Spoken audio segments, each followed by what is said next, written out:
going on? Hello. Hi. How are you? Okay. Um fuck, man. I need like 5 more minutes. Unironically, I need like 5 minutes to like do something for the fucking stream. Srirachi! Let's go! Thank you, Srirachi. It's gonna be a... Okay, yeah, alright. Yeah, alright. Hell yeah. Srirachi, thank you for the 5 gifted. Let's fucking go. Moth sim time? Sort of. Sort of. Okay.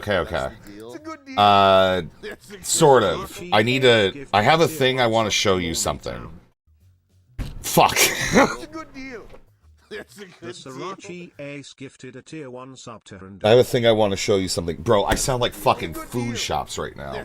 Fucking like jabberjaw motherfucking shit, dude. I just can't. I have a thing I want to show you guys that's like something that I think will be fun for you guys. I have a thing I want to show you something. Yeah, I know. Well, this is the problem. I have something. Live 2D debut. Well, no, it actually is one of the new characters. And yeah, it's one of the new characters, man. It's one of the new characters is going to be a thing. I feel bad for Dr. Octobon, man. I think about that guy, and I think he really wants me to just do politics. It makes me sad. Read a story that ran me in my jaded ass depressed. Just tell me when we have funny. What? Why are you telling me you're sad? Don't do that. Stop thinking sad things.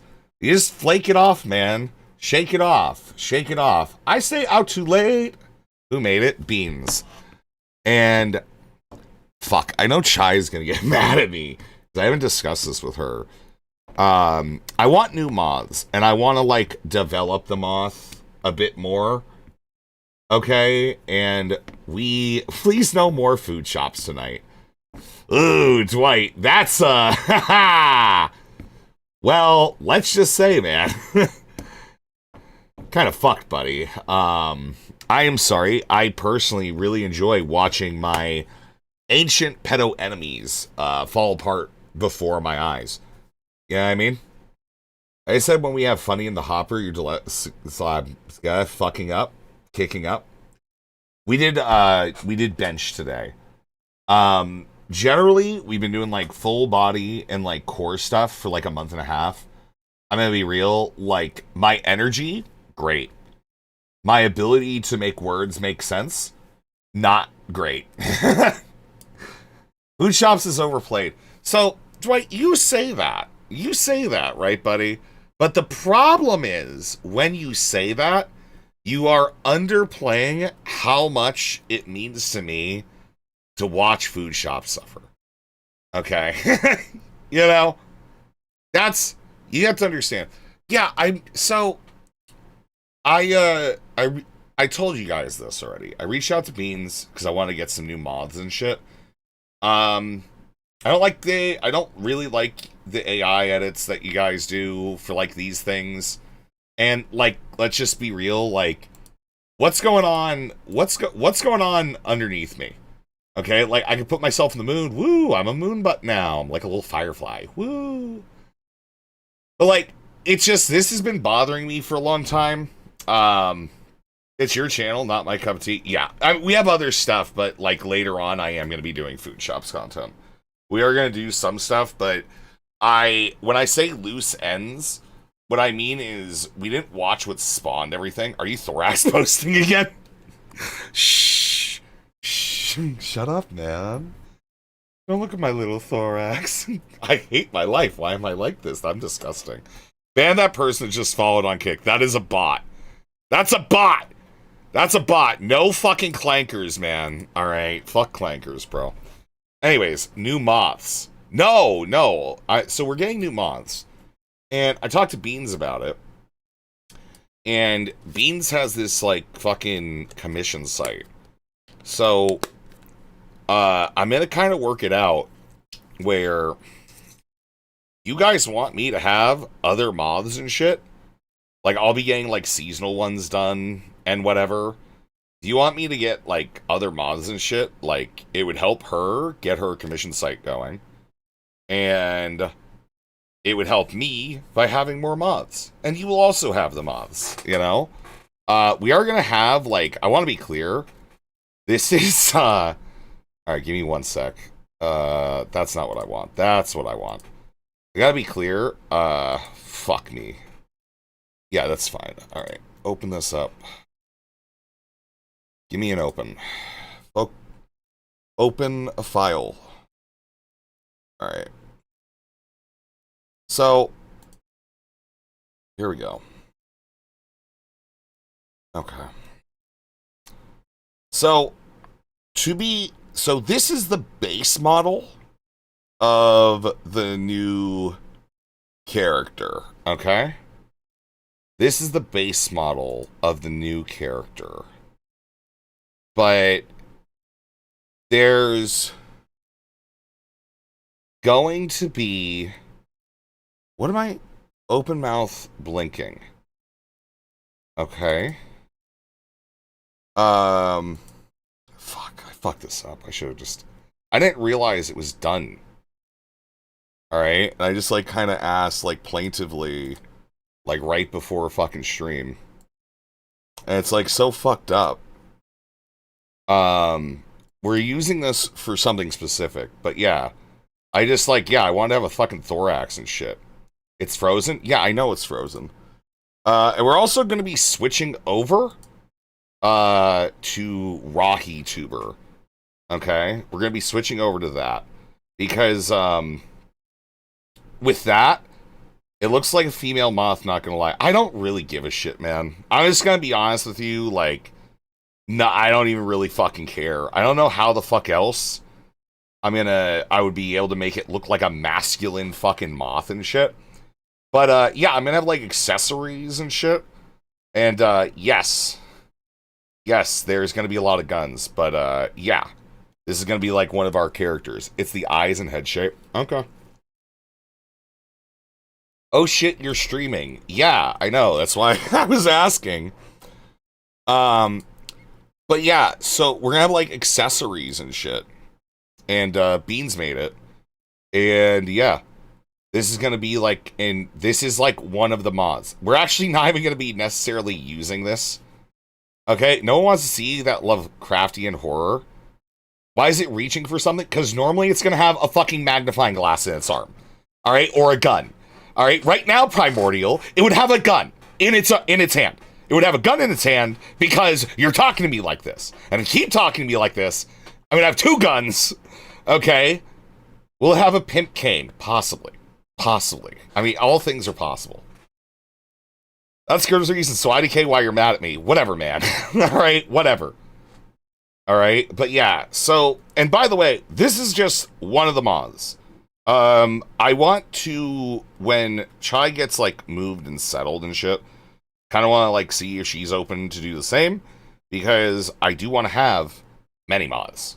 I want to have a lot of mods of different, like, typologies and shit. With guns. With guns. So yeah. Yeah, that's kind of what this is. Some content on the horizon.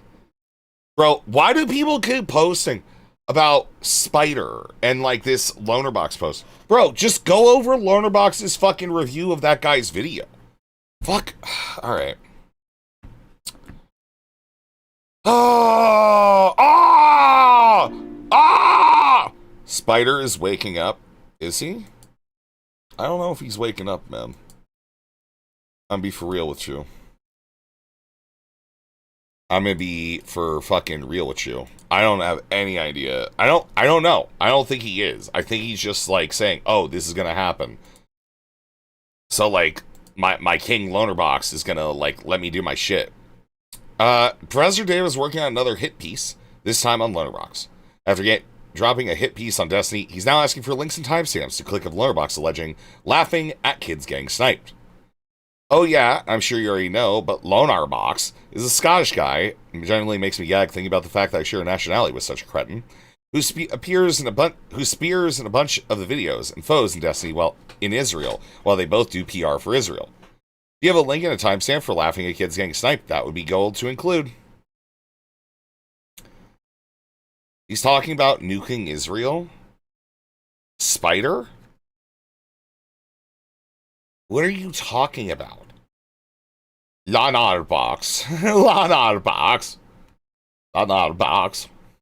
But yeah. See, yeah, I'm just gonna be honest. Like, I'm sorry. When the moth is, like, cut off on the bottom, it's so fucking weird, man. It just feels wrong. It's like, woo, I can, like, fly around and shit now. Yeah, it doesn't look that great. Rezi, you need to drop a lore video before you debut as a VTuber? No, because I would just lie. I would just lie. I would just lie. You know? I would just lie and I'd just make shit up. Why not? Who fucking cares anymore? Like, it's not real. It's not real, man. I'm not actually a moth. I'm a boy. I'm a man. X.com spider. Okay, let's take a look at this one. Thank you. Low-key wheels. You guys cool with the low-key wheels tonight? Alright, Martialist was YouTube, right? Alright, Sephirotic on Kick, Martialist on YouTube, and then Aaron on Twitch. Aaron, Seph, Martialist. Alright. And it's double nothing, nothing, and nothing. Wow. Cool.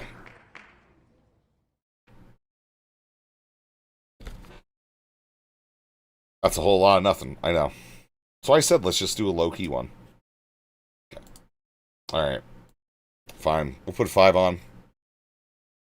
BB, you're saying there will never be a Palestinian state in the West Bank or Gaza. You're actively fucking your own country over. Israel's PR is already cooked, and you're making it worse. If another October 7th happens, don't act like nobody saw this coming. And then it's like a rise of this. כל עוד אני ראש ממשלה, לא תקום מדינה פלסטינית. לא בעזה ולא ביו"ש. לא... Like, okay, cool.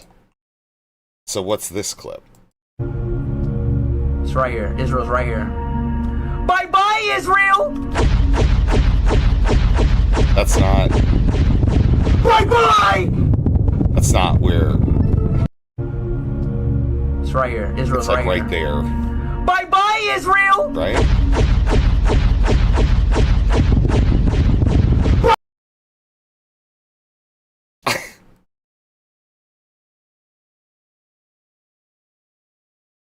Huh?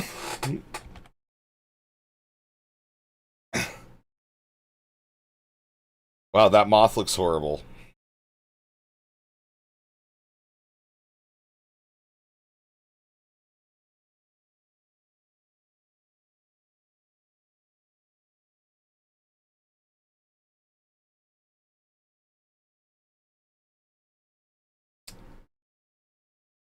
$5 to untimeout Master Mark. $5 to untimeout Master Mark. So the price of Watts hasn't been worked out yet. No, I mean, she has like a request site. It's just that all the rest of it I haven't put together. He needs a sword, like a musketeer. He's just gonna have guns and like other stuff. $5 to untimeout Mark. Alright, I like it. I don't care. You know, because that's it. You want to know why I use these little things? Because it makes me think of the people that make them for me. That's right. I like thinking of my friends and shit. Better times. Alright, now it's like, yeah, this is a Beans one. I like Beans stuff. I like Beans stuff a lot. Yeah, what the fuck's going on here, man? Yeah, what the fuck's going on here? Alright. Israeli spy has untimed out Mark. Alright, we'll put him in 10 seconds. There you go. Where's the request site? We will get to that in the near future. Okay, thank you, Israeli spy, for the 5. Alright, thank you. We will work out all the rest of the moth shit in the future, but just like kind of like a, hey, this is a thing that we're gonna do. And yeah, we're gonna go from there. Ooh, the Mossad sides with Mark. Yeah, shockingly enough, that's right. The Mossad sides with Mark. Anyways, so yeah, what are we doing today? So later on, I want to go back through what led up to that fantastic, it looks like, the beginnings of the bridge burn with food shops. I think the old Moth had more style. This one it's like, just understand that it's, I'm doing like a full program change. So it's like, this is like a beta, and there's going to be a lot fucking more, okay? There's going to be a lot fucking more that's happening. As well as, it's moving too much. Yeah, I can fix that. Is that better? Yeah, it should be a lot better. Yeah, I had it on like, I have it jump a lot when it's like just the like kind of simple PNGs and shit. So yeah, this should be a bit better. Hollow Knight-esque. Yeah, that's also like another thing that was like, yeah, I kind of really like the Hollow Knight shit. It's just like Stardust with a banana. Bro, who the fuck else is a motherfucking moth? Can divorce papers be an accessory? Yes. You probably can work out with Beans how much divorce papers would be. Okay? So, I know Beans liked drawing this project. I know, like, that's, I think she enjoyed doing it. All right, all I know is she asked me a lot of questions. I'm like, cool. You keep doing stuff the way you want to do it. That's why I'm asking you to do this, because I'm a fucking idiot. I don't give a fuck. I'm gonna be honest, I don't really give a shit. I could take the fucking Moth away, I could take the chat away, and we could just put up fucking videos and I'll just talk shit. I won't care. Okay? So Chai is out of the house? No. So, the thing is, Chai is moving. Okay? So, right now, Chai can't do extra. What do you mean fixes kyphosis? Bro, I swear to God, if like you're trying to fucking get me to get Mothcock to, what do you mean? I don't have an abnormal hunching of my upper back. Are you getting married to Chai? No. No, we're not dating. What are you? Fuck off. I don't know how to tell you this, but no. No, I don't have this hunch shit, asshole. Do you guys have a fight? No, she's moving. She's busy with her life. It just looks like a Hollow Knight fanfic character. Yes, yep. That's why we went with Beans. I hate you people so much. Can you like, all right, hey Beans, real quick, can we add the accessory where I take the gun and I point it at myself? Okay? All right? And every time I fucking switch over to that one, you know what I'm gonna do? I'm just gonna have it play this fucking clip, man. Okay? This fucking clip. Kill themselves? Chat, should I kill myself? I think we're doing good. We found Alice. It's true. Chat, should I kill myself? Later. After Austin. Now or later?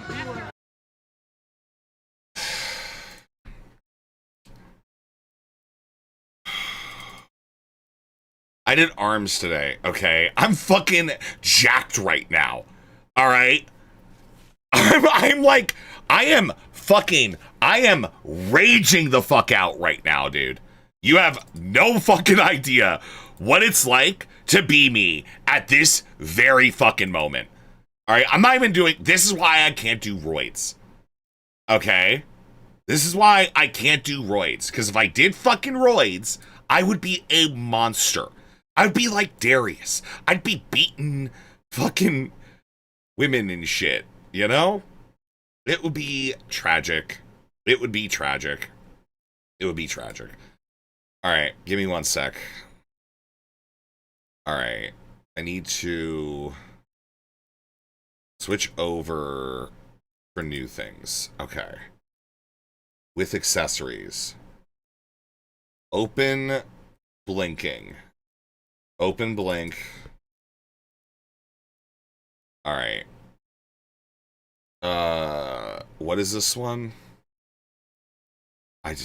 Dude, this is so fun. I hate doing this shit. I think this is open no blink. No, that's not. Closed blink. Closed blink. Okay.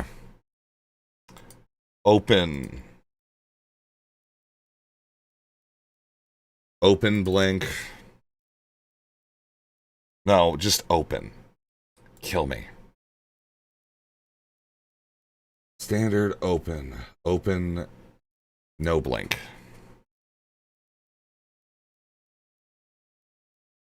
Closed no blink. Okay. Yeah, that should be a bit better. Yeah. But yeah, so like, yeah, I'm gonna have like different fucking accessories. All this for a mid avatar. Dude.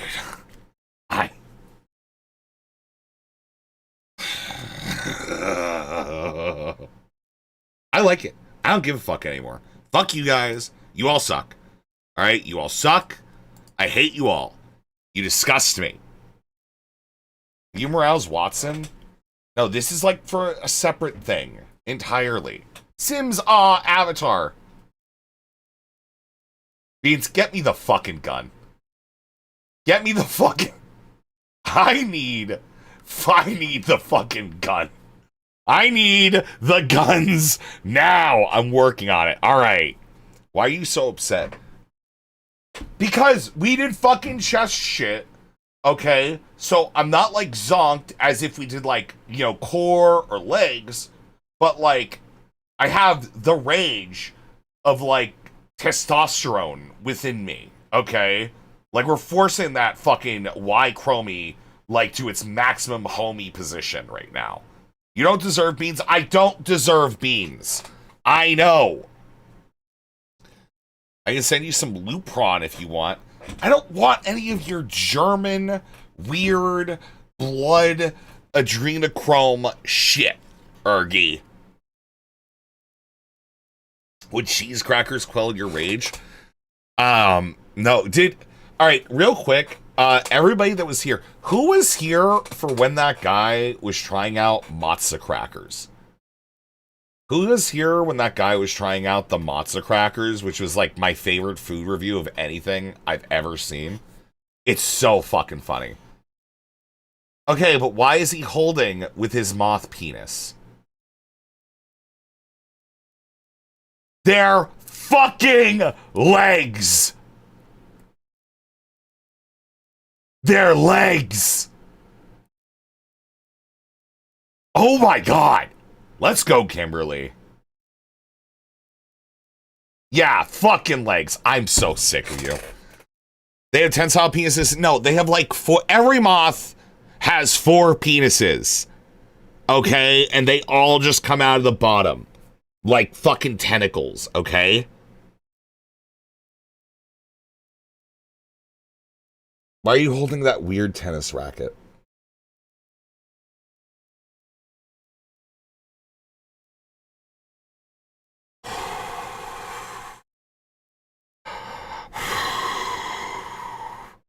Nobody watching Reservoir. Favor the dollar, Aaron.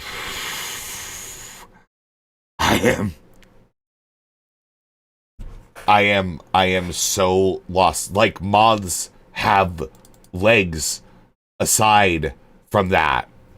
Sriracha, thank you for gifting to Mothpeen, Sriracha. Gifted a tier 1 sub to Mothpeen. They have given 139 gift subs in the channel. Also, he has a vape pen, and that's hipster as fuck. I'm crashing out. I'm fucking crashing out, man. I am crashing the fuck out. So why are you a detective?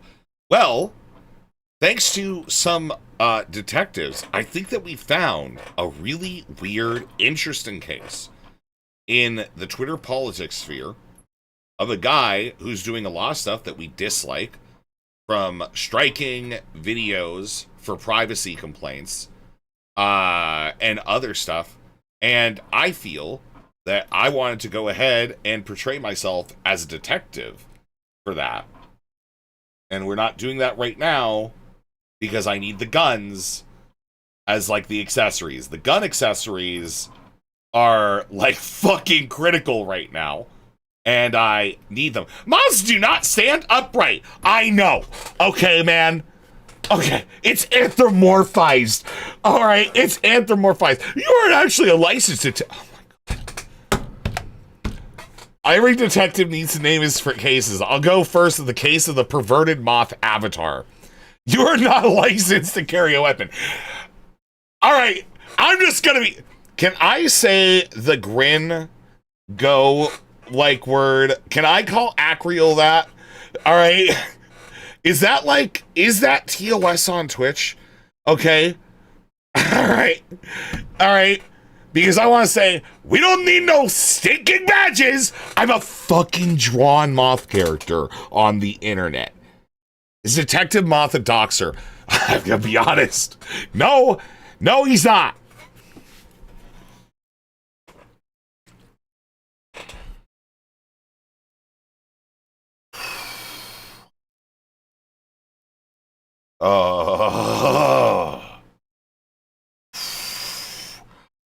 Ooh.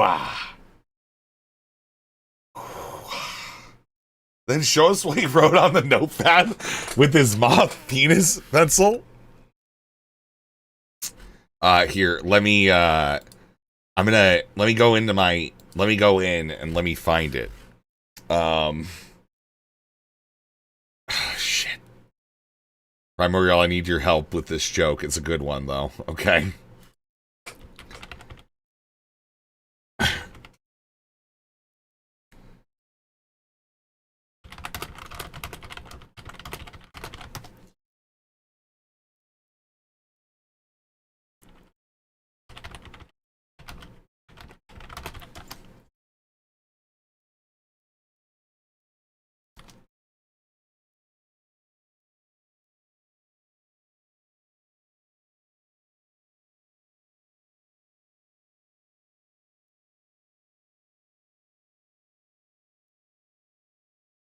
All right. Well, I have gone ahead and taken this away. We're taking the notepad away. You ain't nothing, white boy. Favor the 290, Johnny. I'm handing this over to you right now. It's crazy. It's crazy what this moth is writing down. You know? It's not great. It's not great. Anyways, yeah, so we're just gonna let him keep writing down his little notes. It's great. All right, actually great. Cool. The Google Doc for alerts doesn't work. Yeah, it does. It's just some of them get fucked up, okay? Some of them get fucked up from time to time, man. I don't know what to tell you. Did he go to the academy or is he winging it? He's fucking winging it! Where was he on 9/11?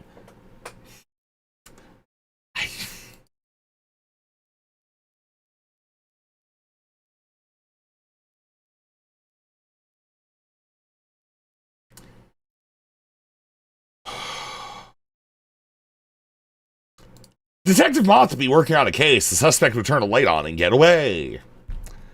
I'm going to... Let me check my DMs if we got the gun ones yet. Okay. All right. All right. I got like...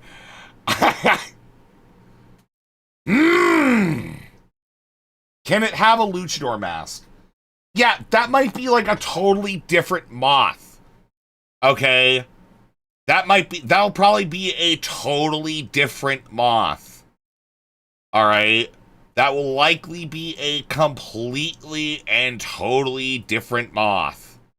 Maybe pull a chud and turn off chat until the content is going. No, man, because I'm hanging out. This is what you had planned. Yeah, like doing like an intro for a little bit where like I riff off this thing and like yell at you guys. Yeah, 100%. Why don't you play into the Mothman thing more? Because it's not about the Mothman. I don't like the concept of the Mothman. The Moth is like this separate concept. The Mothman is like this just like violence drone thing, versus like the Moth is like this like transformative character, the Imago, the, you know, like there's like this whole stages and shit. Oh hey, but a grown man playing with cartoons is giving this vibe.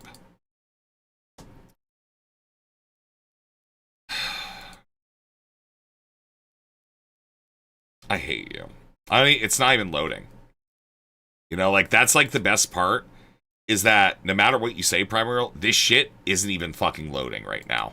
So I don't know what Resi Clop is supposed to be, but it's not loading. Okay. Mothman is not violence, it's a warning. Yeah, that's not like... I'm thinking more King of Swords energy rather than like Knight of fucking Wands energy. Okay? I think you do know. I think that like you're trying to make it out that like I'm a pedophile of some sort or like I'm a brony or something like that. I don't really know, but like I gotta be real with you, man. It's loading like I've got 56K dial-up. Okay, so I'm gonna skip on that, and you're gonna shut the fuck up. Because fuck you. You suck. Fuck you. Anyways, there's gonna be a lot of new moths, alright? Whatever, man. Fuck off. Like, what am I...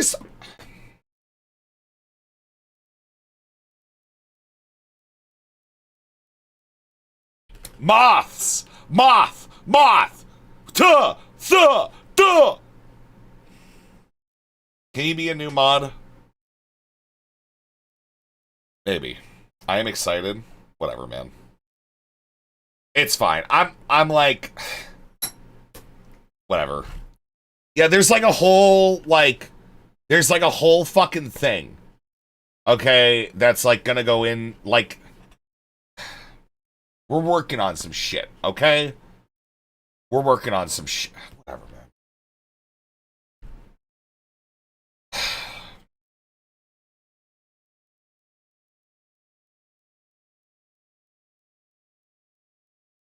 Fucking hate you guys. Okay. Are Moth eyes equipped to use magnifying glasses? Don't they have terrible eyesight? So yeah, circling back to the Moth penis question.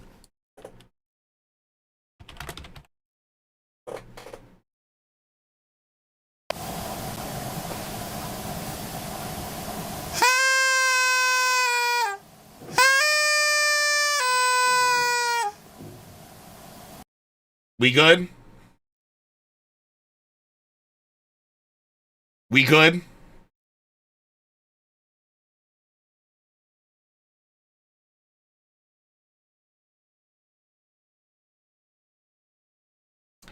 I am angry now. Those did not look like cocks to me at all. I know. Okay, but no, it's literally just, that's how moths are. Okay, they've got 4 of them. How does my penis compare? Well, it's not half my fucking body size, that's for fucking sure. Okay, you should look up the Baphomet moth. So then we use the moth penis as a skewer, or do we lay on the side like a moth penis, like a pine slab? Says Michelle Hunt. Why the fuck are you... I feel like, once you do that, like, do we? 4 cocks, gender for sure. They're not fucking penises, okay? They're just fucking legs, man. They're just fucking legs.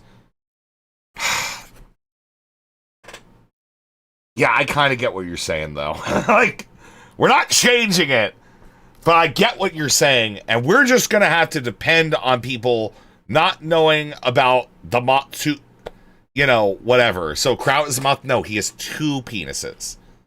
He has 2 penises, not 4. Okay.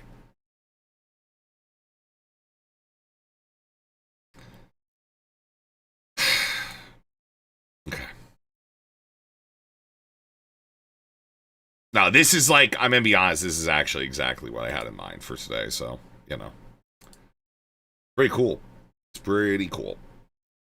Mm-hmm. Especially because I'm gonna have to do so much other shit.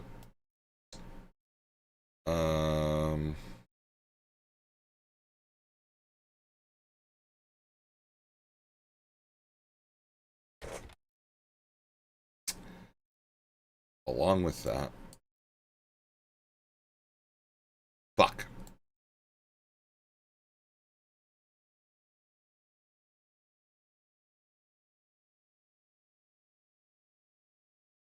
Alright. This one is actually going to be overdoing it for a little bit, I think. Just like a little bit. I think it's going to be overdoing it. That's not it. That's not the right one. Close, no blink. Open. That's also not it. Okay, open.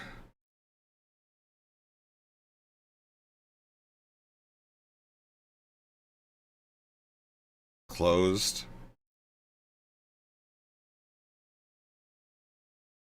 What one's this one? Wait, what one is this one? Is this closed blink? Is this closed blink? Closed mouth blinking. Open mouth blinking. There we go. Yeah, 4 guns. Yeah. I've got a bunch of guns, okay? This weird moth thing would rape a dolphin for sure. So is it the doxing flasher pimp moth staying, or yeah, I'm gonna be honest, it's staying, buddy. It's gonna be fucking staying, and you have nothing you can do for it. Okay? You have nothing you can do for it, about it, whatever.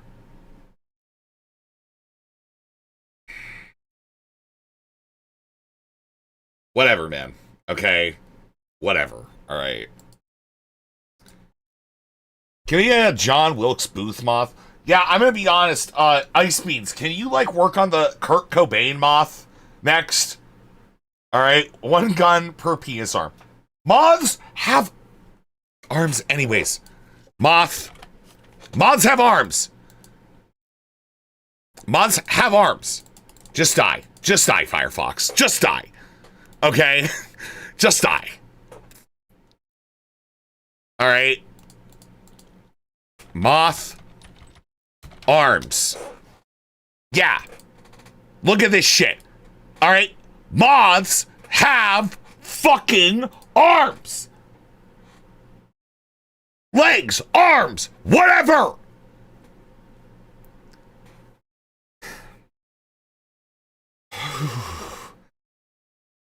I guess that moths have arms. Can they use their penis to shoot the gun? I don't know, I don't know, Andy. I don't fucking know. I don't know. But you know what? We're about to fucking find out, Andy. Okay? We're about to fucking find out. All right, buddy? Okay, buddy?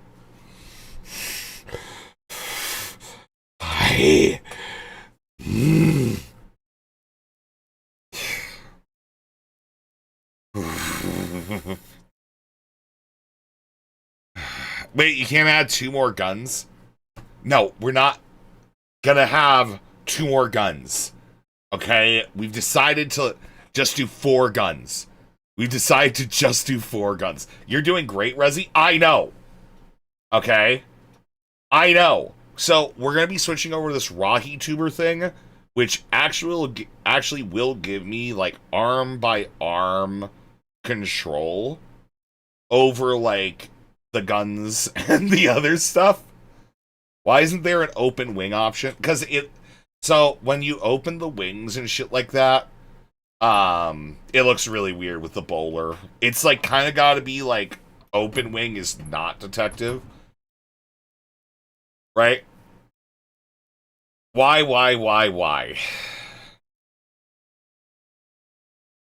What's up, Fairy? What do you want? The jacket is over the wings. How is he flying? Telekinesis, man. Okay? He's a fucking psychic, alright? What do you want? Nothing? Alright, so Fairy doesn't like the moth. That's great. Thanks. Cool. Just asking questions. I can't believe you're fucking MQing right now. Look at what you're doing. You upset Fairy. Yeah. I do like it? Okay. You're the only fucking one. It's you, me, and fucking Beans. She doesn't like your attitude, asshole. Open wing detected. Put him in a straw hat, Hawaiian shirt combo. No, it's not. You're gonna be that. Moon! Thank you for the 250 jewels. The clapping seal. Okay. 250 jewels. Okay. But yeah, so anyways, we have this. I need to like actually put in all this stuff into this new thing. Gonna give us a lot more control over this one. And then from there, probably just gonna be remaking most of the different moths that we have. Right? Despite making up only 8% of bugs, moths make up over 50% of violent bug crime. Thanks, man. Awesome. J-Stock's Penguin is better. Great, man. Cool.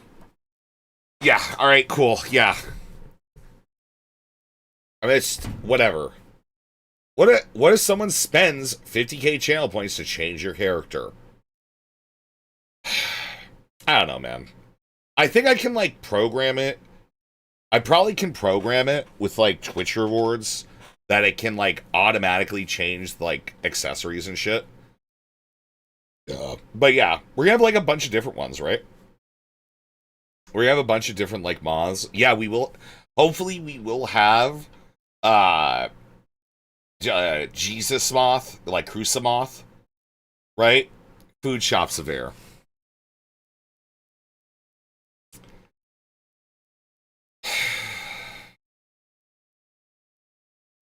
Thanks, man.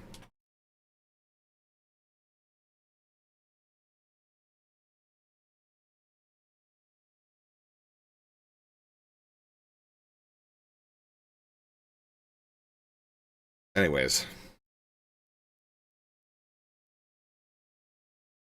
Damned you, the vision.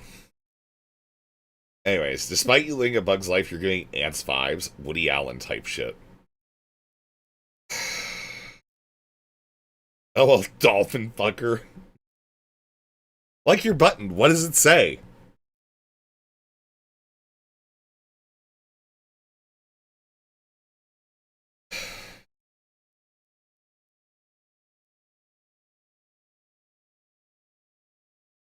It says I fuck dolphins.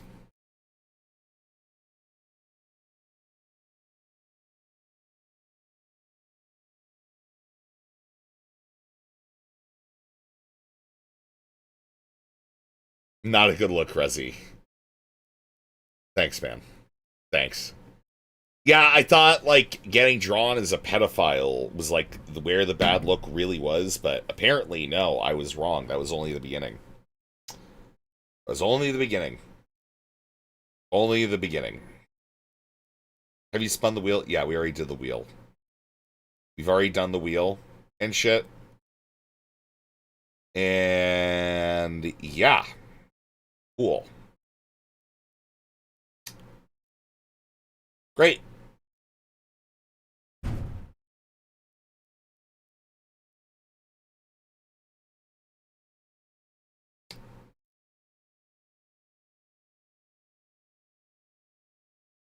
I just had a question. Yeah, what's up? Why are you a pedophile?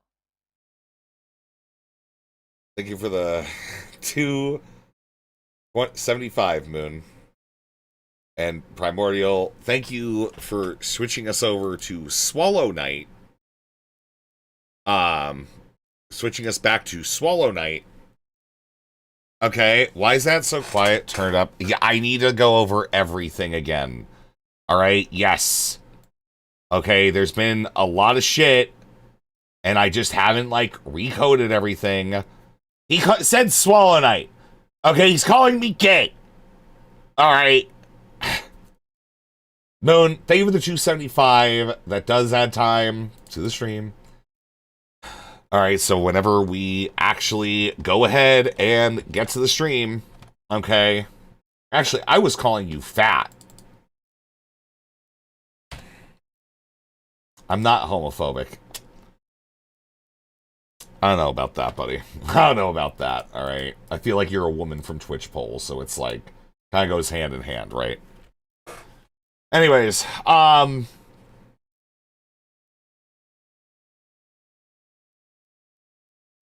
I like my Moth. I don't really give a fuck.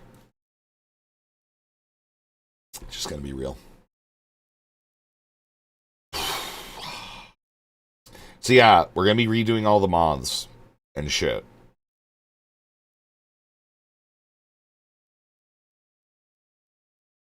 There's gonna be new moths. And yeah. I like your mouth too. Hello everyone, this is Moth speaking. I want everyone who is currently in the secret doxxing server to migrate over to the new secret war room server, where there will be doxxing and snacks. You will all love how we dig up PII on the people we snuck. I'm just gonna be honest, like, I might start blocking your donations. You gotta stop saying that shit. That obviously isn't true. Thank you for the 5, Marshallist. Turn up TTS. Well, no, it's only the TTS only works if it goes after that. Thank you for the 5, Israeli spy. Bro,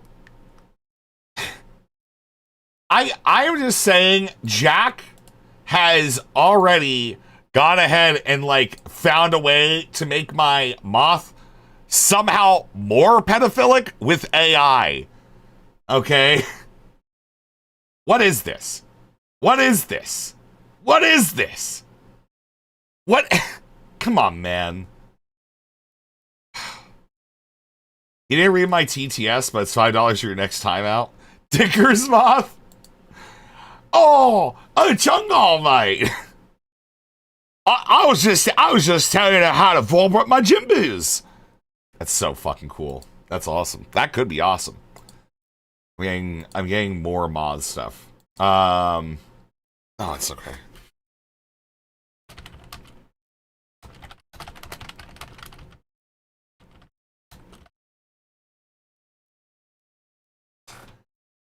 Sounds like a really bad attempt to be Australian. I don't pretend to sound like a fucking a slave, like to the fucking crown, man.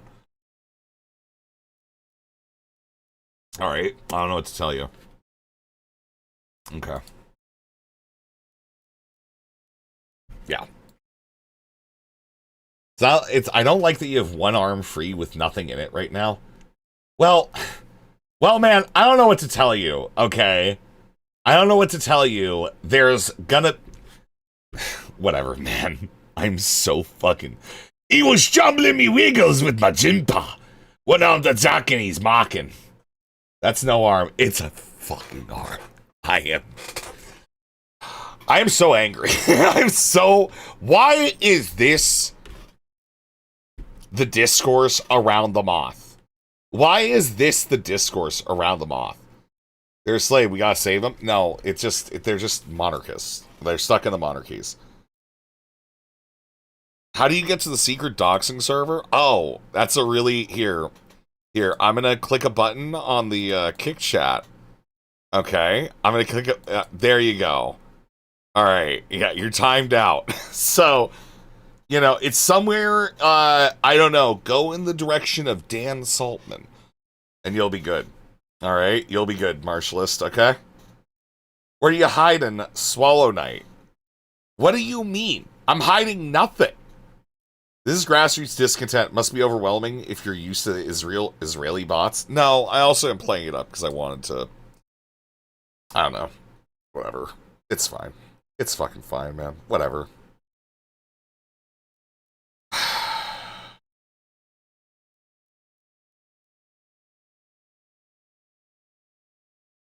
Is your Moth a Zionist? No. Okay, man? No. The Moth isn't a fucking Zionist. Resi Gang snarked here. Do you think it's a little reckless to be a detective when you get beaten by a lamp? I'm losing it, man. I'm fucking losing it, man. Holy shit. I'm fucking losing it. I don't know what else to say. He drew Greater Israel on the notepad and he won't show us.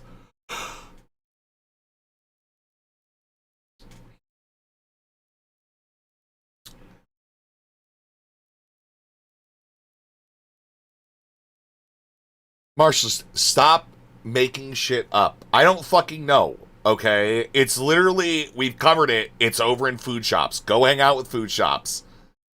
You're a fucking freak for asking that shit over and over again for no fucking reason. Like, you are, okay, Marshallist, I'm sorry. You are a retard. Because you know how that turns out. You know what you're fucking doing. You're retarded. Yeah, you are? Okay, so stop with your stupid fuck jokes.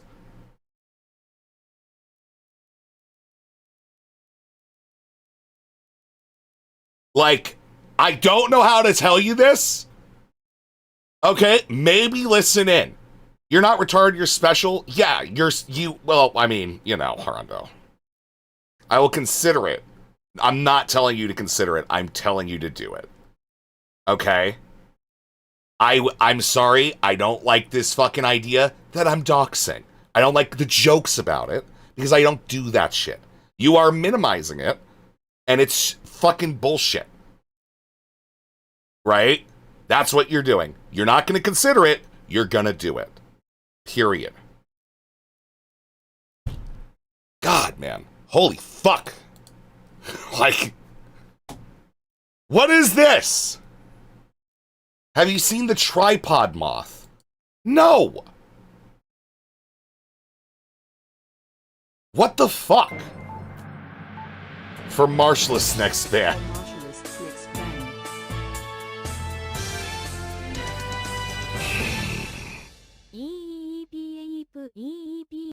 Yeah, nobody's running those servers, Marshallist. You're a fucking idiot. Like, what? Why? You're just making shit up. I don't like that, you know. Here's what we're gonna do. Here's what we're gonna do. We are doing the Marshallist chat timeout. So his chat messages will not be showing on screen.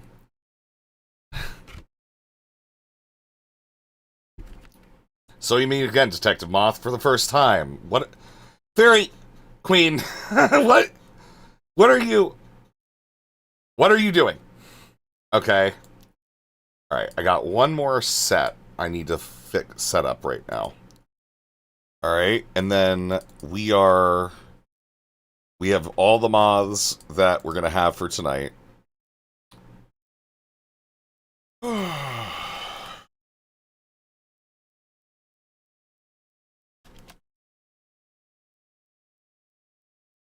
Okay.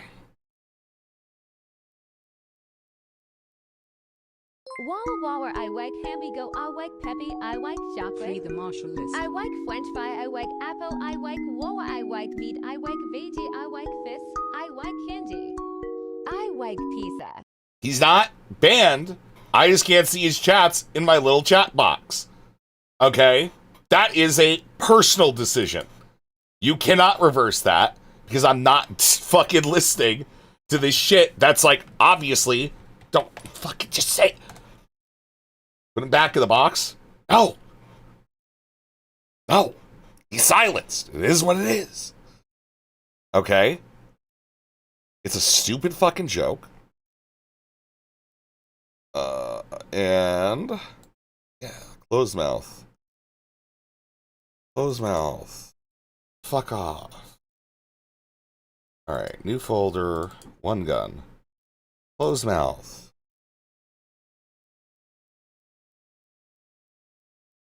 With gun. No, wait. Open mouth. Open mouth. Closed mouth blinking. Alright. Last one. Open mouth blink. There we go. Now I can, like, threaten you guys properly. I paid $5 for that. I know. Well, it's the difference between a full timeout and, yeah, me just, like, protecting my ability to, like, you're being censored. Yes. You are being censored. All right? Stop doing dumbass, moron, loser jokes like that. Ugh. Ah! Ah! All right, give me one sec. All right. You will get threatened with the gun.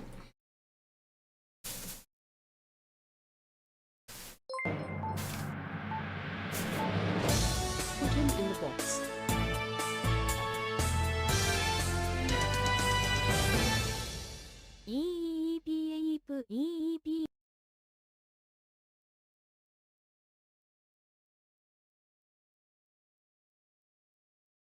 Okay.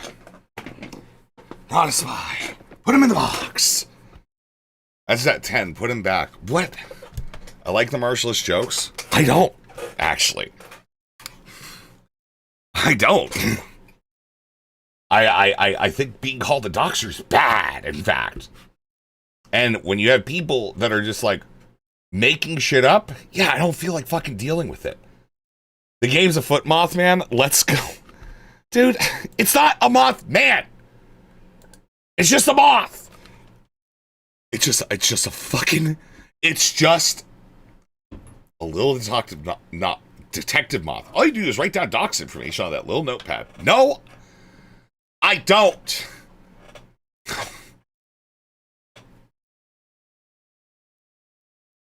Yeah, why? Okay, Marshallist, why is it that I wouldn't want that?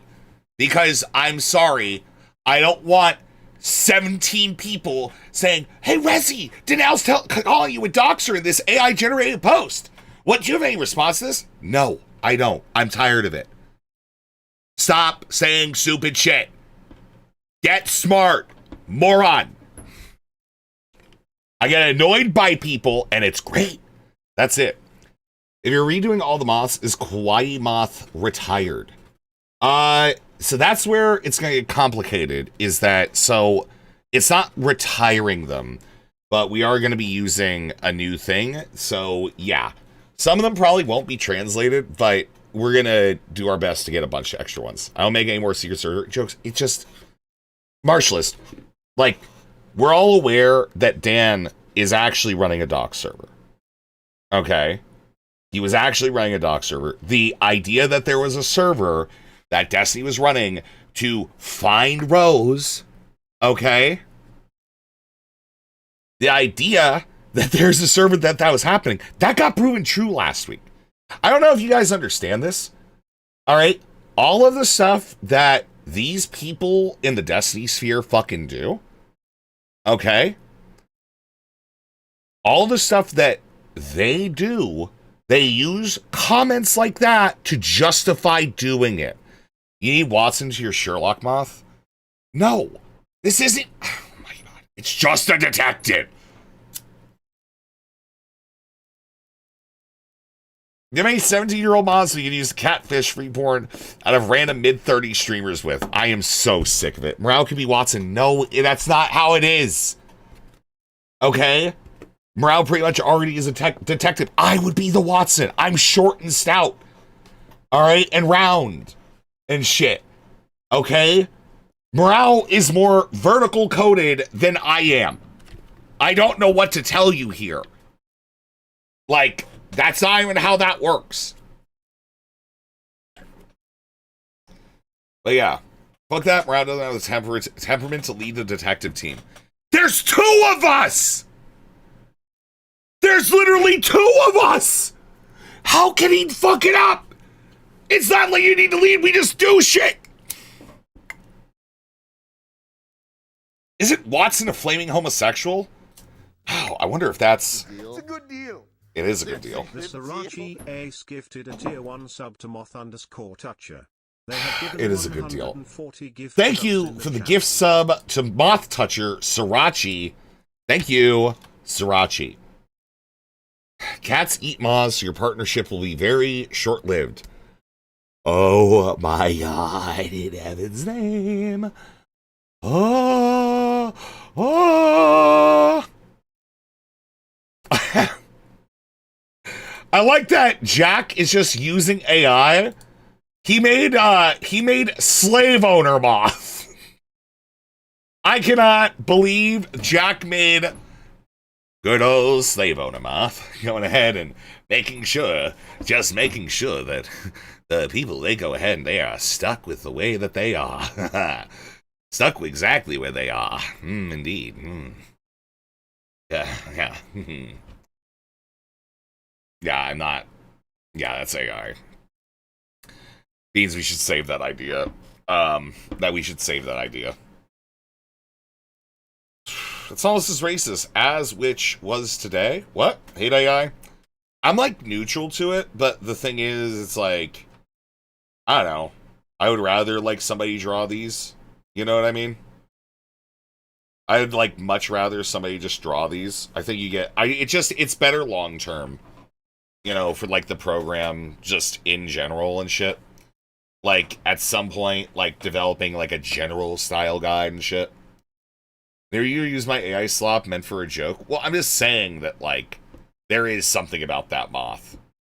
You know what I mean? So like, yeah, it's not even like necessarily that. It's just, I don't know. Like you guys, a lot of y'all seem to dislike AI, and at the same note, I'll also say I like beans. I like beans, and I like beans' art.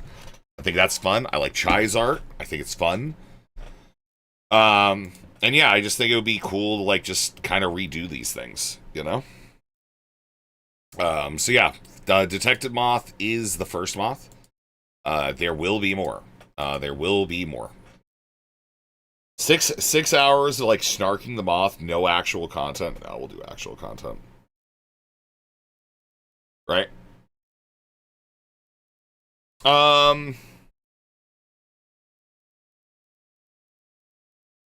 Shit. What do we gotta do? Oh, we have so much to do. Do we? Do we? There's Wix. Yeah, I know. Pisco has like live and learn. We're in like, I think we kind of got to define law parameters around a bunch of stuff. Beckett DM leak.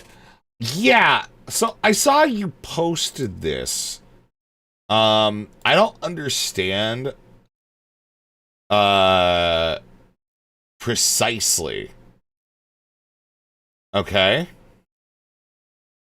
I don't understand precisely what this is about.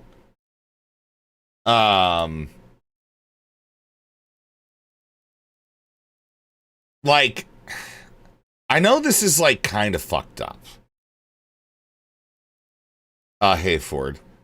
All right, but so I guess Gilded Poo was talking to that monstrous woman. Monstrous is like a PNG tuber. And there's like these allegations that Beckett cheated on Star with this PNG tuber or some shit. Okay. And I'm just gonna be honest, I don't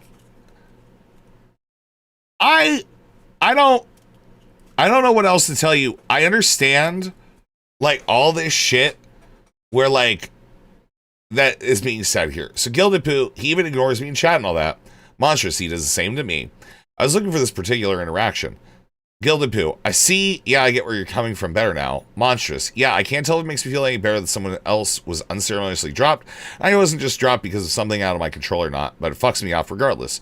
Gilded Poo, I ain't gonna do that to you. It's more likely that you'll ghost me first. Monstrous, I doubt that. Just to be absolutely plainly clear, I never had or did anything with Beckett, ever. Gilded Poo, I know, you didn't have to clear that up. That read like gay best friend. Monstrous, that's most definitely not how I interpreted it. Gilded Poo, maybe it's because I see him as gay. And Beckett is like openly bi. Has had boyfriends before and all that shit. So, it is nice. I like the Beckett nails. Haha, be sure to request them again then. Beckett, Monster Sim time. Monstrous, what's that?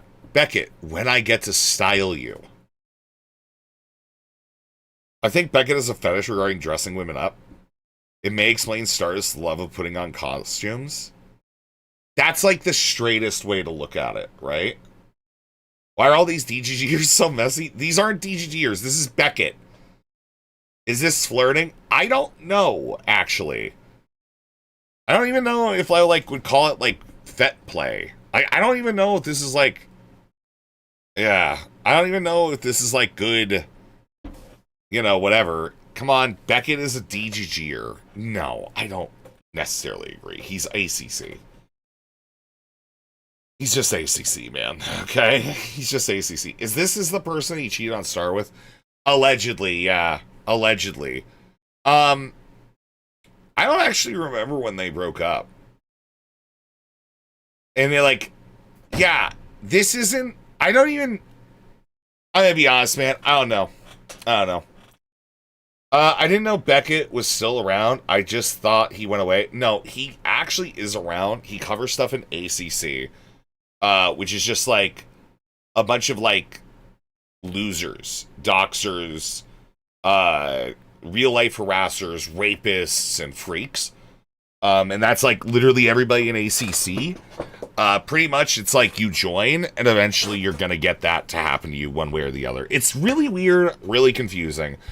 And Jack, for as much as you want to say Beckett isn't DGG, Beckett like fucking cowered to fucking Willie the moment after the Destiny shit, his Destiny video, and then he literally gave up all of the fucking chase, man. So, I'm not saying like he's DGG, but that always rubbed me a little bit wrong. I want to like Beckett. I don't like Beckett, the online character, that much. I gotta be real. I hate his fucking online character. I think businessman Beckett is fucking one of the most raped men on the internet next to Nicholas Diorio. And it's like really rough, okay? You know what I mean? He's not playing his common games, difference between sweeping on occasion being a DGGer. Yeah, well, on occasion. Jack. Jack, on occasion. That's like, well, all that we found out, like, time and time again, is that, yeah, Beckett does sweep a lot of this shit in behind the scenes, you know? Beckett is also way more social online than I ever want to fucking be. I can't do it, man. I can't do it. Okay, that's literally like a part of the reason why I got this Moth the way it was because I'm gonna be honest. I just need to be able to threaten you, Jack, specifically you, with a gun every once in a while. Okay, literally all of chat. Okay, it's awesome. It's a cool little accessory. I like it. I don't know, man. I'm really into this, right? Malcolm is waking up to the Art CC cabal per his stream today. What do you mean? Put it down, Resi. Johnny. All right. Yeah, you're fine. It's cool. Can we go to the range? Unironically, yeah, at some point, Marshallus, I'd love to go shooting with you. Is that a gun? It looks more like a pistol. Wombat! What's the fucking difference between a gun and a pistol? Wombat! Do you want to explain it to me, buddy? Buddy, can you explain that one?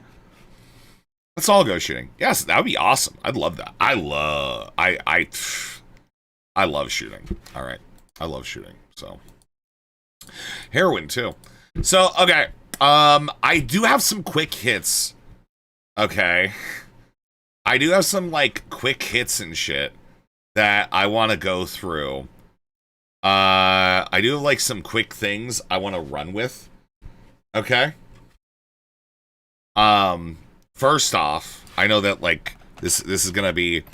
I was thinking about Dr. Octobon today and Andy actually for something that I think I'm gonna try to like focus on more is just at least doing one politics stream a week. You know, at least, or like try to get more politics segments in because I think it's important. Because I hate to say this, the woman I love, her son is like a pedophile. This is rough. The son of Representative Lauren Boebert, Republican Colorado, was arrested on charge of sexual exploitation of a child, authorities said Monday.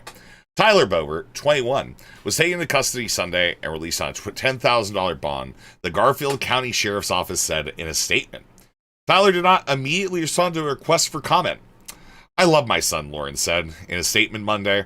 We take allegations very seriously and pray for everyone affected during this challenging time. It was not immediately clear whether Tyler has a lawyer to speak on his behalf. An attorney who previously represented him in a separate case did not immediately respond to a request for comment. The charter linked to a 2024 video Tyler allegedly recorded with a 17-year-old, according to an affidavit in support of an arrest warrant. He was 18 at the time. The 17-year-old's mother later alerted authorities that a video showing her daughter and Tyler having sex was posted on Instagram. The affidavit does not say he was alleged to have posted the video.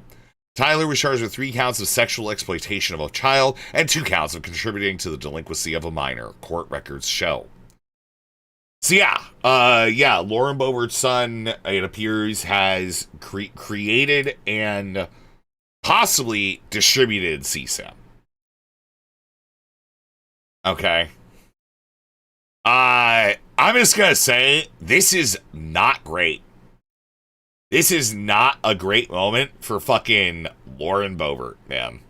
This is fucked up. This is real fucked up. Would you call this one a month stream? A Moth stream? No. Just segments, right? So anyways, I don't know. Maybe Destiny will be going out there and, okay, and giving out some ideas. All right, in fact, to Lauren Boebert, all right, because apparently, what is this? But I feel like, sorry, I'm looking at something real quick. Okay, that's not it. Because I don't know if you guys know this. Destiny apparently is getting featured on Fox News now. All right. Where the fuck is the article? Here we go. Yeah. DGGers are celebrating this shit. Mamdani clashes with Democratic Socialist push to abolish police and prisons. New York City Mayor Zohran Mamdani defended police, prisons, and jail during a Friday appearance on the Klein show, putting distance between his administration and the DSA platform, as political streamer Stephen Kenneth Bennell, known online as Destiny, told Fox News Digital that Mamdani would likely govern moderately while helping more radical candidates gain power. How much did he pay for that? So, if you guys don't remember, yesterday night when we were watching all that Food Shops trash, Destiny literally said, yeah, I have to give an interview tomorrow morning. I'm going to be fucking real. I think this is it. Is this why Hutch was glazing Fox News today? No, he's been. Okay, it is what it is. His metamorphosis to a Republican, who could have predicted? Yeah. Like, what is this guy doing? Zero political acumen. Zero fucking, like, literally, like, any thought. Why would you do this? I can kind of understand doing the shit overseas sometimes. Like when he was doing those fucking debates and talk shows for Saudi Arabia and shit. But this? It's foxed. They'll suck his husk for a why left the left moment, then toss him away. Yep. Scratch a liberal and the fascist bleeds. Yeah. Yeah, Fox News, the network that ran with the election conspiracies. Yes. Dude, sex criminal liberal to right-wing pivot is a pretty well-established trope at this point. It's honestly, it's a joke. It's funny as shit. He's a Bill Maher Democrat. Okay? Spineless, worthless, should not be depended on in the coalition. And it's tragic. You know? I don't know. I wonder if IRI and any of them have anything to say, or if he did this on a Monday. So there's a whole another week of dumb fucking drama bullshit to sterilize the next live and learn, man. I think Mamdani holds a powerful, very safe office where he can be entrenched for a long time in order to hold the door open for other, more radical lawmakers in the future. Mamdani said, I would say when it comes to public safety, I've been very clear. We have our police force, we have our prisons and jails. The purpose of these is to ensure that we are delivering safety and justice hand in hand. And that what that means is that New Yorkers need not choose between the two. Also credited the NYPD. I'm proud of our police department for their work in delivering the lowest levels of murders and shootings, and even the number of shooting victims in recorded history over 7 months over this year. And then, yeah, so the reality is, it's just Destiny just sitting here. I mean, Bunnell predicted to Fox News Digital the demands of running the nation's largest city would keep Mamdani from applying DSA's policies, even as the mayor used his popularity to promote other socialists. As someone who likes to actually govern, though, I don't see him applying any of the more radical DSA positions. Rather, he'll govern moderately, remain decently popular, market well, and then use that position to popularity to promote others. Crazy from Destiny. All right. And that's just it. It's crazy that this is like, I'm assuming this is the interview he left for, right? I don't actually know if we're going to get some Fox News Digital whatever with Destiny, but it's like, yeah, man, we're already like, it's kind of, I'm sorry, like,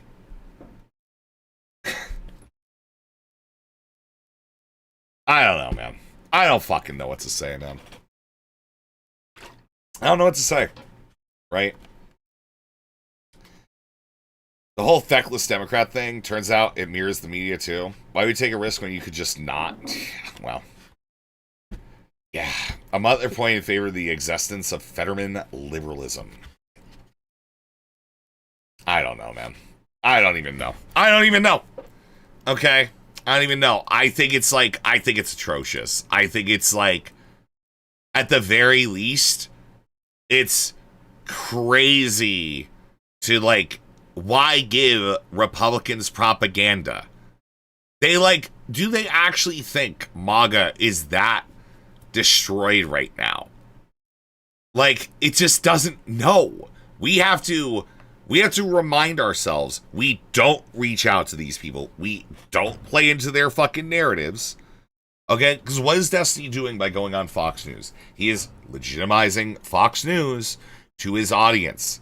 And that's why they're literally celebrating it on the Reddit.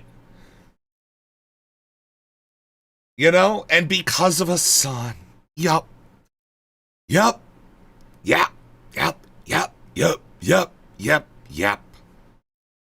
that's what's so fucked up. I think the libertarians are involved. Yeah, but they are, but it's not, like, meaningful. Okay? For those of you that are aware of our Ethan Klein coverage, I don't have anything new to bring you today. In fact, they didn't have a show. They didn't have a show because Ethan Klein allegedly got sick. And then people realized he was playing EverQuest. Ethan Klein has responded with this video to him taking a day off and avoiding yet again that he has not dropped the stuff against iDubbbz. The agreement was made after iDubbbz shit and everything was cool. And now he just wants to say snark, but this is sickly Ian. Hello, it's me, Ethan. I have a sore throat, and I'm very tired. I couldn't sleep because of my sore throat, or I don't know why. However, I'm in bed. I'm not taking any chances here, guys, so I'm going to try to get... Dude, he sounds like so sick and so... Is it wrong that, like, unless he's, like, coughing up a storm and, like, half dying every fucking word, he honestly just sounds healthier than usual? Come on, man. Some rest so that I can be back powerfully on Wednesday. I'm taking lots of sleep aids, so I'm in and out of consciousness at this moment. Well, this provided me a very nice pillow, and I'll be back on Wednesday, guys, so don't worry about me. I'll be totally fine. Yeah, You're totally fine now. He's coughing a lot less here. It's good to see he's getting better, right? And I'll see you guys on Wednesday. It's just, It's me, Ethan. it's so crazy. He sounds super sick. He sounds like he's faking it. You just take a day off, guy. Just do some actual content the next time you come back. Can we just be real? Ethan has been so inconsistent ever since, like, Hassan stopped gracing the corners of his room. Once that, like, light was lost for Ethan, he's just been an inconsistent content creator. Taking these long-ass vacations, taking, like, dog shit fucking dog shit everything. Like, when it comes to the actual content, it's not fun, it's not interesting, it's just like this, whatever fucking slop shit, you know, the people on his podcast can find that doesn't involve Israel-Palestine. Oops, sorry, that's it. All drama's Israel-Palestine now. It's fucked up. Guess what, man? His sticks disappear when he's high on Klonopin. I don't know, maybe. But yeah, so this is the thing. Yeah, Destiny is just straight up the concerned liberal for Fox. Ethan is hiding. He is hiding. All right. He is hiding from the allegations about the lawsuit that he refuses to drop.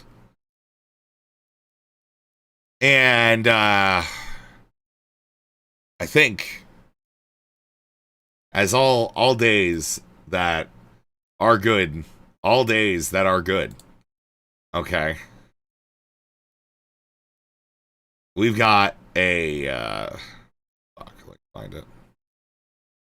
Wait, where's that one Wick clip? Did you guys post this in the general? Why would you post this in the general? I hate you guys. You guys drive me insane. Andy, what the fuck is this? Andy, what the fuck is this? What the fuck is this?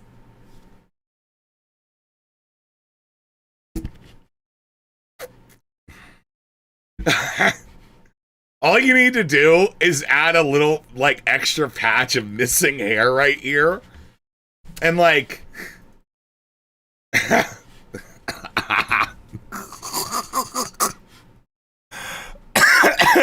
crimes are confusing. Friendship is confusing her. I'm gonna die. I'm gonna die.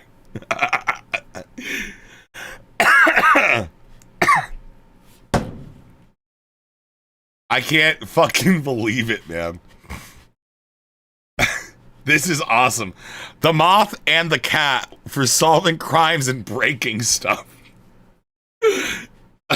This is awesome. This is so stupid. Who's standing at the door? I don't fucking know. Owlish? This would be an awesome fucking game, bro. Now this is snarking. The guy at the door is Westside Tyler? No, it's not. He would be defending it. Yeah, add an owl.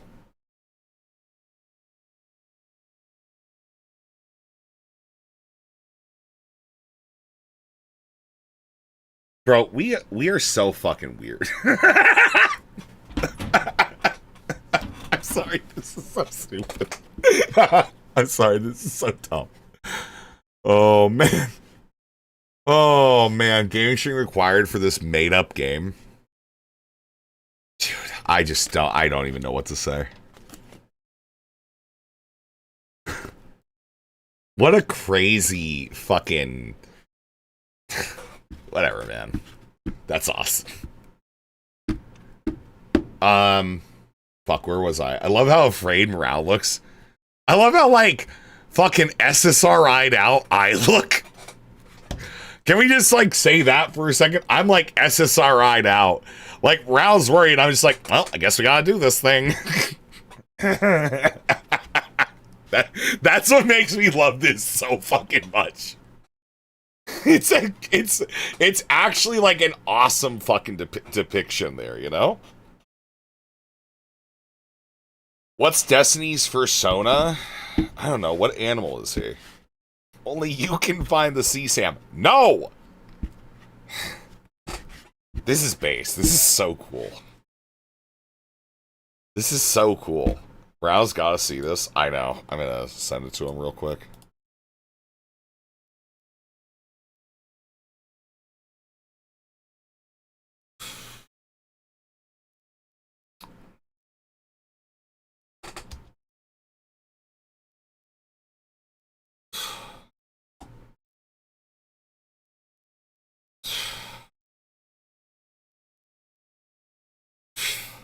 So anyways, cool. So we covered Ethan being sick, Destiny.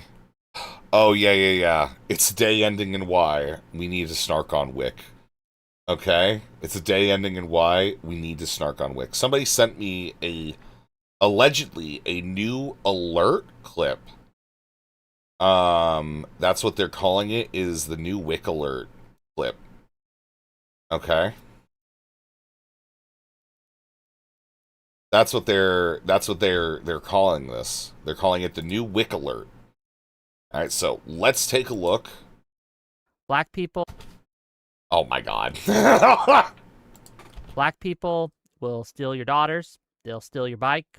They'll come out and make your life worse. And black people are the worst.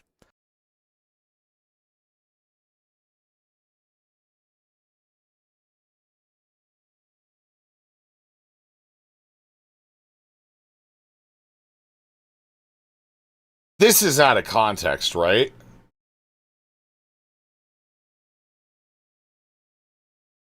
This has to be out of context.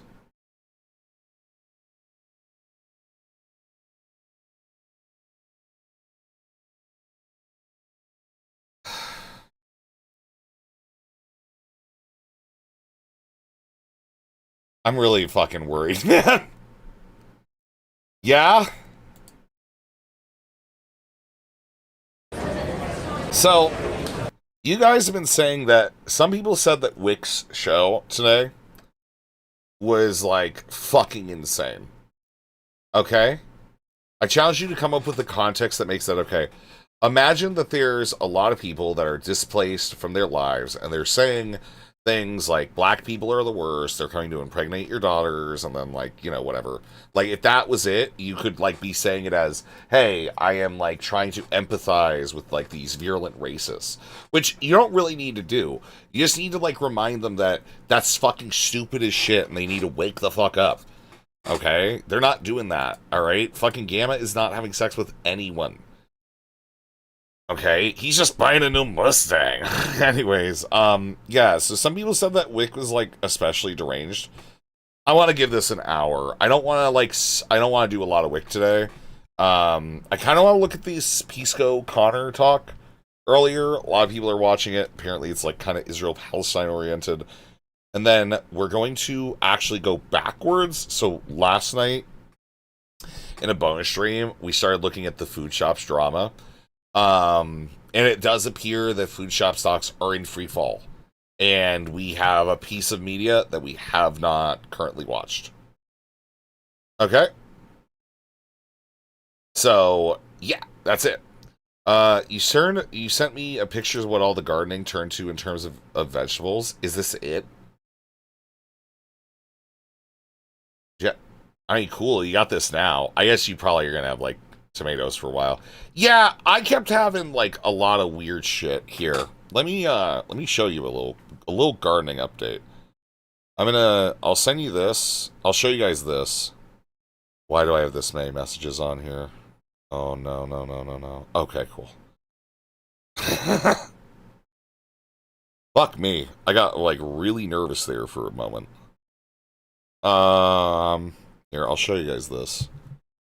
I took a picture, finally, of this,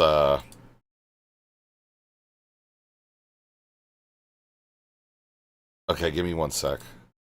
I took a picture of my Serrano pepper plant. As you can see, there's like a shitload of peppers on it. And there's a shitload of blooms. And not only that, I did clone this. My one friend is taking care of it. Play the song. I will in a sec, Rao. Okay, give me a moment, buddy. Haha. Okay, buddy. 1, 2, 3, 4, 5, 6, 7, 8, 9, 10, 11, 12, 13. There's probably another one in here of peppers that are already there, and you can see all these little white flowers. Every one of those little white flowers likely will also be a pepper. Some of them are in the dirt, but yeah, this shit's like fucking sick. This shit's going sick as fuck. Bruh. Tell him we're out on Ban Me's YouTube chat. I just want to know how dialysis works. Okay, alright. Play the song. First off, does it say the hard R in it? Or does it show a titty in it? We went back through this, right? Because there was something that used the melody from Chicken Fried. And then it like... Yeah. Yeah. And then we like re-listened to it, and it has this whole like ultra... Wow, 9/11 was bad. Like government propaganda in fucking country pop, which is what country pop is. Okay, it's fucking, yeah, man. You're just fucking like a corpo drone. Like, what do you want? Okay? Like, what do you want me to say? It's terrible. It's bad. The more I think about it, the more I hate it. The more I realize it. And the more I realize that's the point of country pop, is that it's literally just the most easy to digest reproduction music, right? And because that's all it is. It's just like this hyper sexualized whatever that's supposed to get you to come in like women and shit. That's the whole point of it. You know, just like fucking, yeah, FCP, you know, GITS. Oh wait, no, FCP, SITS, GPG, PGP. Fuck Thomas, premarital sex is a shit, get her pregnant, right? Something like that. Country punk would be interesting. Mill propaganda? Less mill. It's more like breed propaganda. It's like Tealian, kinda.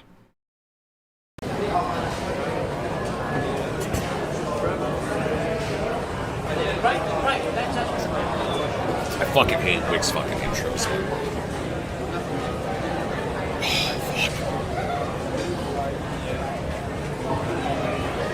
Isn't Teal good though? Yeah, that's why he's like incessant on other people breeding.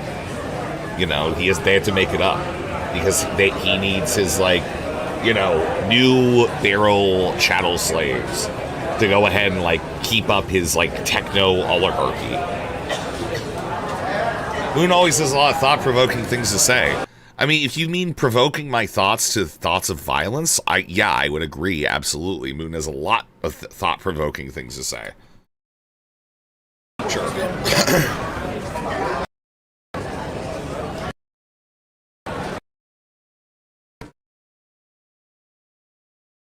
Okay.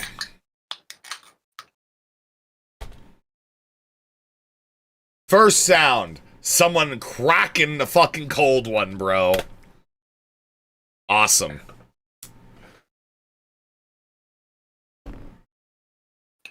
Give me a second, guys. They're just starting here. Oh, God bless America. We are getting ready. Fun news. Dylan Burns has been attacked by weather. Well, will likely not be joining us.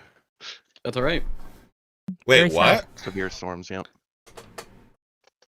Better weather than... Yep. So, I don't know what's going on with this Jola guy. Okay? For those of you that are unaware, Jola has, like, simultaneously called Wick fucking insane and kind of, like, cozied up to, like, this liberal centrist bend. Or, like, I don't know what you describe their like little political collective as, right? We saw this on Twitter where Jola is he's just talking mad shit on Wick. Jola Politics apparently is I think he's like a YouTuber.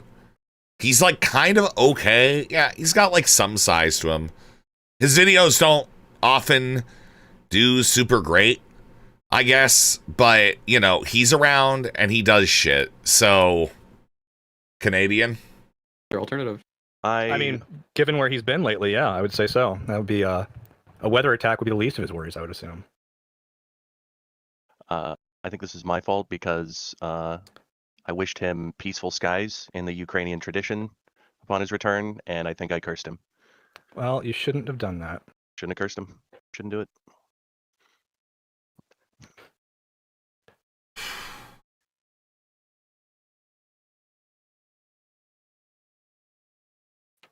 Are there DSA people here, or is this a lib hug session? There we are. That's so cool. I love the... Well, I love it. We lost Jola. Yeah, it's really good shit. Hopefully he'll be back soon. He ran. You know what's the funny thing? Let me try something real quick. I could, like, actually hook it up. I could probably hook up Wick's stream chat. And, like, as we watch this, we could play his stream chat. And it'll overline on the screenshot. I should consider that at some point. He saw what he was up against, and he didn't have Dylan to back him up, and he was like... Yeah, maybe that's what it was. Maybe that's what it was. Is Dylan pro DSA being the Dems?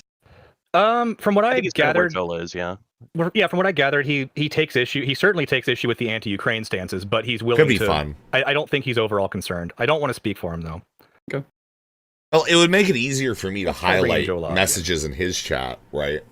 Hello. At the time, you know? I think I can do it. I'll have to test it after this. Wonderful. This is peak streaming performance. This is the precedent that we set. Wick, I'm sure you'll remember last time we had a similarly successful beginning to our show, so hopefully you're glad to see that we've kept up the trend. The traditions are important. Okay. There we go. You need rituals. They bond us together as humans. What do you mean, the humiliation ritual? Not knowing how to get a Discord thing going? I think we're good to go. Well, we've got the spinning squares, but it's probably only a matter of time. I don't know if you caught that Dylan is unable to join us today, unfortunately. So I'll just repeat that. No, he's telling me he might try, but he's saying that he might have connectivity issues, you know? Oh, okay. Well, he's kind of saying, you know, like if it cuts, it cuts. What do you guys think? I did black him out in the thumbnail, so... Well, we can't undo that. We can't. That's the thumbnail. Just have him, if he's willing to try, have him try. And if it doesn't work, we got the thumbnail. He's already blacked now. I just don't, like, why am I like 5 minutes in? Why would you go live this early? Just be like, oh, we're gonna say when we're gonna go live, and then go live at the beginning of that. I mean, it would be, yeah, we'll because I think this is like a podcast thing that, like, yeah, it's on Marketplace of Ideas, which is some other DGG op plant of, like, you know, next to no one. Tallybots wants Destiny for president. Tomfoolery supports communism. Strawman, Steelman. I'm gonna blow my mind off. I'm losing it. Why is this real? Okay. I thought this shit was like slightly. How is this getting 88 views? 84 views. Dylan Burns, Kalinda Soy Pill. Wait, is this the one where Kalinda, like, was, like, worthless in it? Was that the one? Am I wrong? Calling your channel the Marketplace of Ideas is cringe. Marketplace of Ideas. Those ideas, central liberalism. So every Kalinda panel, well, yeah.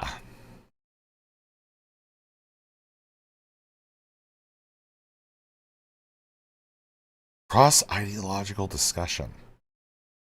Right, Sarah's not, like, far right. Like, I would say she kind of leans right, but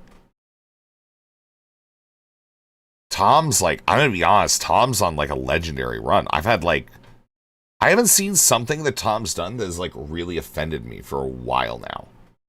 Other than that, like IRI shit, I guess. Tom has become inoffensive to me, and that's not great. That's kind of bad.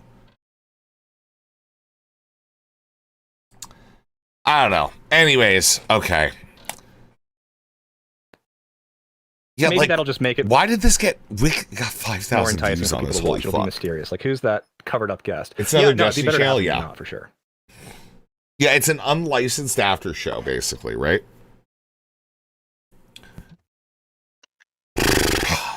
All right, we're just gonna So sit you guys here. been good? Everything great? How's life? Oh, Well, I've you had a know. hell of a day. I've had a hell of a day. I was out until 4 a.m. trying to find my kid in the wrong city because nobody told me that their job transfer had come through. And so I drove 40 minutes away instead of picking them up 5 minutes down the street. And I drove around for like 3 hours trying to find them in the dark. Trying to find your kid in the dark? Yes. Yep.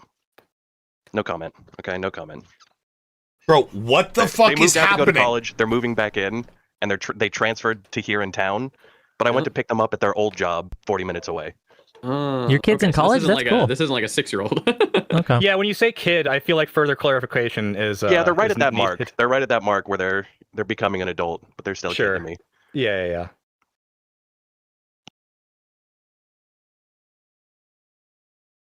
What? Huh? Wait, I'm sorry. Fucking what? What did this guy just say? What did he just say? Good night. Have a good one, only fact. Okay. I'm sorry. Let's go back a little bit. No comment. Okay.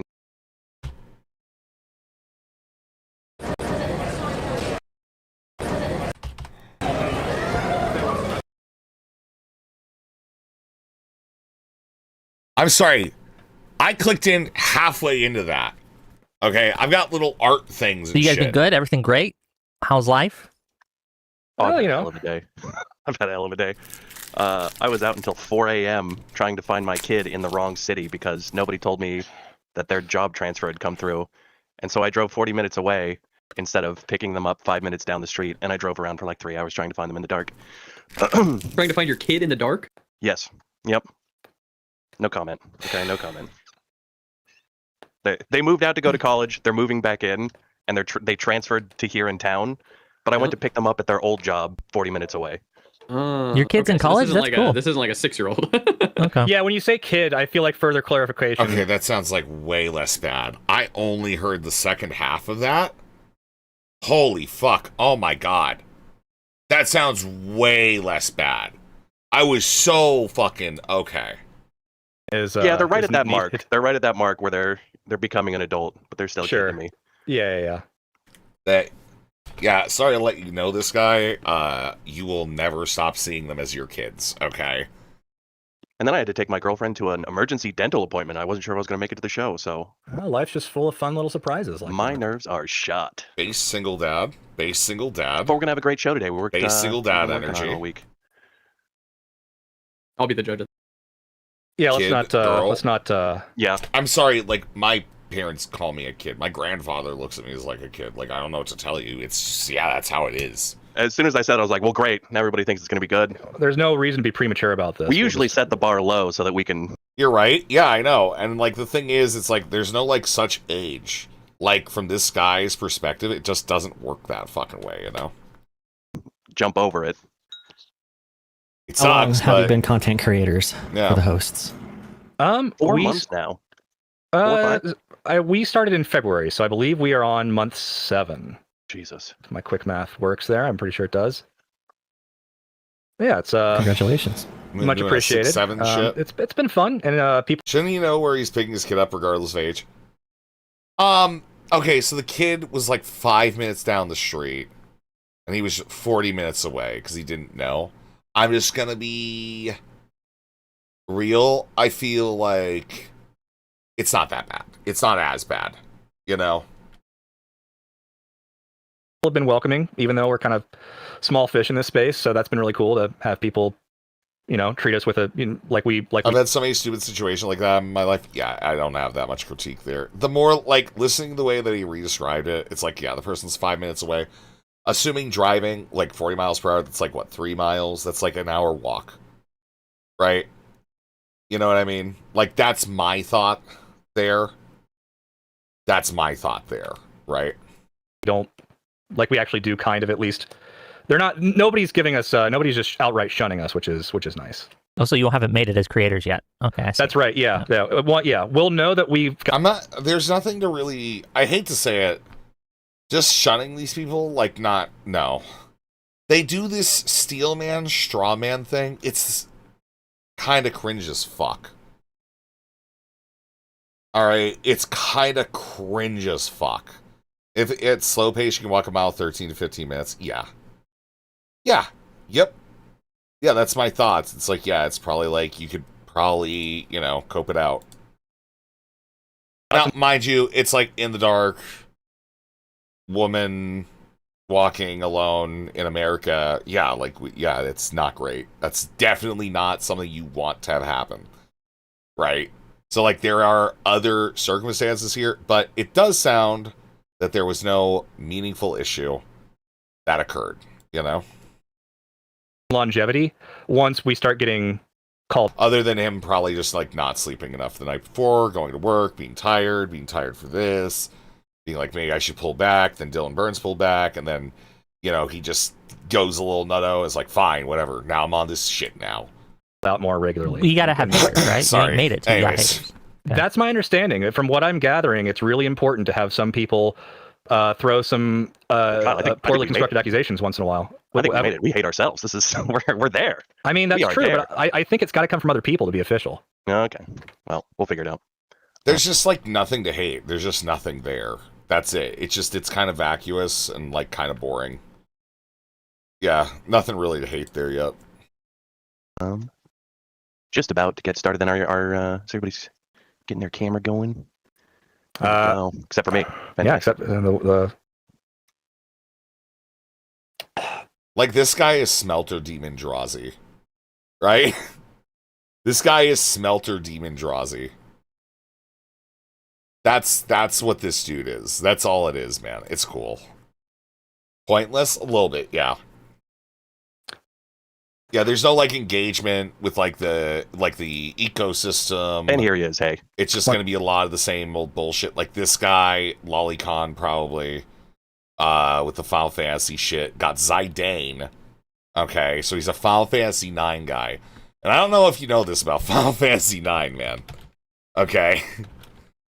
We gotta have a talk real quick.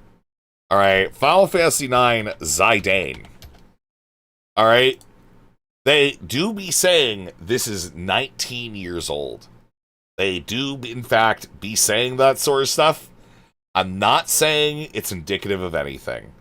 Okay? It's an alright game, but I'm just gonna be fucking for real with you. This is like 12-year-old coded to me. Alright? And I'm just gonna say it was like a understanding that, like, they have redrawn it with people at, like, a more proper age. Okay, and it makes more sense, but even then, I'm just gonna be for fucking real. I feel 12, 13. Okay? I'm just saying.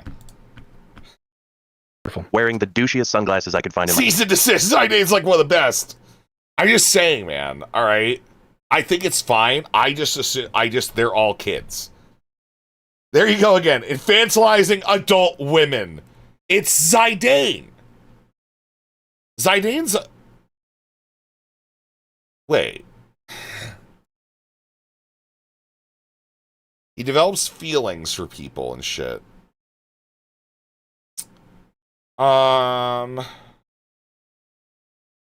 He's male. Okay. He's a genome? No, we're not doing a Final Fantasy 9 fucking lore thought. Collection. Perfect. Let's see. All right. So we're going to get started here. We're going to play the intro. We're going to do a little introduction. But yeah, like, I don't know. I like Final Fantasy 9, but it's like, it's the characters and how they displayed the characters was so fucking weird to me. It was not great. And then we're going to get into a little game we play called Straw Man, Steel Man, and then yeah, I am infantilizing it. I look at it and I'm like, wow, that's 12. We'll get into the conversation. Sweet. Okay. Bro, Wix chat, man. Wix chat is crazy. There's a guy that says, Dylan is sadly probably getting bombed right now. Like, I just... ... I'm gonna broadcast the show intro so that you can all see it is sad, man. It's fucked up.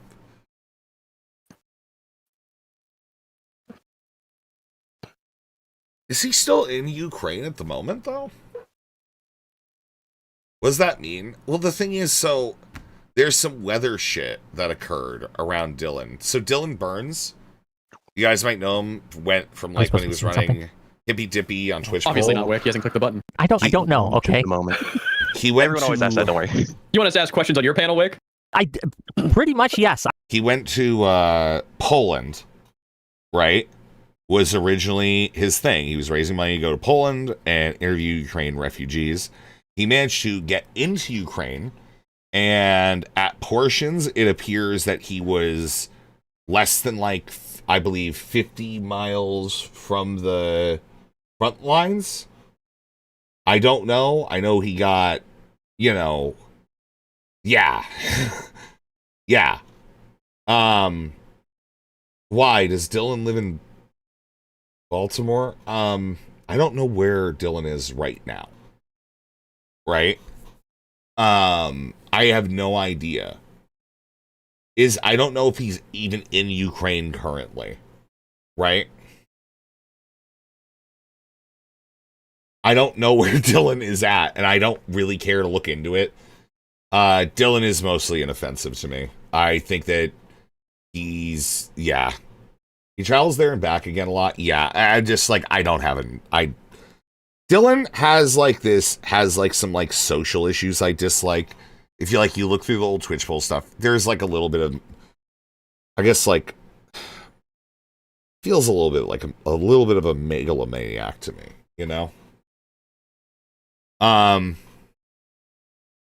But overall, I'm just like, whatever, you know? He's gonna do his thing, and whatever, man.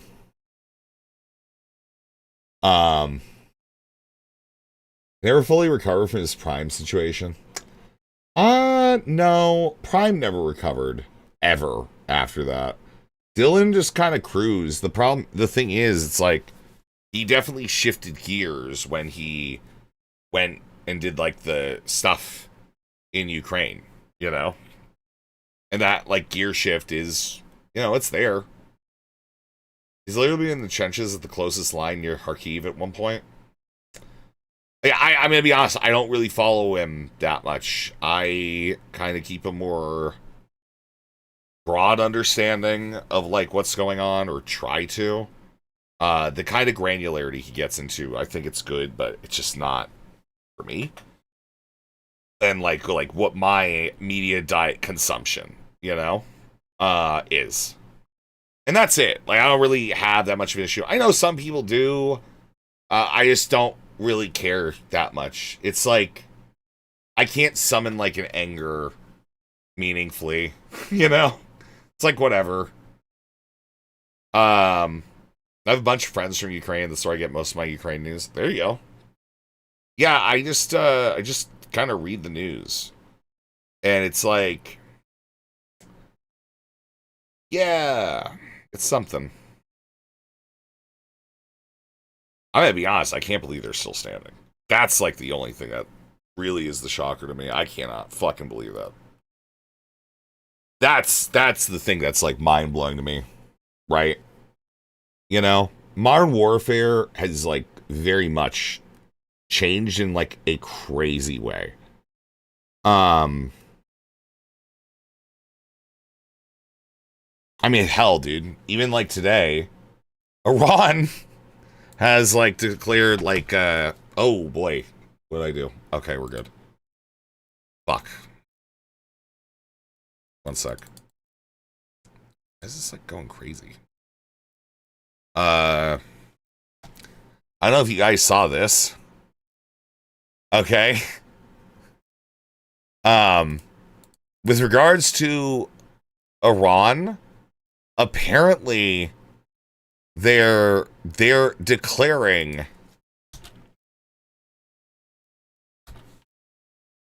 the Strait of Hormuz will be closed until Trump agrees to demands or he leaves office.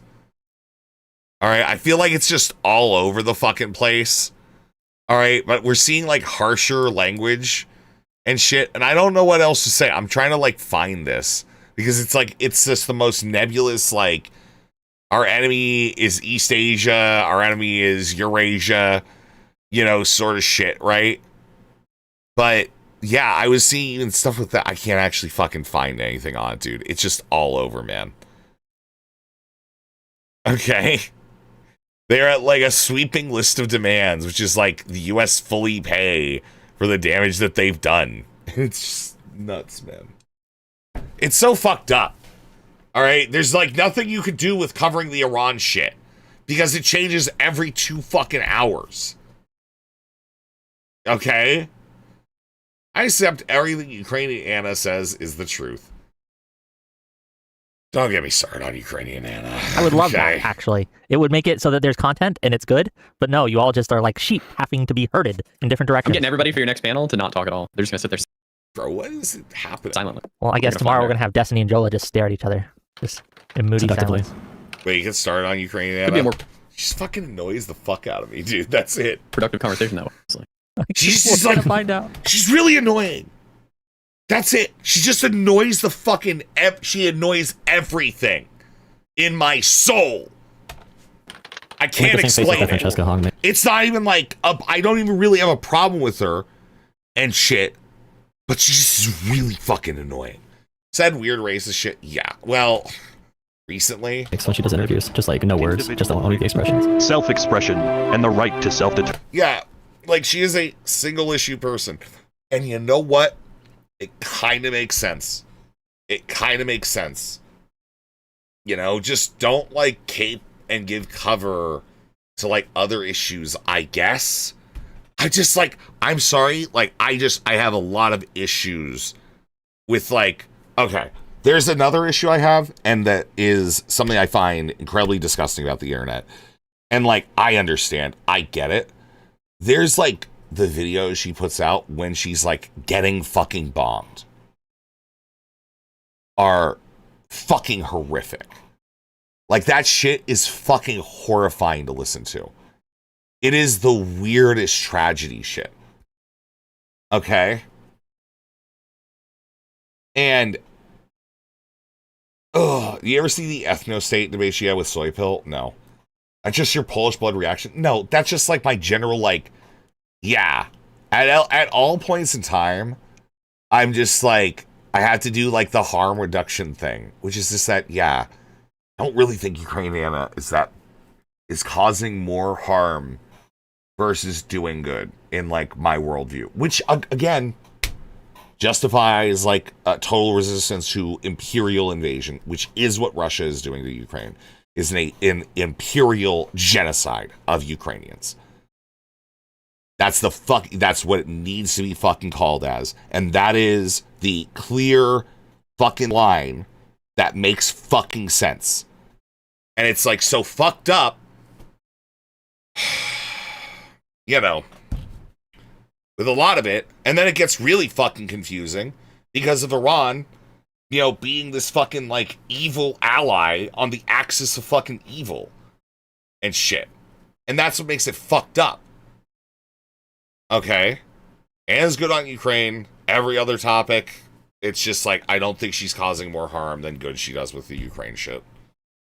That's it. That's all. That's like kind of where it is. I disagree vehemently with a lot of the stuff that she talks about, and it's wild to me. But the thing is, it's just they created for me, a government of. There is something very disgusting about the torture porn and like the deification of it. Not that it's like something I find disgusting that I want to blame Anna for, but rather just our general temperaments within society to glorify acts of harm as something heroic. Like, yeah, obviously, you know, for some people it's like, oh, cool, well, you know, you are better than what those things are. I get that. But I feel like there's just this broadcasting that shit just invites people to like put themselves into more precarious positions or other such whatever, man. Nothing is confusing about this. No, it is. It's like, it's something that you have to like understand that's like really fucking weird. It's just fucking, a lot of it is torture porn. And I think a lot of people are just like, that's a fucking, I'm not even saying it's because Anna's like utilizing it, rather than it's just like, yeah, that needs to be out there. I'm just saying the human reaction is, I don't know, I think it needs some examination.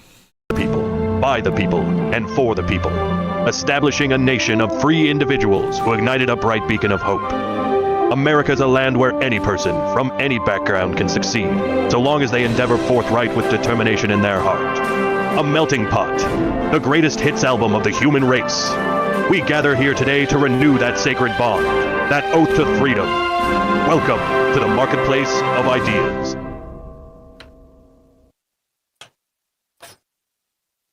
Good evening, and welcome to the show that Tom Foolery predicts will be off the internet within a year's time. It's the Marketplace of Ideas. I'm your host, Kyle Smith, and with me, as always, is a man who's trying to infect this liberal bastion with his own particularly cringe brand of communism, James. Hey, One Punch. Plus, is it me? Do you look like a Pokemon? What is this cringe shit? They're trying, man. What the fuck was that? It's fine. If you're confused about the Russian invasion of Ukraine, I don't think I can help with your confusion.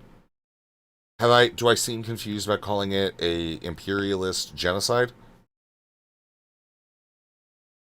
The confusing part that gets there is the kind of alliance that Ukraine is having with Israel, who is also engaged in imperialist genocide. And how it gets complicated because of Iran's affect within that. And it does make it kind of weird. Okay? That's the confusing part. It's not the Russian part. Okay? It's the necessary allies where it's just like, you know, kind of propping up, again, another one. Right? Another imperialist genocide. That's the difference, is what I dislike. And again, I can say I dislike that and still just say, yeah, generally speaking, even with that, still support Ukraine against imperialist genocide. Strange bedfellows, yeah. Israel is more allied with Russia. Okay. Crundo. Okay. Alright, yeah, okay. Yeah, sure. Okay. I'm pretty sure Israel is like full force with America. Pretty sure that that's how that works. You know? We were really chill with Ukraine up until recently, but even then, they're still, you know, yeah. It's just, yeah, man.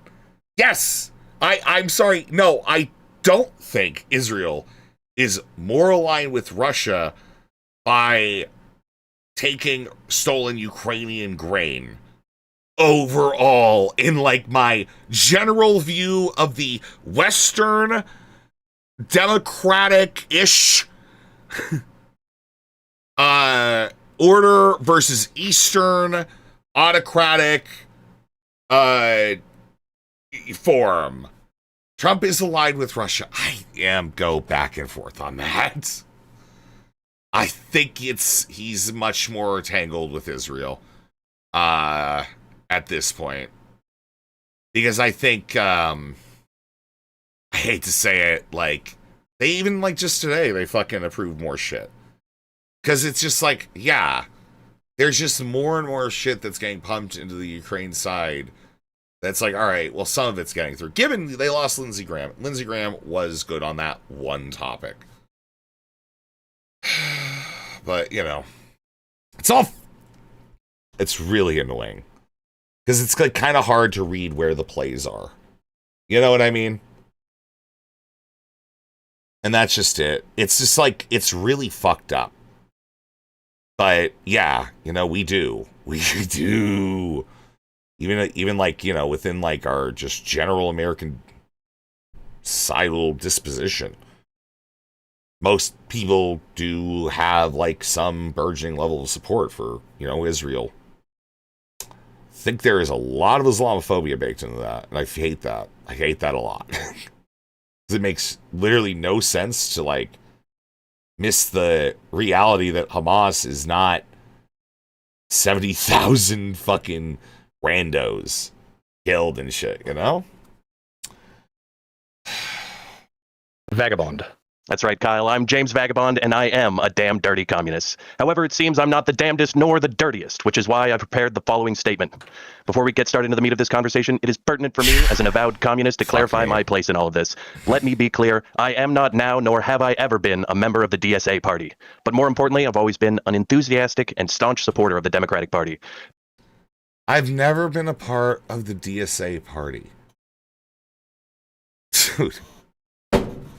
Who fucking cares? Who fucking cares? I went to DSA meetings and they did a lot of really good locally, and they started getting like town councilors elected and shit, and it was actually working, but they were just really cringy and I couldn't stand being around them. Okay, they had like all this like prettier than ass shit, Perhaps even especially when in dialogue with the far left. For almost a century now, since Franklin D. Roosevelt, the Democratic Party has been the premier party for based, freedom-enjoying patriots. The New Deal represents the modern recognition that we as a society supremely benefit from proactively affirming our shared humanity and providing the means and protections by which we are truly able to not only pursue, but actually attain happiness. We were the party that witnessed the economic devastation of the Great Depression, witnessed a society of hard-working men and women standing in breadlines or broken from industrial labor, of the elderly languishing under the weight of inflation, worked to the bone until the day they died.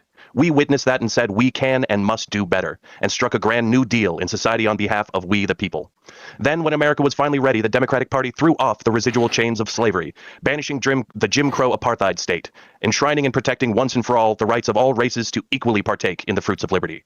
That is the foundation, and those are the values upon which our Democratic Party stand, and it is those values we must each represent in order to regain the trust of the people. And with that, welcome once again to the Marketplace of Ideas, the show that brings good faith and good fun to political debate and cultural discussion. The show some have called the sloppy thirds of online political culture, and frankly, I think that's fair. We here at the Marketplace of Ideas strive to steal the very best ideas from this corner of the internet and pass them off as our own. And here... Is this guy even a leftist? He's like, it sounds like he's an FDR leftist. Which is like, okay... Yeah. All right, man. All right. Am I that mad? No.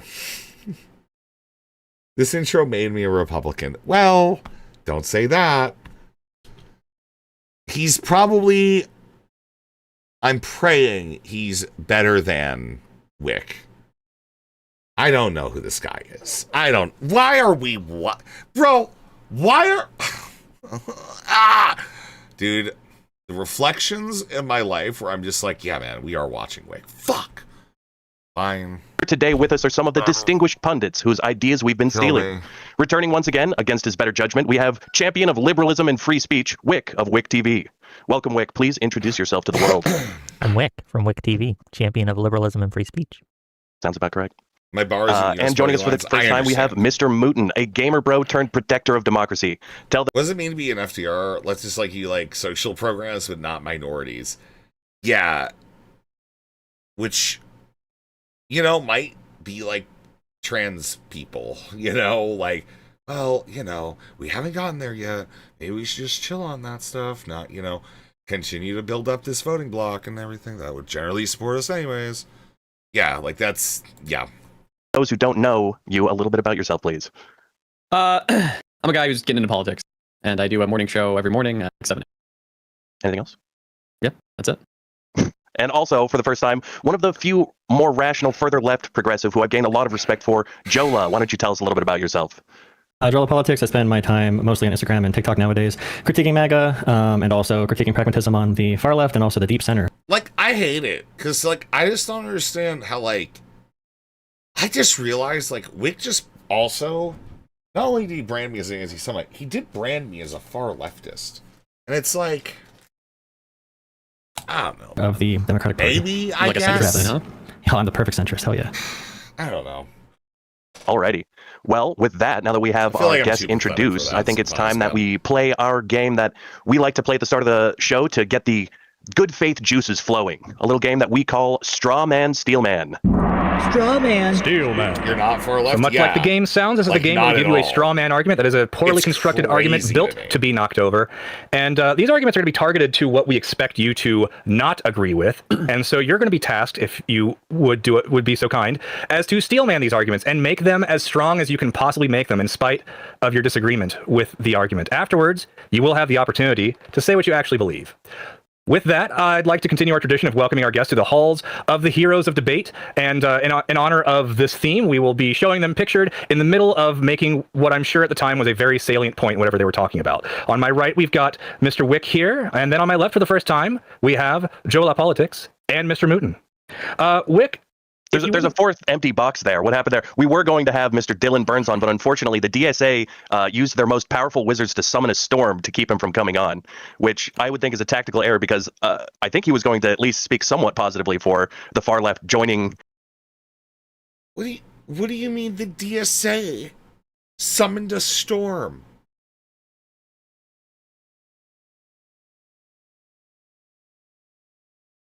Okay, I'm sorry. I think it's a fucking red flag if you're out here using, like, I think it's okay if you, like, shit on the DSA once, but, like, doing it multiple times, like, without, like, being in a debate thing and just smearing them. Oh, they're controlling the weather. You're just doing JQ about the DSA. This guy is actually doing... They control the weather. They control, science. Maybe they can even control industry. Like it's the JDSA, and it's not cool, man. In the Democratic discussion. JC. So once again, a tactical error from the DSA. Well, we'd love to see it. So he may try and join us, but he's worried about his connection, so he might join us at some point. With that, however, Wick, if you wouldn't mind starting us off and reading your scroll of the straw man, if you please. Let me make it big so I can see it. Hell yeah. MAGA poses a cataclysmic threat to our nation, so we need the broadest coalition possible, even if that means welcoming the socialists, commies, and even Nazi oyster farmers into the party. Well, Wick, my expectation is that this is... I think so, personally. I think that it's... But I would expect that you might have some disagreement. In spite of that disagreement with that stance, though, can you find the legitimacy within this stance? MAGA is such an existential threat to our country that we do have to accept help from corners and ally ourselves with corners we would otherwise, in better conditions, be adverse to working with. We need to do it, however, because if we don't, we will not survive. Democracy will not survive, and nothing we do in the future will matter because we will lose today. And the long term does not matter if the short term, if you die in the short term. So that's my statement. Yeah, well said. But what do you actually believe? I actually believe that one of the surest ways that MAGA is a cataclysmic threat, but one of the surest ways to ensure that it still has pull in American politics for decades to come is by lowering our standards, by disregarding the threat of the far left, and by deciding that we are willing to do whatever it takes to win. By lowering our integrity, we make it so low information voters have a harder time distinguishing between the right and the left, and therefore it's going to make it harder to win in the future. So. Oh, so, like, you don't want Destiny to get big with all the child and the shooting and all the other, like, crazy shit. The only way MAGA survives is by not losing the next two elections. Yeah, that's really just it. Yeah, we just need a clean. We need a clean big. That's it. Okay, this is purging time for, like, right-wing everything. Right, MAGA is the resultant of the Reaganite idea of bringing in the religious moral right. It is the final vestige of it. It is a literal brain cult that believes that they are bringing upon apocalypse and that the world will end. That's why they support Israel, because they want to kill every Jew. Every single one, everywhere that they are. They want to make sure that happens, and then they want the trials that they get to watch all of their, the people that didn't believe them suffer while they sit raptured upon high. This is the cultivated Christianity cult that Reagan started. Trump is just this character that for some fucking reason appeals to that cult as well as the techno-fascists. And then the rest of it, the rest of the right is just going to vote that way. His appeal to techno-fascists is simple. He's easy to manipulate. It doesn't even cost them that much. And they've just made hand over fist with all this shit, gain control of all of everything that watches you day to day. Yeah, that makes sense to me. I think that's a stance a lot of people can see the legitimacy of. We don't want to associate with Nazis if we don't have to, and it would seem that we may not. But we'll get into things a little bit more later. For now, I'd like to move on. Jola, if you could please read from your scroll. The DSA is poised to swallow the Democratic Party. Oh yeah, whole. Oh yeah, and we'll be stuck voting for Hassan Piker for president by 2028. The straw man is that right now Hassan seems to have this really overwhelming or Steelman is this really, really overwhelming pull. I do think that there is some viability to describe Hassan's efforts with the El Sayed campaign, for instance. I think there's some reason to say he had some impact there. If a lot of his picks get called, it is absolutely possible that he could build up a cult of personality that maybe could challenge AOC. But I think ultimately it's I think that's what it is. If you have Hassan Piker versus AOC, that's it. Hassan isn't a natural born citizen. He can't be POTUS.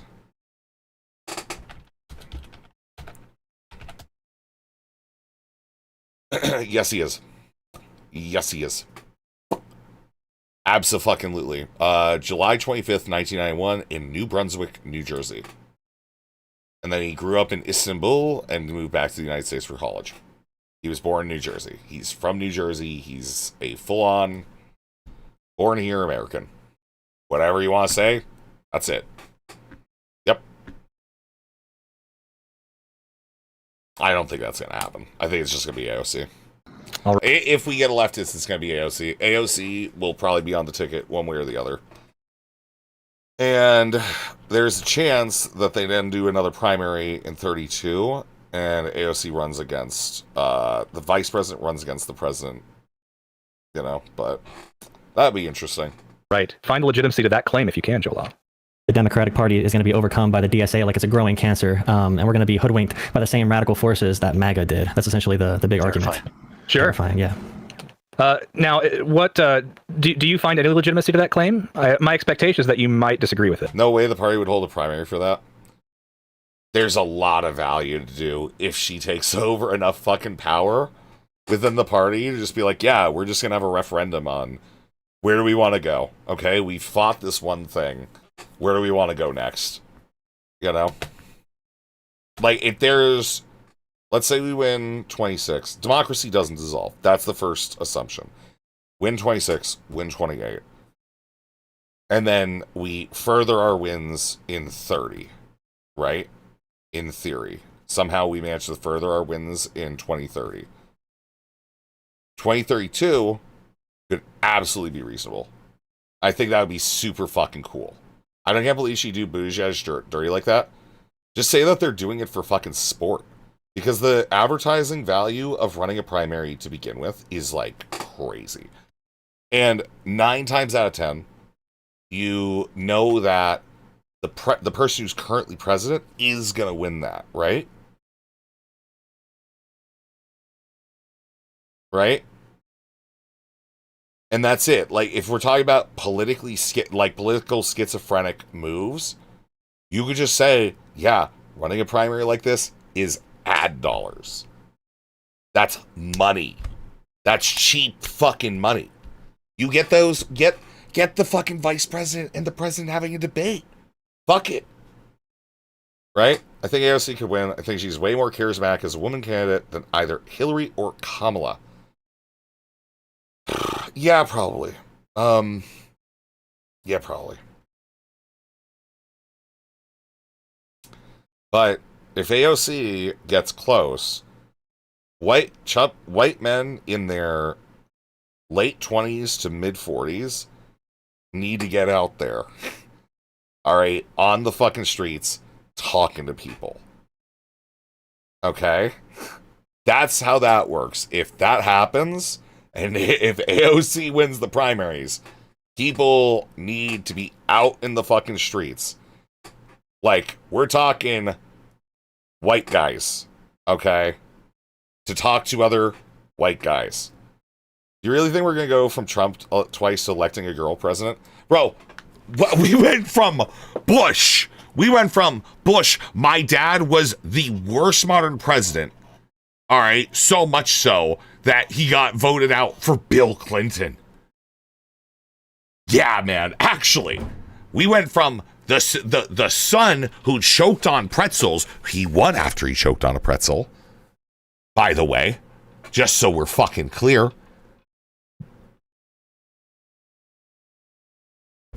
To Barack Obama. I don't think he choked on a pretzel. I think he had a stroke. Andy, that happened in 2001. That happened in 2001, Andy. Just so you know. Okay. I'm just telling you right fucking now. I'm telling you that Hillary and Harris were likable. Well, yeah. Because it's just annoying. Been in court for fighting with Nazis. I realize in chat singers may be cool, but I really don't care. What? But no, I'm just saying, it's like, yeah, no, like, I'm saying, like, that's it. It's just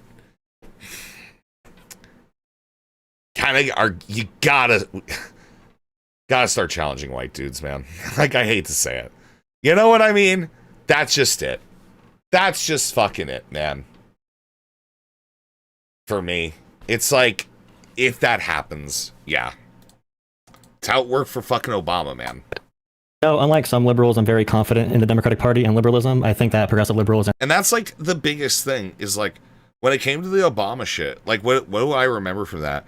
There's the one time where McCain was like, no, don't call him a Muslim. And like, whatever, right? There was that. That was like McCain trying to steer everything right and be like, you know, not do that shit. And then the Republicans were like, yeah, fuck you. We are literally running on that shit. Okay. McCain was a maverick. McCain had long-term goals. Okay. Liberals can power through with the DSA. And Trump shit on those things.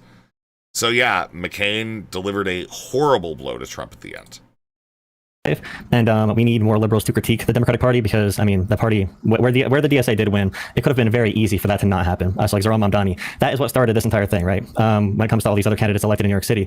If the Democrats did not support Andrew Cuomo, if there were not thousands of staffers to come out for Andrew Cuomo, and they supported another option that was still progressive, like a Brad Lander, maybe we never get Mamdani. And even with Andrew Cuomo being such a crappy candidate, it was still a pretty close race. All right. Well said. Then we will move on, last but certainly not least, Mr. Mooten, if you wouldn't mind reading from your scroll. It would be better to have Stalin, Mao, or the dreaded Francesca Hong in any political position over a MAGA candidate, even at the state level. So, Mr. Mooten. Yeah, I mean, they're not fascists, I guess. At the state level, yeah. Yeah, they'll just fuck over everybody a little bit equally, you know?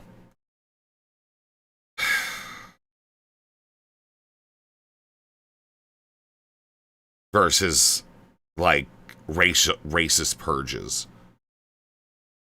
Right? Racist, fascist purges. Yeah. Are you able to find any legitimacy to this stance? Yeah, I mean, this is basically just saying like it would be better for somebody aligned with the Democrats, like Francesca Hong, to be in the position of power over a MAGA candidate because the MAGA candidates might do something absolutely crazy, like we've seen time and time again. Yeah, it is precedented. But what's your actual stance on this issue? My actual stance is Francesca Hong will have to earn my vote. It's still the primary, so you can say anything you want about her as long as it's not like super crazy. But also, I think that she would be detrimental to the Democratic Party. I think that the DSA is a pretty big threat to the Democratic Party, and they're not here to be allies. They're here to. When is the Francesca Hong election thing happening?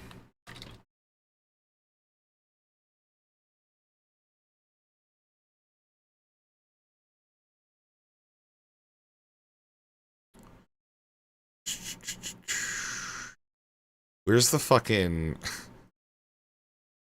When is that? Is that this... Is that tomorrow?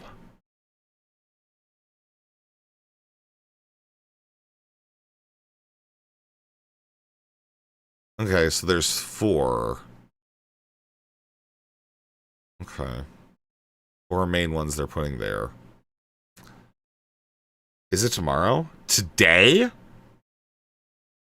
Shut up.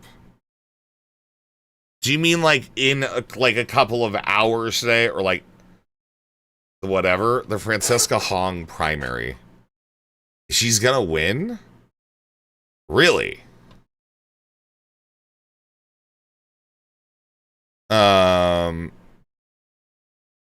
She called for a moratorium on data centers.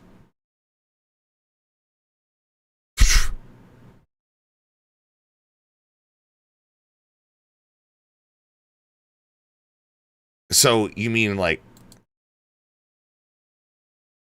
she's gonna be a terrible governor, but it'll really piss off Wick, so I hope she wins. I mean,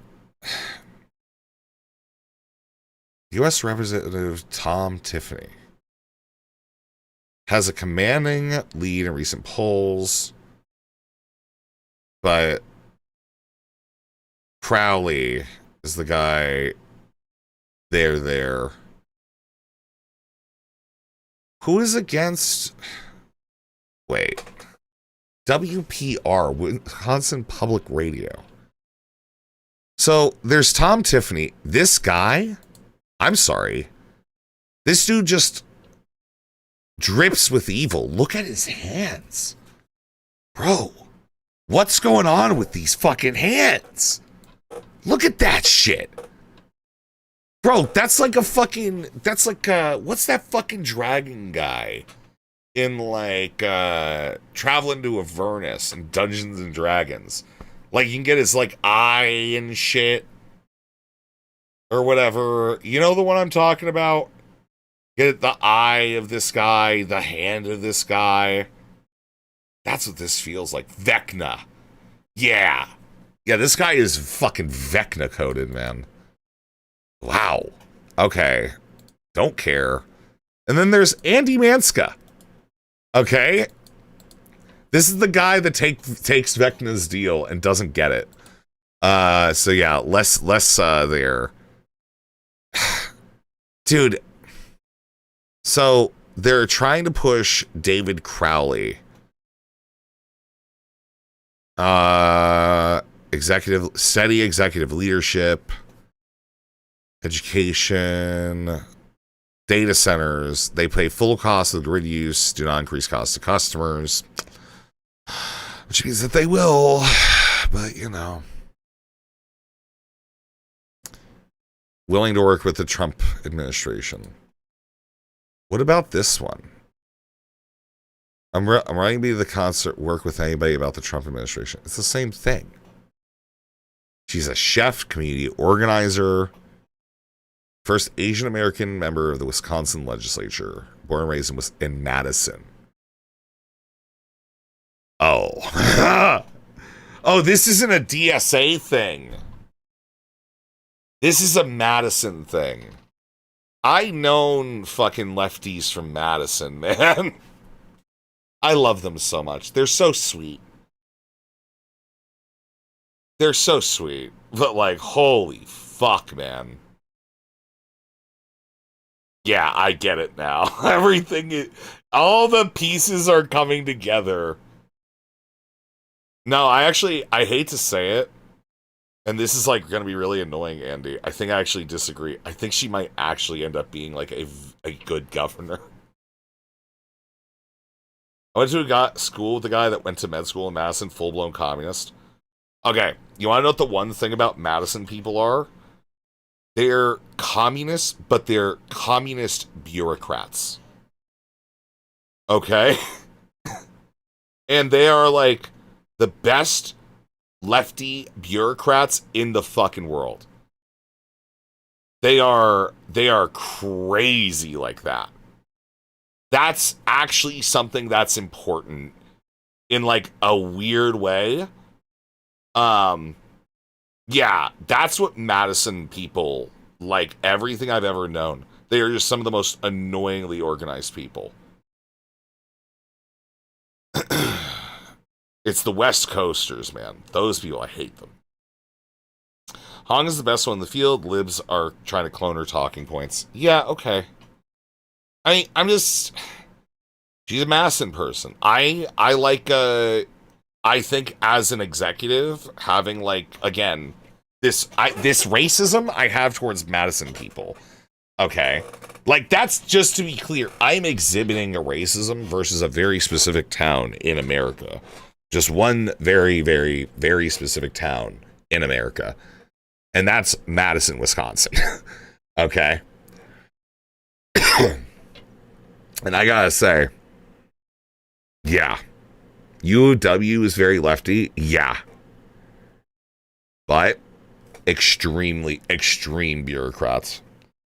Extreme fucking bureaucrats. Like, you know, why do you think that's part of like the whole like... Alright. There is nothing in which anything I just said has any actual relevance. I am just having a very visceral reaction hearing about Madison fucking Wisconsin. Okay, I am having a visceral reaction to that shit. Okay, I'm sorry. I just...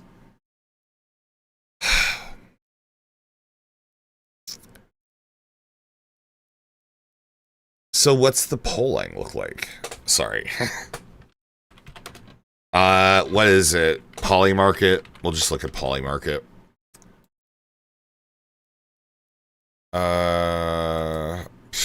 Wisconsin governor.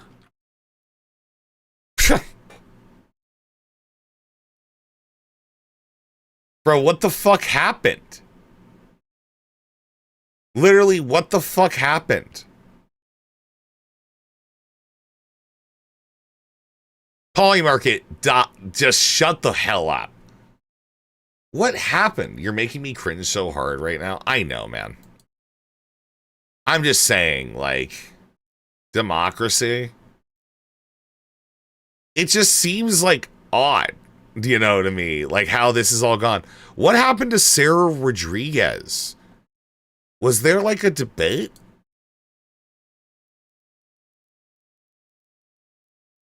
Wait. There's definitely a debate. Sorry, give me 1 second. I need to know now. I'm really sorry about this. Right? There's got to be a debate. 2 weeks ago? Okay. Tonight, a WISN 12 Commitment 2026 election special. An unprecedented race for Wisconsin governor. State Democrats in a... Wisconsin, candidates are asked to state their positions. That everyone has access to. And your ability to win statewide.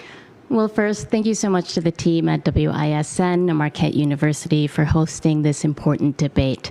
I do not support the full platform of the national DSA, and I'm not endorsed by DSA National. What democratic socialism is a form of government that puts working class people first, that puts work first. The policies that we have been working on, permanent affordability has broad bipartisan support in every corner of the state. Well, things like fully funding our public schools, ensuring that we are doing right by our kids and cutting property taxes, taxing the ultra wealthy and mega corporations, ensuring that we can invest in free childcare and that everyone has access to affordable housing. And we are the only campaign to support a moratorium on AI data centers, and we have found broad bipartisan support. I am looking forward to helping the Democrats become the big tent party that they've aimed to be for many years. Mr. Barnes, you were once seen as the clear frontrunner in this race. Hey, Parallax, love you. Okay, that's fine. It's like mostly inoffensive. You know? Distance themselves from DSA. You previously lost a statewide election for you. The mic needs a pop filter. Yeah, it does. Senate when the field cleared for you. In fact, last year, the Milwaukee Courier said, we need a candidate who can unite this state and win. Mandela Barnes already showed us he can't. And Governor Tony Evers recently endorsed David Crowley over you. So why should primary voters now trust you that you can win statewide this time? Well, thanks so much for the question, and thanks so much for having me. There's not a single person on this stage who's united all shades of blue of the Democratic Party as I have before. Now, that race in 2022, it was the closest U.S. Senate race in the state in over 100 years. It was the closest challenge to any incumbent across the entire country. No incumbent lost statewide. Now, while D.C. insiders like Chuck Schumer didn't see the race as winnable, Republican billionaires certainly did. They spent over $50 million to defeat me, and I only lost by 1 point, 26,000 votes. Now, I can tell you, having been the only person on this stage who's actually won statewide in 2018. She's short and they didn't adjust it for her. No one else is as close to the mic. Yeah. When we kicked Scott Walker out. Bro, I'm not like trying to be racist to Asians. I'm trying to be racist to people from Madison, Wisconsin. Like saying like they're bureaucrats. I'm just gonna be honest, like what was offensive about what she just said? Like at all. They pushed the other progressive out of the primary. Was that the Sarah Rodriguez? Is that it?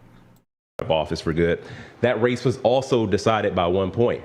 Now, I've been on both sides of the coin, and you learn a whole lot more when you lose. When you win, you think you did everything right. But that wouldn't be raising a town isn't a race. It's a parallel. Okay, I don't know how else to describe it. When you come up that... I've just met a few of them. They're all like very neurotic people. Short, you have a whole lot of time to think about the things that went wrong. You learn about the devastating impact of big money in politics.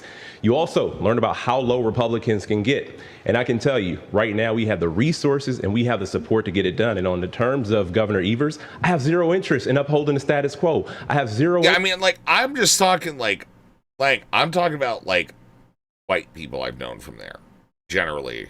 So it doesn't even necessarily apply to Hong, but, you know, her closest competition, Jinakami. What's this? Francesca Hong's opponent, David Crowley, says it's a slur to call him establishment. I'm trying to figure out who the establishment is, right? I think that when we talk about the establishment, I don't know who that is. I'm a kid that grew up in 53206 zip code. My parents was drug addicts and suffered from mental health. I worked extremely hard to be where I am today. And so when people try to call me the establishment, I look at that as a slur, particularly as an African-American candidate. And so I have never ran for office to protect the establishment. I've always been here to protect the people. That's my foundation. That's what I'm going to continue to do as a county executive and what I'm going to do as the governor. Yeah, he's losing this shit. Yeah. Yeah, he seems like a loser. He seems like he ain't short even, but he's got like short. This isn't him, by the way. Interest in being the establishment. He's got short energy. I'm not establishment. That is the difference right here on the stage, because I am pushing the envelope to make sure that... Yeah, that's him. He is shorter than the other guys, though. And her. She's wearing heels, though.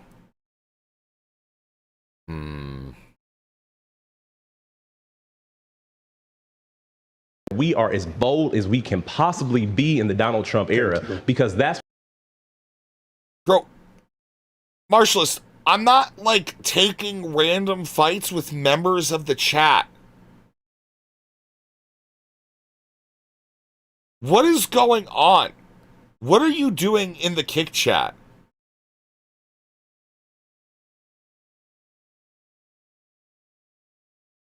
What are you people talking about? Holy shit.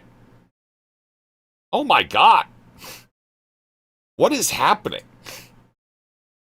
What people have been calling for Democrats to be all along, and we have not truly met the moment. Thank you. Mr. Brennan and Ms. Trying to set up a date? Yeah, don't do that. That's weird.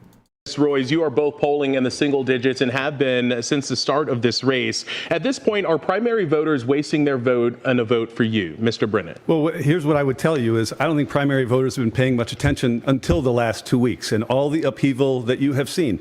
This is what I find when I am going out around the state is that, and this has been verified by polls that was done here by my alma mater at Marquette, because about half the people at this point haven't made a decision. And so that is a lane that's opening up. The challenge that I have had from day one is not that anybody thinks I'm unqualified for the office. I served as the top appointee to Governor Evers. We created the largest budget surplus in state history. You are so fucking weird, Marshall. Stop doing that shit. Okay.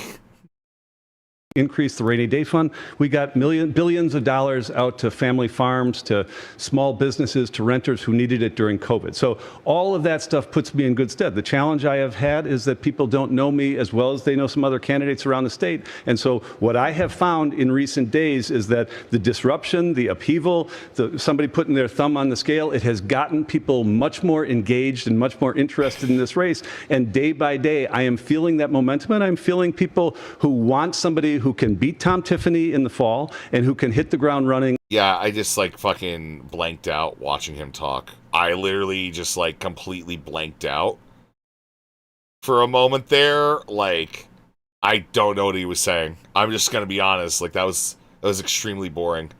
That everyone can buy in and we can lower costs for all Wisconsinites. If you want a candidate who is going to stand up and fight Donald Trump and bring an end to this authoritarian regime, then you should vote for me. I am the candidate in this race that brings the most experience in and around state government, with 10 years of service in the legislature, and the only one who served on the state budget committee. I've also... You had this detective avatar made to watch the Wisconsin debate? No, I didn't. It's... Benji, I swear to fucking God, you know exactly what it's fucking made for, Benji. Alright? You know exactly what it's fucking made for, and I'm goddamn sick of the fucking snark you're fucking doing, Benji. It's bullshit. I'm sick of it! Benji! Also been an executive in the private and nonprofit sectors, and for over 20 years, I've been the candidate that has turned progressive ideas, like the kind that all of us have on this stage, into law. That kind of experience is absolutely essential. And voters need to think about not just who can beat Tom Tiffany, although that is important, not just who can deliver a Democratic legislature, although that is vitally important, but who can actually do the job on day one. And I am proud to have earned by far the most endorsements of any candidate in this race, including the most endorsements in Milwaukee County, the most largest labor union endorsement with WEAC, the state teachers union, and the endorsement of former Lieutenant Governor Barbara Lawton. Thank you all. Last week, a Madison police officer shot and killed a man. Tonight, the investigation and the protests continue. Governor Tony Evers has called for transparency and accountability and urged for peaceful protests. Ms. Hong, in the hours following the shooting, standing alongside protesters, you said, quote, "The state-sanctioned violence was an execution." Would you make those immediate declarations as governor, even though an investigation had not yet started? No, the governor has the largest microphone in the state, and there comes deep responsibility with that. But what we saw in videos and what I had talked to folks who...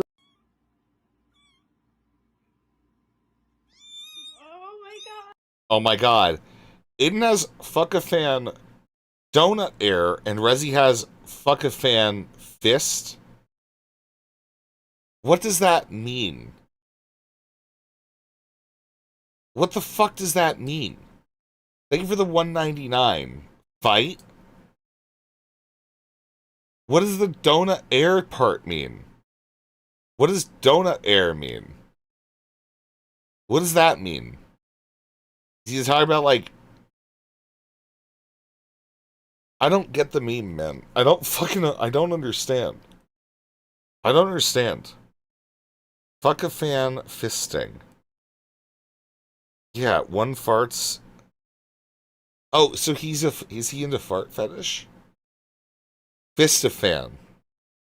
Do you see? No, I don't get it. I'm not. Had witnessed that. I think what we saw, it was clearly the type of violence where no one's life should have been taken. My thoughts are with Corey Ruiz and his family, and I hope that the accountability and transparency that both the Governor Evers and I have called for, the independent investigation, the investment in body cameras. We want local governments to be able to invest in public safety, to be serious about public safety, and I plan to be a partner in that. You have also called to defund and abolish police before, while saying your ideal world is one without prisons. Would you sign a bill or budget that cuts funding for police departments? No. No. Why not? The governor cannot defund police, and I'm not here to govern by slogan. I'm here to make sure that I am the governor that is most serious about public safety, and that means investing in the things that we know prevent crime, and getting resources to victims, and ensuring that the people who are incarcerated and the folks who are working in our prisons are able to live a life of dignity and work with dignity. I think it's important that we invest in communities, including our public schools, out of school programs, and mental health resources, and attacking the opioid epidemic. These are things that are proven to prevent crime, and this is what will help to make sure that we have a government that is serious about public safety. Mr. Barnes, you have previously... Why don't you just abolish the police? Well, because right now there's like no systems aside from that. Like, you're always going to need some like level of like peacekeeper and shit. So like reformation is preferable. But in lieu of that, yeah, like actually investing in the things that are going to reduce recidivism, that works within the kind of liberalist structure. And if you are able to reduce recidivism, reduce like those other issues, then you do end up reducing the need for like common patrolmen to begin with. So like as a long-term strategy, yeah, that's like your incrementalist, like, lefty ideal shit. Right? It's like, oh, well, if we get this one specific knockdown, this is like an easy ask. Okay, we increase funding to prison-like work programs and, treatment programs, psych treatment, whatever. Yeah. That's like that would reduce our necessity to have a, what I think about America is a violence-first police force. Violence first policing in general. I think that, moving away from that would be good. But, it's like if you want to cessate it, it's just, it's technically, I feel like what I'm actually advocating for is like kind of like reprogramming people. So there's something I feel uncomfortable with that. But if I had to steelman her point, that would be it. Whatever can reduce recidivism, that's like what we need to like be focused on. Recidivism is such a fucking crazy reality in America. Just how bad it is like understated. It's like uniquely bad in the Western world. That's something that needs to be built up within our justice system to have any meaning whatsoever. Is that we don't have people going back to jail for crimes, which does mean that, like, yeah, we support them, and that's it. Do you say violence first? Yeah, I think we have a violence first policing system. I think it's the violence of vengeance and it's the violence of resentment. That's how we justify it, That's like kind of what America is. It's fucking resentment, dude. Previously shown support for reducing police funding and abolishing ICE. Following the Madison shooting, you said you were deeply disturbed and pained. Would you sign a bill or budget that cuts funding for police departments? First of all, we should all be very disturbed by what we saw in those images, what we saw in the video. And we should fight. Yeah, Western Europe, Northern Europe, just in general. I mean, we have like the largest prison population ever. Right? Without gun reforms, policing system isn't going to change. I don't know. I think you can reduce recidivism one way or the other. I think it's like absolutely feasible, but I think that requires us to stop looking at people that commit crimes as like, you know, inherently flawed and start looking at them as, you know, clay to be molded, you know? But I mean, that's, you know, that's it. What about the Eastern world? I'm gonna be honest, I don't really fucking know that much about like Eastern prisons. I know Russia's pretty bad. Don't know that much about China. Don't know about like Japan or fucking anywhere like that. I'm gonna be honest, I don't really even know that much about Australia or New Zealand. Definitely nothing about African prison, if that even exists. Uninformed take. I know. I'm reflecting on American prisons. Japan has a really high conviction rate. Well, as hard as we possibly can, as a state, as a people, as a society, to make sure that never happens. I want to like skip over and get to the guy that ostensibly she's against. Police shootings in Kenosha and Minneapolis. Did you rush to judgment with your comments, and would you sign a bill or budget that cuts funding for police departments? No, I did not rush to judgment with my comments. My thoughts and prayers are not just with Corey and his family and friends, but with the entire Madison community and everybody who's been affected and re-traumatized by this. Again, we have seen these types of incidents happening here locally with Jacob Blake, as well as George Floyd in Minnesota. And so it's extremely important that we have transparency. We cannot defund the police. We should be investing in public safety, and that doesn't mean more money to police officers. That's like investing in systems like the community violence interruption. Milwaukee County, we have been a leader in actually helping to reduce violent crime here in Milwaukee County, working directly hand in hand with not just police departments, but also community organizations. And so we have to focus on not just investing upstream, but making sure we wrap around services around families so that they don't have to go down the road of criminality in the first place. Madison police currently do not have police body cameras. Raise your hand if, as governor, you would sign legislation requiring all police and sheriff's departments in Wisconsin to have body cameras. All of you. All candidates. Let's move on to the economy. Huh. Interesting. Okay. I'm gonna be honest, this Francesca Hong seems like kind of boring. I was told she was a demon.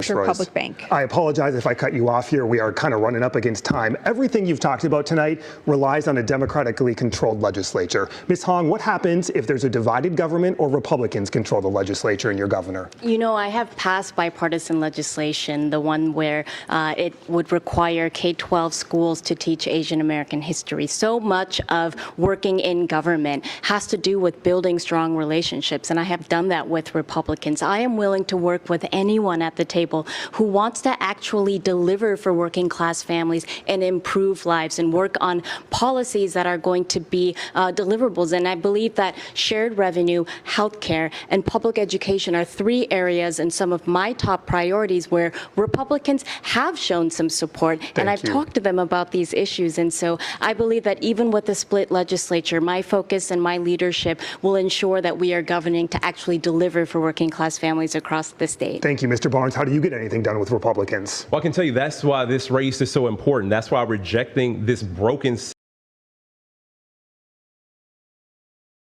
Mr. Crowley, how do you work with Republicans? Get anything done? You know, I served in the state legislature like many of my colleagues here, but none of them have actually run local government. You know, I'm the county executive of the largest community, and when I was elected in 2020, we had to work to get Act 12 passed. And we worked with Democrats and Republicans, and we've done it in Republican-controlled legislatures, and I do believe that we'll get a lot more done. Thank you. Believe it or not, it is now time for closing statements. We did choose randomly with the campaigns present to determine the order. Each candidate will have 30 seconds for a final thought, and we will begin with Mr. Brennett.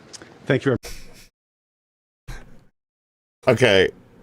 I feel like if this race was like slightly more interesting, Saturday Night Live absolutely would have had fucking Kel play this guy. Okay? Like, Saturday Night Live, I haven't watched it in fucking ever. Right? Or Kenan Thompson. Yeah, Kenan Thompson. Right? I haven't watched it in forever, but I absolutely believe they 100% would use Kenan Thompson to play this dude. Each candidate will have 30 seconds for a final thought, and we will begin with Mr. Brennan. Thank you very much. Well, Keenan left the show. They bring him back. Andy, dude, you know how Saturday Night Live works. Once you're there, you never get out, okay? Differences. All right, we don't care about Brennan. The values of all right, we care about Crowley. First and foremost, thank our moderators for hosting us, and I want to thank all of you who are tuning in today. You know, my story is like Wisconsin's story. I grew up learning the values of hard work, resilience, and to stand up when somebody tries to knock you down. But people all across this state are struggling every single day, and I know what that feels like. They need a governor who's going to deliver for them on day one. And that's why I have received the endorsements of folks like Tony Evers, Governor Evers, our labor unions, and folks all across our state, because they know I will be delivering the results that's going to make a great impact. I look forward to having your vote on August 11th. Ms. Royce. All of us on this stage are good chairs. It's trying to rig this election, and that we Much to the view. January with the mandate to govern in the interest of people. And Ms. Hall. Thank you so much to the viewers this evening. I am your fighter, fighting alongside you and fighting for you. And this is a movement moment. Our campaign is one that has built a bipartisan coalition where we have reached voters in every part of the state. Republicans, independents, Democratic Socialists, and Democrats. They have come together and already uniting. We are already beating Tom Tiffany, whether it comes to the number of donors, whether it comes to the number of individual donations. I think it's time for this moment of unity, and I'm the leader to meet that moment. That was quick, and we did it. We made it. Our sincere thank you. It really is. Like, again, I know you might say establishment as a slur. It really is like establishment versus grassroots. Like, that's how this feels. She has much better 30-second like calls like that, I think. I get it, kinda. I know that it apparently she doesn't look great against Tom Tiffany, but you know, I don't know. I guess we'll have to see a debate. I think she's doing, you know, after being up here for an hour, you know, I think that's like a really good like closing line. I think that's strong. I think she had a strong opener.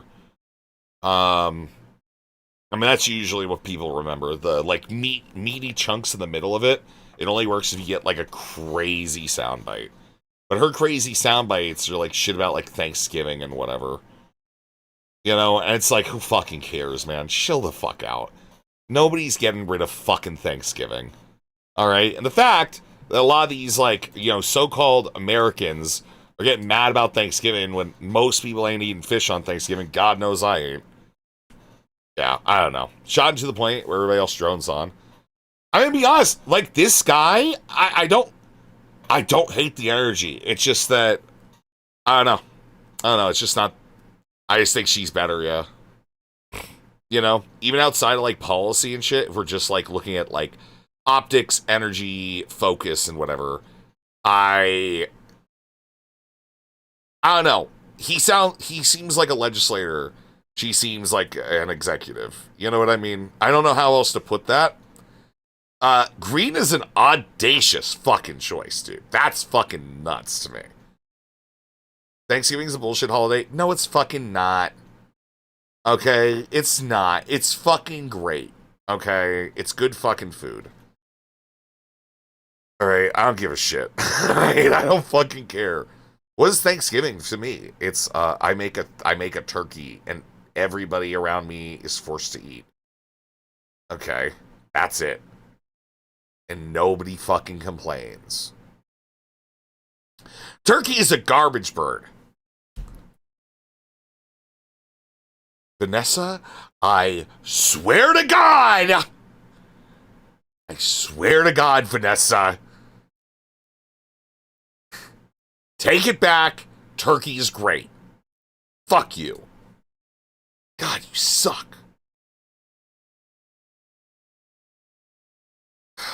Vanessa's out here eating pigeon. Yeah, I know, right? Anyways.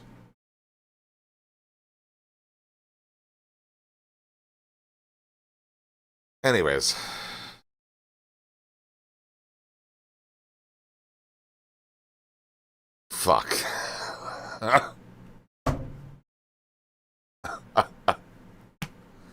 So that's tomorrow, right?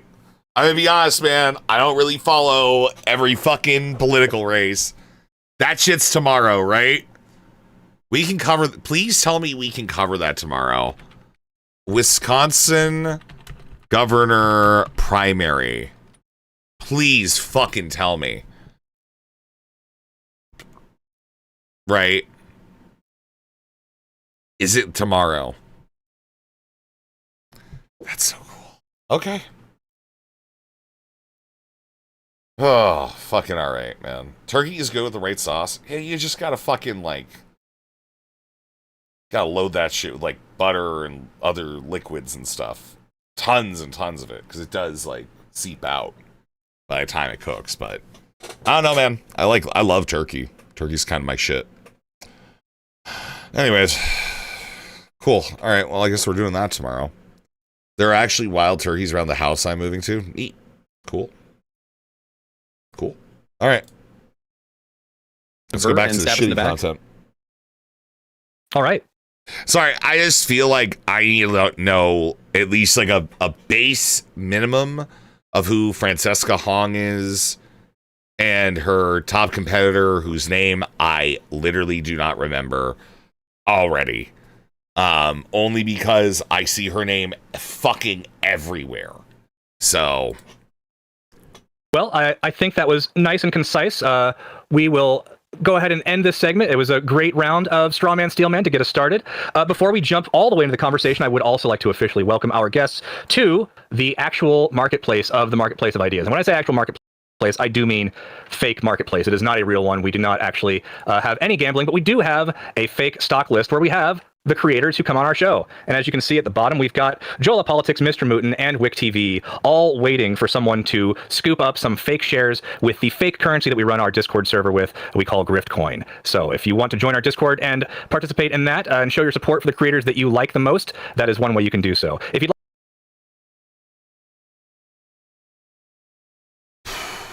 Okay. Just get some funny alerts, man. Okay, just get some fucking funny alerts, man. like to support our channel, please consider visiting our YouTube channel and giving us a like and subscribe on this video before you go back to the streamer of your choice with whom you are currently watching. We are new to the game, but we are growing and learning. And much like the DSA, we're going to swallow the discourse whole. Really? Yeah, real good at swallowing here.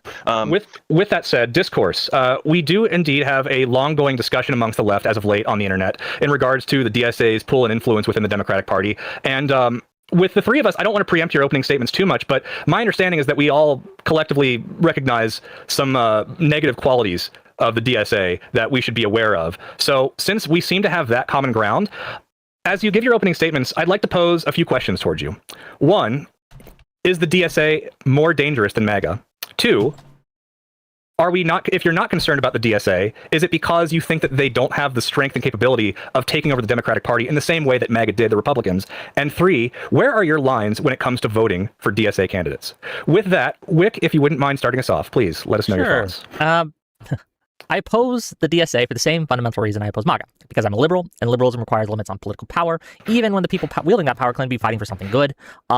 The DSA, socialism, etc., treats institutions, courts, the civil service, the press, and political opposition as obstacles to be brought under control when they interfere with their movement. Okay, MAGA comes from a different ideological tradition, but too often reaches the same conclusions. Liberal institutions are impediments to transformative politics. Capitalism, right, is not merely something to regulate, but something to overcome. Is this one where Wick says socialism is worse than racism?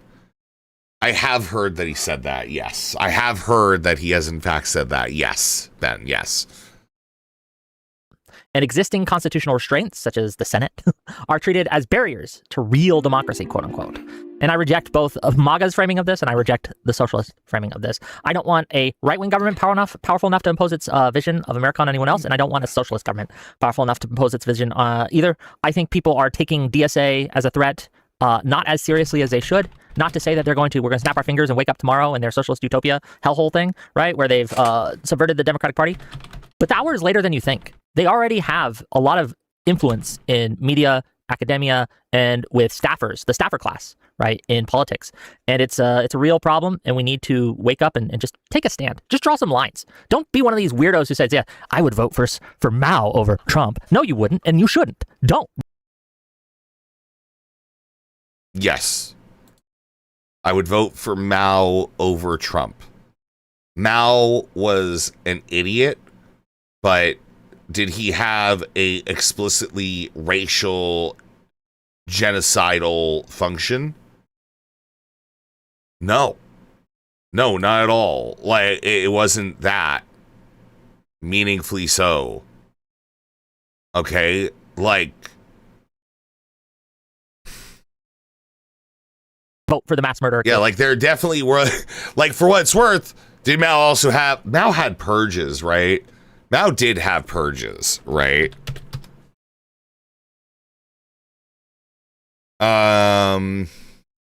Right?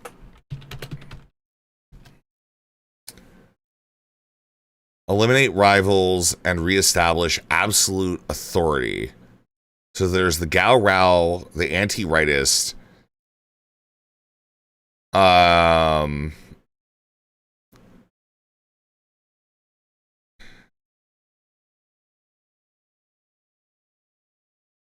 What is this one? Mao didn't purge. How many Finches are there in the U.S.? The Great Leap Forward led to 15 to 55 million deaths due to the 1959 to 1961 Great Chinese Famine, making it the largest or second largest famine in human history. Yeah. Yeah, like, I'm going to be honest. Would you look at would we even do a Great Leap Forward? Right? Because China wasn't even like, they weren't industrialized pre-World War II, right? Most of it was stupidity, not malice. Do capitalists cop to their famine deaths? Well, no. So that's like kind of like we have already industrialized. So this is why I'm trying to like say it's like they were an agrarian society, which is just, you just make crops. That's it.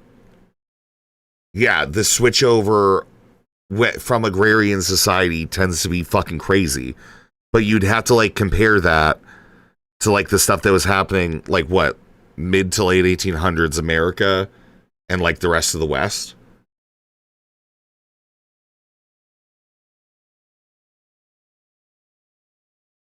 I still think it's like kind of fucked up, but like I don't know if like what Great Leap Forward would we have?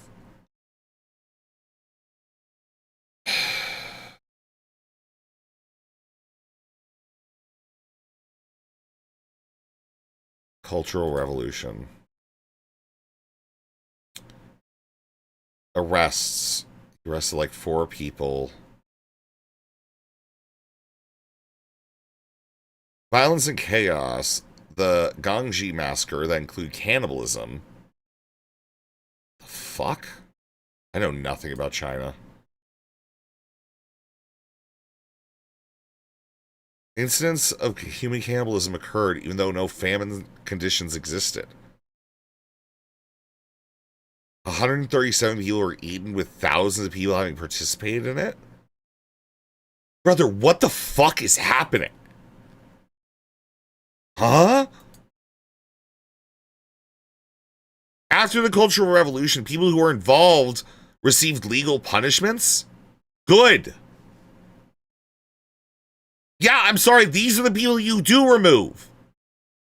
That's what's going to happen in Wisconsin? What are we talking about here, man?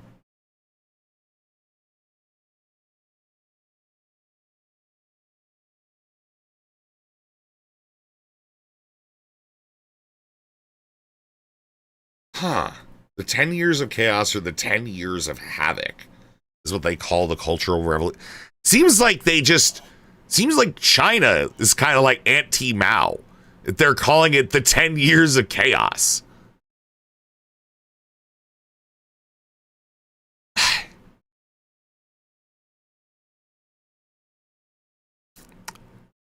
Why was there cannibalism?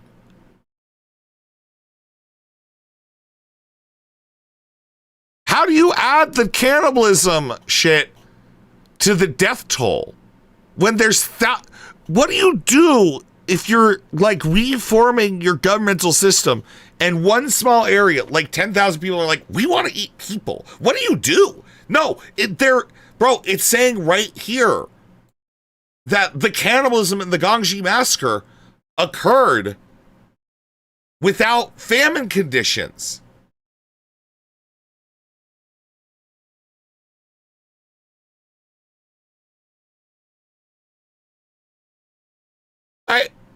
What the fuck happened?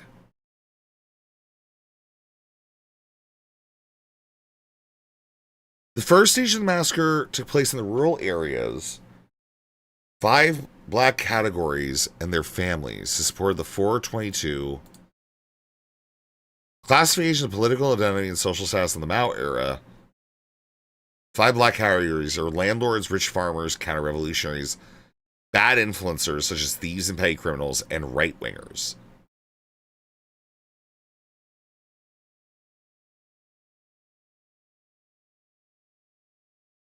Struggle sessions, humiliation. Wow, yeah. Many were killed by the Red Guard. Oh. So they literally just killed all the right-wingers. No shit.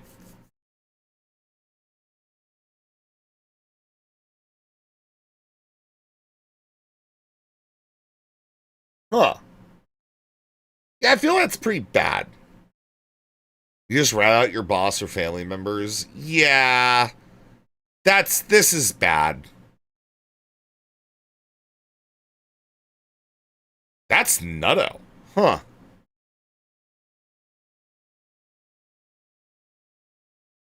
Like, I can understand if you're, like, as a state taking over, like, land and shit. And, like, yeah, you're probably gonna, he's just, like, I don't know. I don't think you kill the landlords, right? This is the future you want? I don't think so. I think I'm, like, a reformation, like, guy. I think you could reform some of these people. But then it's like, you hear stories about people where it's like, oh yeah, my family controlled all of the eggs. And it's like, okay, maybe. Michigan coming November. Huh. The 5 red categories. Revolutionary cadres, active members of the CCP. Revolutionary martyrs, immediate family members, children, grandchildren, relatives of deceased CCP and PLA service members. Revolutionary soldiers, the workers, and poor and low-middle peasants. Oh. On the bright side, a lot of people have had their honor restored in recent years. Huh. One day you'll learn every mass casualty is banks versus right-wingers. I don't know that. Who is your egg guy? I don't really eat eggs, actually. I'm like kind of anti-egg. I think eggs are kind of gross. Most of the time. Every once in a while, I can go for like some scrambled, but it's pretty rare. I don't know. I'm just not a big egg person. I don't know. It's just me. Person, right? Don't vote for the rapist. Don't vote for the person who wants to abolish the Senate and the police. You can not give them your vote. You have free will. Make that choice. Anyway, yep. That's me. Beautiful. Much appreciated, Wick. Thank you so much for being here once again with us. Jola. Yeah, they were messed up by the Civil War, World War II, warlords, revolution, 100 years of imperialism after the Opiate Wars. Yeah, there's a lot going on there. Right? There's a lot going on there. Quiche, custard? I mean, yeah, but I don't know. Just not my thing. Like, I'll use eggs in recipes, but... Would you mind giving us your opening statement on the matter? So I don't think DSA is as dangerous. Like, I will also just say, it's like, at the end of the day, buck stops with whoever's running the society. You know, like, yeah, it sucks, that's bad, you know, but yeah, there is definitely going to be some, like, layered blame. And I'm going to be honest, I don't like the cultural distinction to, like, you know, single out people. Like, I don't know, Jake Lang? Yeah, that guy probably needs to be re-educated. Jake Lang's like one of them, you know what I mean? He's probably like, some of these people absolutely do. You know, and like, we need to like have a re-look at January 6th. There are way too many January 6th people that have been like charged with like CSAM and like child porn shit. There's something very, very disturbing about that. You know? And I don't, yeah. For a couple of reasons. So number one, it is their lack of ability to get power, but also who the DSA really is. Now, MAGA is made up of radical, like, I don't know, 50 plus year olds, maybe between the ages of 45 and 70 around, the generation that was lead poisoned the most. They are very stuck in their ways. They're going to be like that forever. These are the people that supported George Bush when he was saying crazy shit like, you know, it's a holy conquest for us to go into Iraq. These people are not going to ever change. But the young people, I know people who were probably DSA adjacent when they were in their 18s, 20s, 30s, especially during, who are older now, especially during like Vietnam protests, who very quickly, and they were like radical hippies and whatever, who very quickly voted as just like normal liberals as they got older. The DSA is a bunch of kids, and there are very deep issues on just the social environment around the DSA and the Democratic Party in organizing circles that make it really easy to get young people attracted to the DSA, which is something we can go into at a different time in the conversation. And also, yeah, their ability to get power. America. Like, I'll just be real. The one thing about DSA is that they will not, like, if you end up joining DSA, you're probably going to vote Democrat for life. Okay, you want to know what pissed me off the most about DSA? Was, like, having to go around and, like, shill for, like, shitty fucking liberal Democrats and shit. You know? That shit sucked ass. I hated that shit. But that was the game. That was the fucking game, and it sucks. They conflict with everything that has ever been America, so I really don't think they can ride with the culture. Republicans can have the majority white Christian football culture, and the DSA can barely even talk about Thanksgiving. So, okay, well, much appreciated. Thank you so much for that, Jola. And Mr. Mooten, if you would be so kind, give us your opening statement as well. Yeah, my opening's gonna be pretty short and sweet. The DSA have wacky policies. It's voted on. They have like a national committee every 2 years or 4 years. I can't remember off the top of my head which one it is. And that's what these people want. They want to abolish the police. They want to get rid of the Senate. They want to have open borders. So why should we not be scared of them? They're telling you exactly what they want to do. I don't understand people who are like, oh, well, they won't be able to do it, blah, blah, blah. These people are at a crucial point where you kind of need to kill the baby in the crib, in my opinion. Yeah. Okay, so a couple marks of disagreement there, but hopefully it will be a better discussion for it. With that, we'll open up the discussion. Yeah, I guess I just don't like this idea that many on the left have decided, because MAGA is the enemy and MAGA is very, very bad. It is the enemy. It is very, very bad. That they're giving a blank check to people who oppose MAGA, right? They will literally vote for anyone who opposes MAGA, no matter how bad, no matter how much long-term damage they want to do.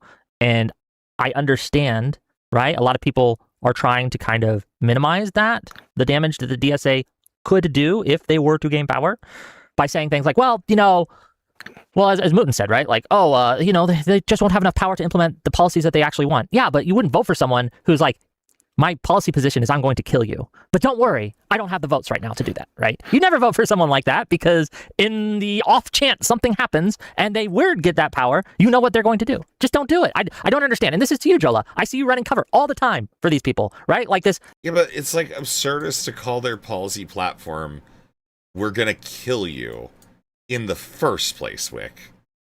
Like, you can acknowledge, like, that really, like, simple and truthful statement.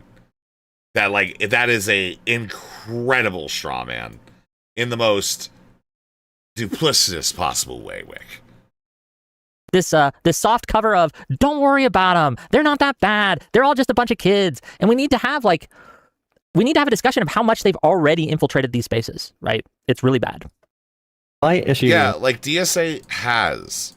Because I think what ended up happening is, in America, when you look at, you know, people who were involved in, like, the Trump revolution that, like, occurred in, like, 2018, right? You have a bunch of people that, you know, they get, like, elected, you know, for DSA, like Ocasio-Cortez and, Jayapal, the other squad members, right? And that was, like, really encouraging for a lot of people on, like, that farther left, whatever. To call it an infiltration is, like, absurd because, I'm sorry, DSA people were still Democratic voters through and through before, all of that in the first place. So I find it, like, particularly, like, just kind of fucking disturbing, because it's just, like, absurd. The way that, like, Wick is framing this. It's not a takeover. This has been your activist core of the Democratic Party. The stuff that, like, Wick and Destiny and all the rest of these people, they want to, like, lay claim to those efforts. And honestly, yeah, it's a good idea to do so. The problem is, the only time it works is when you have the people who've actually been in the trenches doing it. Because fuck all are liberals doing shit. Why did Hillary lose? She didn't fucking campaign. Oh, Dueling, you're getting a timeout for that. Don't say that. We do not support harm coming to Wick. We are going to chill on that. Don't do that. Right? And that's the thing. It's like, yeah, it's not even Red Scare. It's just this rank dishonesty with, like, what has been guiding principles to actual Democratic growth. And yes, it's fucking Bernie Sanders, man. It's Bernie Sanders. It's Bernie Sanders' efforts to get more people engaged in the political system. Okay? Bernie Sanders abso-fucking-lutely is instrumental in so many ways to Democrats having any amount of resistance to Republicans in the Trump era in any way, shape, or form. It's just, like, absurdist, man. Largely is that I don't see people like you, Wick, criticizing the Democratic Party. I know we've had this discussion before, but if you go to a local Democratic Party like Democratic Committee or whatever, Democratic Committee, I don't want to give away, blow my cover, Democratic Committee, but it's going to be a bunch of 45 plus year olds. It's going to be maybe the average age might be 60, 70, 80. So there are people literally in cities who are from more affluent, white backgrounds or whatever backgrounds where they can afford to pay dues, or they just go to the meetings for fun because their friends go. And it's the only place where there's organizing happening where it's going to be younger people. Now, Democrats can either say the DSA is a cancer and all this crazy stuff about it, or they can try to compete with DSA where they are very effective. And my question is largely, and I wish we had someone involved in like direct ideas. I don't know much about what DSA does to know if there's anything they do in particular that can replicate that. If that's just going to be where all the college, the libs did no kings. They do things, brother. Okay, I don't know how to tell you this. I think it was like a collective of libs and lefties doing no kings. Hassan did shill real hard, went to the fucking protests, did all that shit for no kings. Whether you like it or not, Hassan is a relevant political actor that we have to acknowledge he has become undeniable. Okay. He has become undeniable in a lot of fucking ways. But No Kings was just like, yeah, it was capitalizing on a moment, and that's good. We need that. We actually need a lot more of that specifically. Okay? We specifically need more people rising to moments because it brings strength to the kind of coalitions that we aim to fucking build.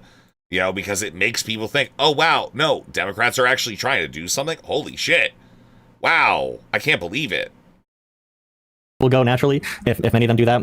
Yeah, it's really difficult to find that balance. I feel like we can defeat the DSA rather easily. I genuinely, and I know people say I'm a secret DSA agent, I think people saying that about me is honestly part of the brain rot, the Hassan derangement syndrome happening online. If you think I'm not going to be your ally in your movement, then you're going to fall into why shouldn't the DSA members run as their own party? Why shouldn't they just run they under should. the DSA? They can.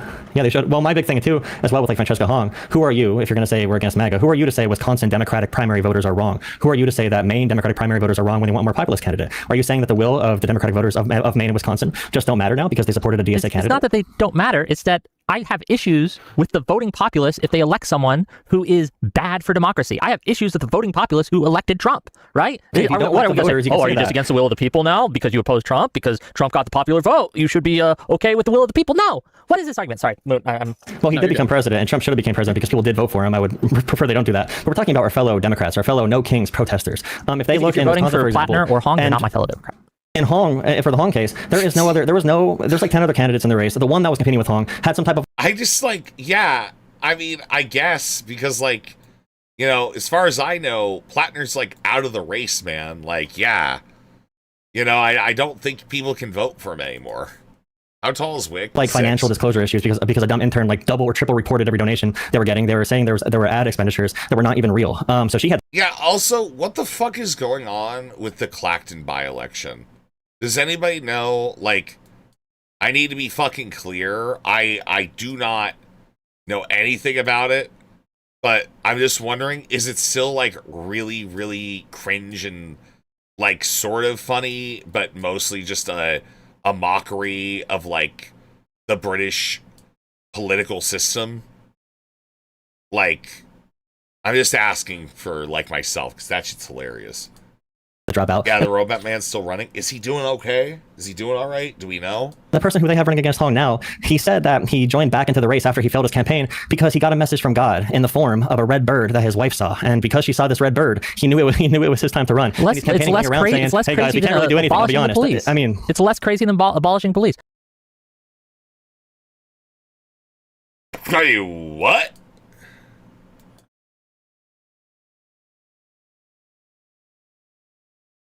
What? Redbird prophecies are less crazy than abolishing the police.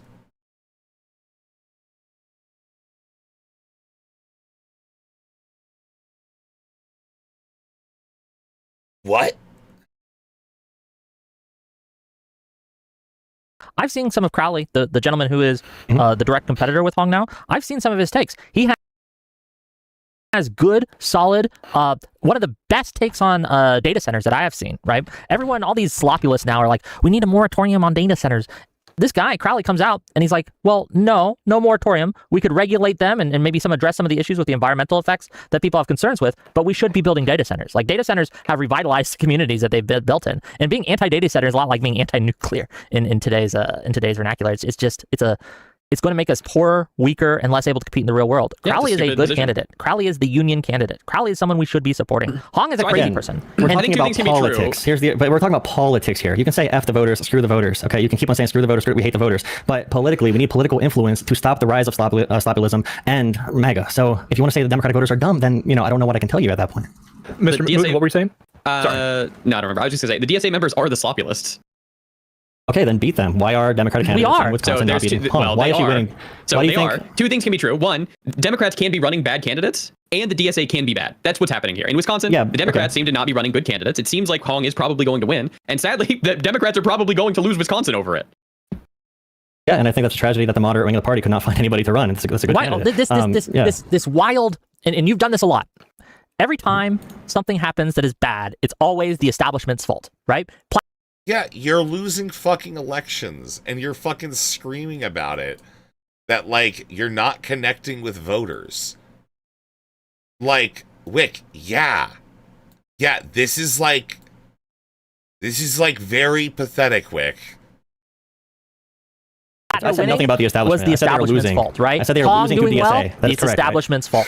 Sometimes it's okay to acknowledge that there are bad actors on the other side who are capable of being of having agency, and their agency is lying to the public and pushing bad candidates that convince the voting class, right? Convince the voters. She's not a good liar, man. She's not a good liar. She's really bad at it, to be honest. She can't answer a question about Thanksgiving. She's like, I love Thanksgiving because I'm a cook, and I'm going to use that to bring people around the table. She's a terrible candidate. My question again is, why are there no moderate and by the way, the polls can be off by 25 points, and I will be happy, to be honest. I don't want Hung to run. I think she's a disaster. But my question again is, why can we not have any accountability for Democrats who are losing to these types of candidates? Like, we have to have some. What do you mean no accountability? I mean, I think we are having accountability. They're going to lose. That's the accountability.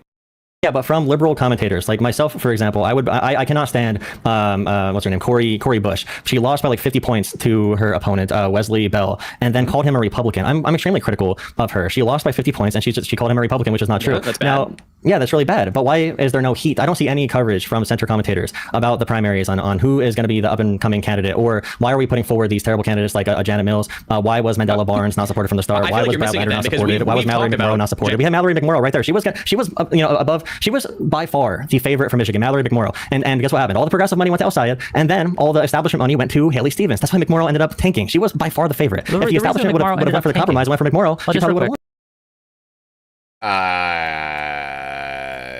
I don't know if this is... I don't know how much I agree with this guy about Mallory McMorrow.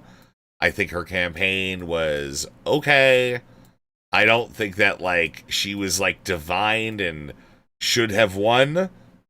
I don't know if I even agree with that. Do these people know how elections work? Kinda, but... The reason I just feel like McMorrow was just, like, in a losing plank because, yeah, she was, like, this kind of middle choice. And the choice was, hey, do we want to, like, have unity, or do we want to, like, you know, stand morally on, like, you know, the Israel-Palestine shit, really, right? And, you know, foreign and, like, external election interference in American politics, right? And I do think America went against that. And I also do think that at the very bottom of all this shit, you know, yeah, all the liberals have bent the fucking knee to El Sayed, and just like as was predicted, and now everybody's chill with it. And like Wick's just freaking out. It's like, yeah, we have harsh arguments with the people at our table, and then we hate the people on the other side even more. You know, that's it. Ended up tanking is she tried to thread the needle, and she ended up being lukewarm. She was neither hot nor cold, so the voters spit her out of their mouth, right? She decided to play a balance where she appeased the establishment, but also went to the progressive side and played with those voters, and no one bought it. If you were an established someone who liked the establishment, who liked the old school Democrats, you went with Stevens. And if you were someone who was more progressive leaning, you went towards the more progressive candidate which was El Sayed. Yeah. So that's why she lost, right? Like this idea that Stevens was a bad candidate, all the fundamentals were against her, and she lost by less than a percentage point, right? Like you had the entire... Yeah, all the fundamentals except for $60 million of corporate funding. Yeah, man. All the fundamentals were against her. You know, like, all of them. Every last one. Okay? Every last one. You know, the fundamentals of... left wing come out canvassing for her, come out promoting her, come out really pushing her. And all the fundamentals were against her. She had every single. She had Whitmer. She had Carville coming in. She had just pushing El Sayed in his primary and things like that. You have a populist wave where the establishment is seen as really bad in the Michigan area, and he still wasn't able to put up more than a percentage, not even a percentage point of a victory. Like Stevens was a great candidate. Stevens was strong. If you want to hear me critique Democrats, I can do that. I think it's really stupid that Dems are running like 10 candidates or 2 candidates even against DSA members. It obviously splits our votes. McMorrow should have dropped earlier, and it seems like Michigan needs to actually go and fix how they do when you can drop out, because what I think I read, I think the time that she should have dropped out by in order not to be on the ballot was like sometime in like, I think it was April. So yeah, if we're going to have candidates, we need to come together as like a party and do it earlier rather than later. Yeah, for Haley Stevens in Michigan, I don't even have it pulled up right now, but she had every single big endorsement in Michigan. She had the outgoing, the senator that is leaving endorse her. She had Governor Whitmer endorse, Peters. She had Whitmer endorse her. She had James Carville come in, who's very influential with black voters as well, and she did win a majority of black voters. And every Michigan, there was actually a meme during the primary from like centrists that El Sayed has all the endorsement from other states. I think Stevens even said that he has the coastal elites coming in to endorse him. So when Wick says that she had all the fundamentals against her, I just don't agree. She had that. She had all the local endorsements that should be more influential in Michigan, not someone coming in from the outside. I think the final numbers from New York Times were either 10-1 or 9-1 outside spending. The extra $60 million definitely can't hurt. If she did not get that money, if she did not get the extra $60 million, Bill probably does win by 5 or 10 points. I think what Wick means right now is like the establishment isn't a popular thing. Nobody likes what's going on. So when you're an outside candidate and you're coming in and you're fighting against the establishment, you kind of have like the wind at your sails right now. You have all like new media. Yeah, why? Why is that? Why is it because people are tired of like the Democrats being, it feels like they're being pretty feckless most of the time? All right, that like we're just getting lucky that Trump is fucking up as much as he is. All right, with regards to like Iran, all right, and the Middle East, and that American voters are really pissed off about that shit. Right? We're getting lucky because we're doing nothing and we're winning. And that's like not a long-term strategy. That's a cope that let us like, accept the Biden stuff and the Biden years, but it's not a long-term strat. Loves you if you are this, right? All the podcast bros, all the Twitter folks, and people act like influencers for whatever reason. And we're going to talk about the Mitch voter guy too tonight, I think. For whatever reason, people online have decided. Oh, the guy that your friends doxed with? Yo, that guy? That dude? That your friends doxed because he said something about the Stevens campaign and they started calling it election interference and that therefore justified them like doxing the guy. That's pretty cool. Great. I'm glad that Wick's really gonna get to the bottom of this new doxing drama. All right, that again, totally manufactured by the people around him because they just wanted to let off a little bit of steam because the not APAC candidate won, that online influencers have no influence, that the media has no influence, and they've decided to pretend this when that's just not true, right? You had they're influencers for a reason. You had this Mitch voter guy make up a lie, right? Make up a lie about Stevens' internal pollster calling someone up and calling Stevens up and saying, "Hey, you have no path to victory," and he pushed this lie, and a lot of people, big names, Hassan, Keith Edwards, Wahajat Ali, and a bunch of others picked this narrative and ran with it. And did it affect turnout? I have no idea. But they were trying to do that. They were attempting to do that. You have new media just willing to... Like, this is an absurd statement that someone made a tweet and that it then had... You have no idea if it had any effect on the election. But this is a problem. You can't define the harm. You're just trying to explain the actions that are gravely misguided by the people that you surround yourself with, Wick. It's a little weird, buddy. Just a little fucking weird, man. Like... to lie about you. And I guarantee that these kinds of, like, people think that money in politics has a huge effect. I don't know if it does.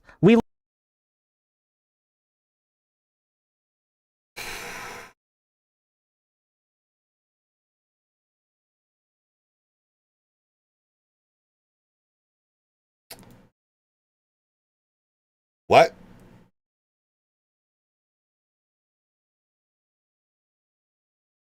What?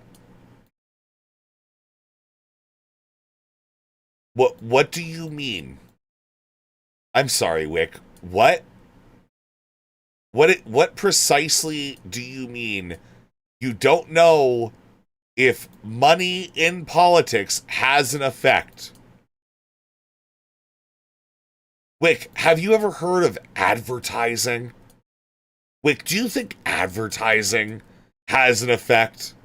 Or do you think, like, people just piss away millions of fucking dollars advertising shit because they fundamentally need to in today's, media environment?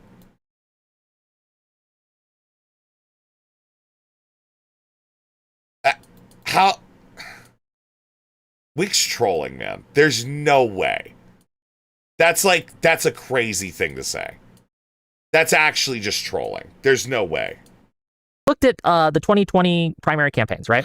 $1 billion were spent to get Bloomberg to be our nominee. One with a B, right? $1 billion. $1 billion. He didn't even get anywhere close. People overstate money in politics. They just do. The biggest. Yeah, $1 billion for a person with no visibility in national politics. And again, like just kind of showed up, and the Democrats were already kind of like, oh yeah, like we don't really want to have more like ultra capitalists, demons and shit. Okay, like, yeah, that guy, Bloomberg, like the ultra billionaire who is like known for that. Like, and no amount of money can change some things. Threat to our political system isn't money, it's the staffers. And we see this how they're acting. Like, this is the threat that the DSA and other actors on the far left really pose, is they have positions of influence and power within the media and within organization groups and within the party. And they are pushing these candidates on us that are making it harder for us to beat MAGA. Look at when Al Said won the primary. We took a lean Democratic state and it became a toss-up. It's now objectively harder to win in a blue wave. But we don't know that, Wick. Oh, we literally don't know that. Like, this is like immediately after a race. Yeah, people that have been fighting with El Sayed for as long as they have are probably going to be a little bit angry.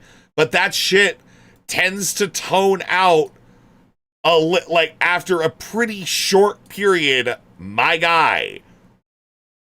Okay? And like people chill out and they stop being fucking psychopaths. All you're doing is feeding into the psychopathy and trying to create a structure that is very friendly to the re-traumatization of people who are frustrated by the way that these various races went. People that are aggrieved that Haley Stevens didn't win, that McMorrow Mallory did not win. You're just like trying to draw it out, and the only thing you're doing is helping Republicans by trying to draw these like really absurdist, caricatures about like the worst people online as representatives of these movements. Yes. But guess what? They're still not fucking weird, child rapey fucking freaks like all of you. Just won the election, then Tom Steyer would be at least one of the two governor nominees.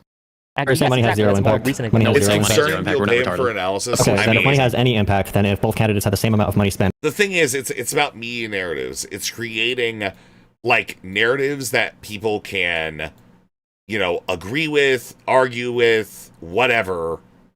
And then once you do that, once you complete like, building a narrative device or whatever, you can just you just run the program and then people will just go along with it. That's literally how like a lot of these like liberal networks, I feel, are just like, they're kind of semi-conscious, right? They're semi-conscious in like the weirdest way. Like they're somewhat autonomous. They don't really have that much to think about. And like they're just like, oh my god, yeah, dude, Hamas bad. Dude, I can't believe they did that shit. Wow, bad. Oh my god. You know? And then the semi-conscious part comes in where that's as far as you go into it. It's like, oh, also Trump bad. Oh. I know El Sayed probably wins by more than he did, right? If it has some impact.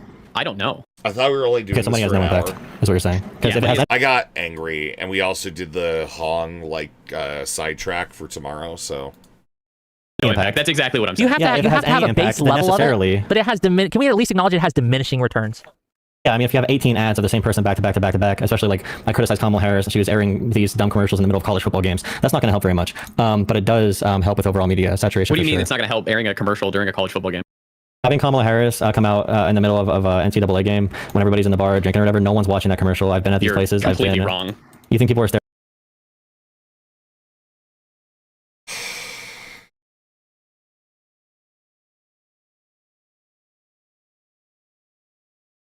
You're completely wrong. At the TV and watching Kamala Harris ads on, you know, all the dude bros Yeah, in the bar. I think older people, the people who actually go and vote, are watching the ads. Yeah. Well, I think it works on normal. Yeah, but those people are not the target. If you're running those ads, you're probably trying to get younger voters. That's what he's saying, is that this targeting does not work. Yes, older people will watch those ads. It's a college basketball, college football thing. That's not the target audience. People too. Mountain Dew and Pepsi spend, you know, billions of dollars for a reason. We all like to think that we're immune. Yeah, but that's like vibe shit.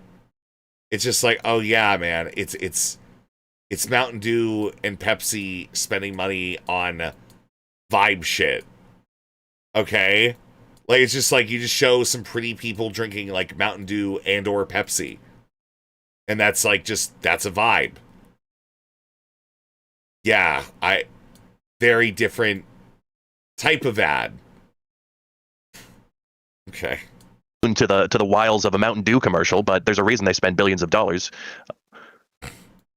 I would also like to say that I think Wick was really spot on here in that the new media landscape, in my opinion, is the biggest piece that people are missing in all of this, which is, you know, the ability of, and it kind of ties to money in a certain case, where each person, all of the people fighting for attention and relevance and therefore some amount of power and money they're not necessarily doing it for forthright reasons. They're not doing it necessarily because they purely believe in some political ideology. Instead, it's something more of an attention economy, where the most bombastic, or in the case of like the DSA and the political landscape, people promise the moon and they don't have to deliver anything. And so they get to use this sort of rocket fuel in the social media landscape to get attention. And yeah, but then like you have Mamdani, who isn't supposed to be delivering anything. And then he starts delivering, and everybody's like, "Oh well, it's gonna go bad any day now. He's just gonna like fuck it up." It's like, okay. And we've seen it in MAGA. Once they actually get the reins of power, they can't deliver on anything. And to me, that is where I focus my thoughts on all of this conversation, is the new media landscape and the way that it is taking control of society and all these big decisions we're making. If I may, I will say, just really quick on the new media point, because I know you're going to talk about that, but Haley Stevens did have probably the biggest new media clip of the primary with her TMZ interview when she went off script, and they did not want her to do it, but she was her genuine self. If she would have done that more often, instead of talking about Abdul Sayed's podcast over and over and over again, and I'm endorsed by Barack Obama, like over and over again in the debate versus Abdul, she probably would have won. She would have won this primary. And you have to ask why the consultants are telling her to talk like that. She didn't. You talk about her endorsements constantly. If you look at the ASA polls. Hold on, you just said that she said that she was endorsed by Barack Obama. I don't think she ever said that. She gave the impression that she was in the flyer she put out, and you could see her talking to black voters. There's a clip of her walking around to everybody saying, "I was proud to work with Barack Obama." She's obviously laundering his name and using it for that purpose. You realize she she did not say, was "I have an endorsed by official Barack endorsement." Obama in the past, right? Okay, was she for this election? That's a terrible Did she, argument. no, sorry, did she say I was that she endorsed by Barack Obama when I ran for Did she Congress say in a that? different race. Did she ever say that? Did she ever Why did say you bring that? that up? Why did you bring that point up? Why does it matter? Because this is one of the... Go ahead, Moon. Please, sorry. Because you're literally saying like, oh, why she bring up Obama? Well, she was endorsed by Barack Obama in the past. She has worked with him. So why are you lying and saying that she just said on the debate stage that she was endorsed by Barack Obama? Can you answer that? I think it's fair play. I think it's fair play to use Barack Obama's name. Sorry, can you answer that? Why you lied and said that she was endorsed? That's not what he said. Yeah, he's... Oh my God. Why did you lie? Why did you lie? You lie. You lie. The hell you lie. Like, bro, it's like, what's the lie here? He's trying to, like, bring up the point that she had institutional support, that she was claiming, like, you know, she was talking about her work with Obama and shit. Like, that's, like, this is what bad faith looks like, right? Like, this is actually what bad faith discussion is where you're taking, like, the worst possible interpretation of your opponent and then, like, using this as your stepping off point to discredit them, when it's like, no, there is actually something to be said there. It shows, like, a general disrespect to the person that is, like, your, you know, counter interlocutor, you know. Kind of gross. Yo! Did morale people are here? Is this a thing? Hello, morale people. I want to let you know I have stolen your cat's detective shtick. But I do also want to, like, be clear. I have a gun. So, it's a little different. It's a little fucking different. Okay? It's a little different. He went to stream so he could literally watch Darius shake ass on camera. Cool. Well, anyways, cool. Great. You have 4, show your might. Yeah, if things get really bad, yeah, we're fucking ready. Alright, we're ready. Okay. We're fucking ready, man. Yeah. Yeah, you don't even know, man. It's pretty fucking cool. Anyways, yeah, we're watching Wick. I've gotten, like, absorbed into this, and, like, I don't want to spend all that much time on this, but we've been here for a bit. Probably gonna, like, get through it. It's a little more politic. I also do want to check out a little of this, like, Pisco's had enough fucking narrative stuff, and the going back to some food shop shit, but I don't know. We're, like, in the middle of politics, like, a much more political segment, I would say. Like, we watched, like, the Hong debate. Apparently there's an election tomorrow, so yes, tomorrow, if you come here, I will be schizophrenically switching from channel to channel to figure out what's going on in Wisconsin. Alright? Round chatters, do not say that the moth is holding objects with its penises. It makes Aunt Rezi very angry. It does. It's really fucked up, and it's really weird. By Barack Obama on the debate stage. Were you wrong? Okay, I didn't say on the debate stage. She gave the impression when she was talking about. Were you wrong? Yes or no? That was super wrong. Good. Pulling some Pisco stuff. Okay, so in the debate with Haley versus Abdul, he gave answers to questions on things like green energy, and also about the air pollution. About Nate, thank you for the happy poop. The sensors, they're going to detect air quality, how we can make sure that we monitor that from different corporations. And she went on a story about, like, I'm endorsed by the Attorney General, I'm endorsed by Whitmer because I'm going to bring home a future for people like you. It's just a different kind of politics. She sounded great off script, and she kept bringing up Abdul's podcast over and over and over again. Why would she bring that up so many times? She had terrible advisors, and the one time she did a genuine appearance in front of media, she went off script with TMZ. She got by far the biggest media clip of the entire primary. So what's your point here? Just that a new media is accessible to moderate candidates. John Ossoff goes huge on independent media. Tallarico does huge on independent media. These are not exactly far left DSA candidates. Definitely not John Ossoff. Definitely not Tallarico. But they can still use new media. It's a candidate quality issue. Well, that's not. Hold on. That's not a candidate quality issue. That's a messaging issue. Here, I will criticize the Democrats. Yeah, and that's candidate quality. Yeah, if they can't message in the modern era. Yeah. Hold on. Sorry. Wick, all you liberals, all you're ever doing is shilling for liberalism. Who fucking cares about liberalism? What does that shit fucking mean, Wick? Okay, it's just like filler words, and it doesn't make any sense. Your shit's all fucked up, and you seem kinda hard. Kinda fucking hard and regarded. Let me get my point out. Let me get my point out. I think that the Democratic Party, the DNC, the establishment, whatever you want to call them, has failed when it comes to meeting the moment with new media and the landscape that we find ourselves in. Their messaging has been terrible and it needs to improve. But that's not a candidate quality issue. When I think about candidate quality, I think, how are they going to govern? Are they going to be able to get bills passed? Are they going to be able to stand up for their constituents and meet the moment and oppose MAGA effectively? And I think that messaging matters, no doubt, but I think that that is what gets you in the door. One of my problems with the DSA and with the left and with the rise of the populist is it's all empty vagaries. We saw the DSA candidate went on, I'm not sure which interview it was. I don't think it was Fox News this time. It might have been, where they were basically asked about their tax policy. And they had slogans. We're going to tax the hell out of the rich. We're going to tax the hell out of them if you make a certain amount. And they were asked a very simple question. Okay, how does that work? They weren't able to answer. Was this the vice lead of the DSA? Dude, this is just so fucking bullshit. Okay, how are you gonna work out your tax policies to continue funding the genocidal state of Israel, which is a shame to all peoples, to our Western alliances and everything like that? How are you gonna fund those when there's a woman in Chicago, all right, barely getting by, starving to fucking death? How are you going to fund that shit? Why is it always there's only one group that gets asked about their fucking funding? And that is the group that is trying to do anything but fund genocide and fucking every other, horror that this world espouses. We never have to fucking ask if we have more fucking dollars for fucking bombs to kill brown kids. All right, never have to fucking ask a fucking single word about that shit, man. Okay, all right, let's make it a little bit more equal, Wick. All right, let's just make it a little more equal, buddy.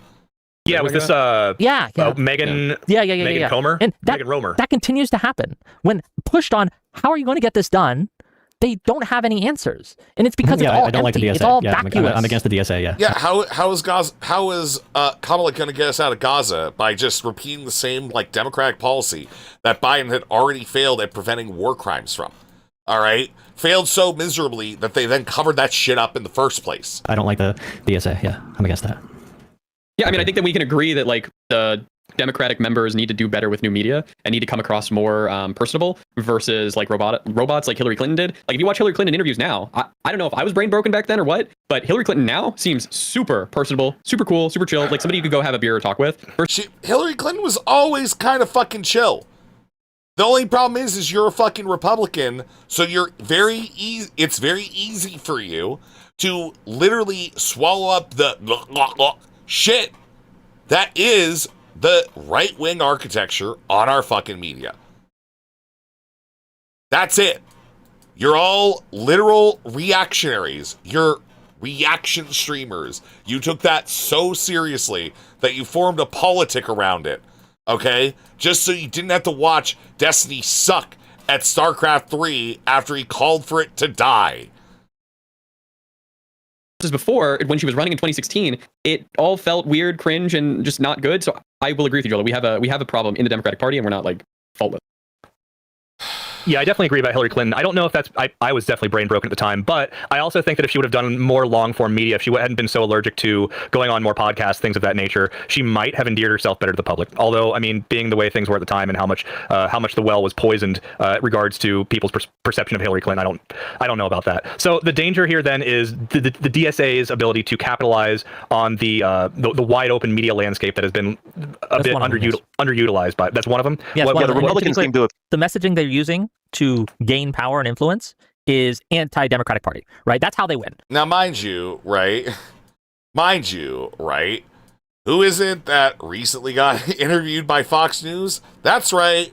Stephen Kazbanel II today had portions of an interview that went up where he just shits on the DSA and says, oh, they have to do stuff, and then they're not going to do stuff. And when they can't do stuff, then all the people that vote for them are going to be like, oh, they're going to be mad. They're going to be so mad. Guess what? People that vote for Zoran and people that support Zoran are happy. We are a happy bunch. All right? We like Zoran. We like his cringe little rap shtick thing that he does. Okay? It's awesome. It's great.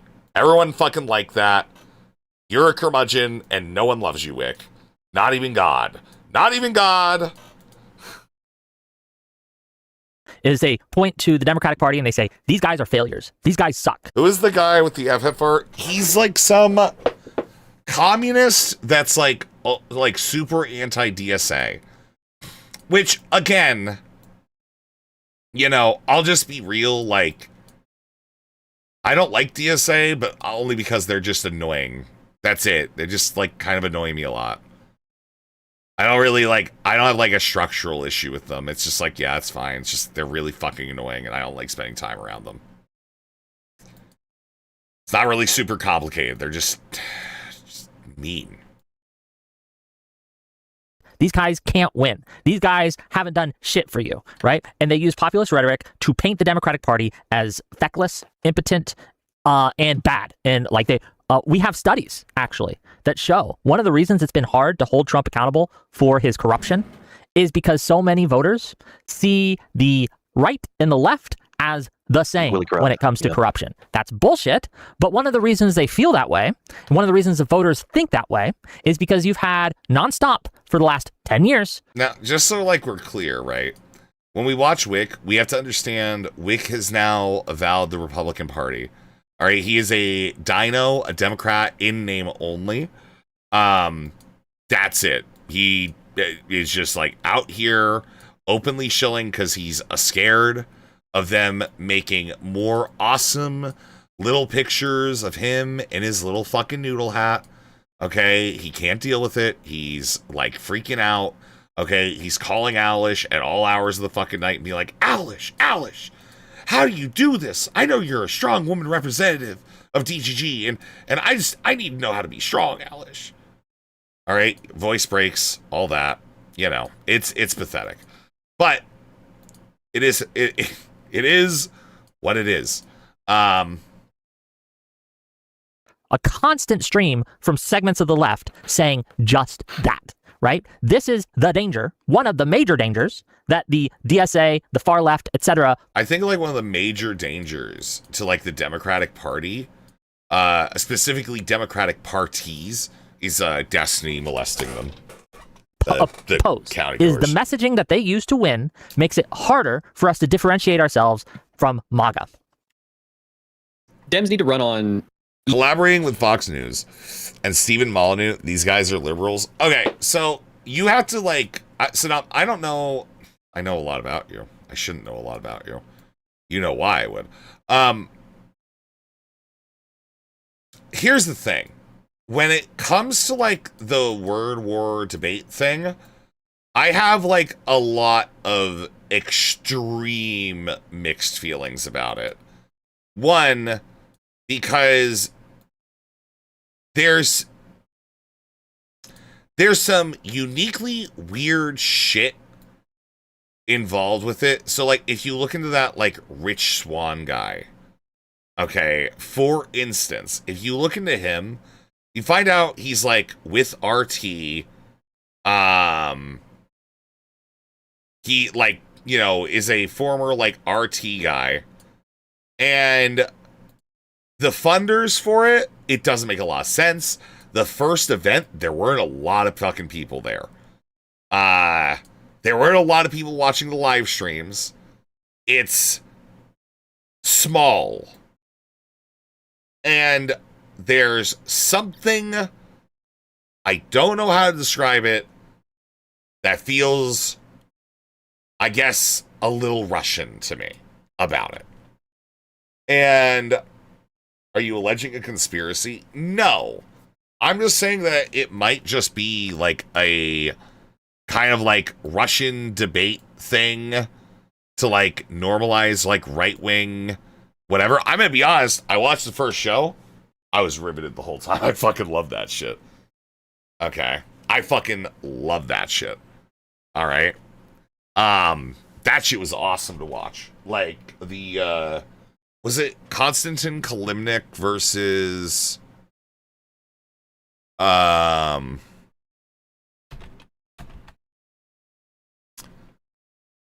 was it Konstantin Kalimnik versus shit. Dude, the Anna Kasparian. Okay, all right. The Anna Kasparian Pearl debate was fucking awesome. Oh yeah, it was Rectenwald versus Kessenbaum. Yeah, not Konstantin Kissen. Yeah, it's Shabbos Kessenbaum. This debate was awesome. This was a really good one. Regan Kalimnik, man, I don't fucking know, okay? This was like, I love this debate. This was such a fucking, pulled me like left, not left and right. Like I already had like my positions, but you know, it definitely was just like, I don't know, man, it was pretty cool. I liked it. Liked it a lot.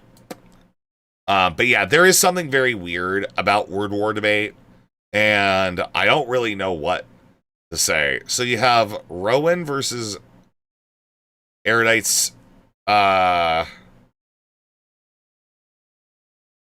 husband, Nick Turner. Don't know them. You have Kung Fu Joe versus Cool Vic. All right, Chase McPherson versus Octavius Thunder. Alish versus Gabriel Garcia. I just feel like if you do this, you just use your fucking real name, man. Cruz versus Ham. Oh. Well, that's a strong name. Yeah, fucking Tyler's gotta get North fucking working out, man. That's a good name, actually, for politics, even. NSC was the connect for this, right? Yeah, NSC, okay. So, early World War debate stuff was supposed to have Andrew Wilson involved. Andrew Wilson pulled out at the very last minute. NSC absolutely got Pisco in there with Mullally. And then she ended up going through that. And we watched like the live show of it. Unironically, she was doing great against the fucking weird like freaks and shit, right? Who was it? It was Gavin McGinnis and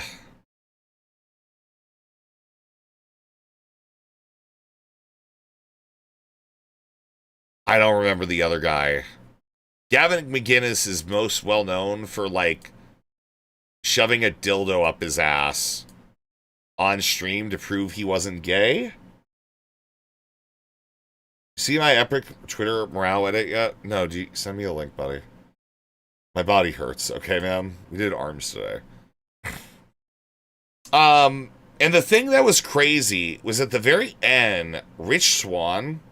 And again, I'm only saying that, like, I get a Russian vibe from this because of Rich Swan. And just, like, how, you know, all of that works, right? I guess. I don't know how to put that. I don't know how to describe that. You know? But yeah, it's like, it's just the Rich Swan guy that, I guess, like, kind of concerns me. I thought he was most known for creating the Proud Boys. Oh. Oh, this one? Yeah, I've seen this. Why'd you send me all that shit-ass country music?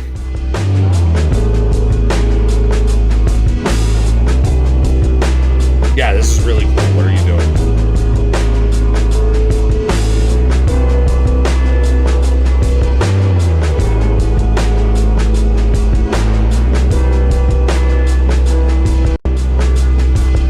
Yeah, like, why aren't you doing that? Why aren't you doing this more? He's most known for being punched. I thought, I'm gonna be honest, the thing I'm most known for is the shoving a dildo up his butt. Again, there's nothing wrong with that, but I don't know. It's Gavin McGinnis, man. Think for yourself. Easy things that like the American people are actually going to like. Yeah, one of them is cool. just going to be, I'm in super big support of free or reduced childcare.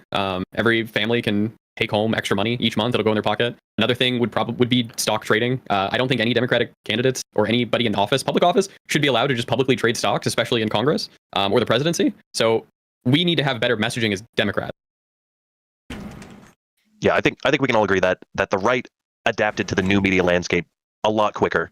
I think they were pressed to do so because they were in the sort of minority culture of political discourse. You know, we had the Obama years, the Bush years. They didn't really stand for much. They hadn't had a real champion since Reagan, and so they sort of gravitated towards these new media spaces to sort of recreate their culture. And we've seen the further left doing the same thing. And my big worry here is, you know, maybe there is no solution because of the modern media landscape and because it prefers the rocket fuel conversations, the big promises and the easy money, the easy solutions at the snap of the finger. Like Wick says, if we just get rid of the liberal systems in our way, then we can just, you know, usher in our great new society. And I'm worried that there is a long-term, maybe unsolvable problem of real solutions, moderate solutions, safe solutions that don't solve everything instantly, easily, don't have a selling point in the modern media landscape. And I'm not sure what's going to bring us back from that. I think when you're running, you just say all the sloppy shit, and then when you actually get to Congress, you have to really govern. I've heard that strategy going around. I don't like that. I'm cynical enough. I'm cynical enough that I'll vote for someone even if I know they're doing that. Like if Gavin Newsom starts promising some sloppyism and he's our presidential candidate, I'm pulling that lever every time. But so I don't like that either way. But I think that you probably have to like pick your sloppyism and go in like that method. Obviously, you shouldn't just do everything. Like you're like anybody who wants Boromir. to ban data centers is stupid. Yeah, you're like Boromir though, right? You're looking.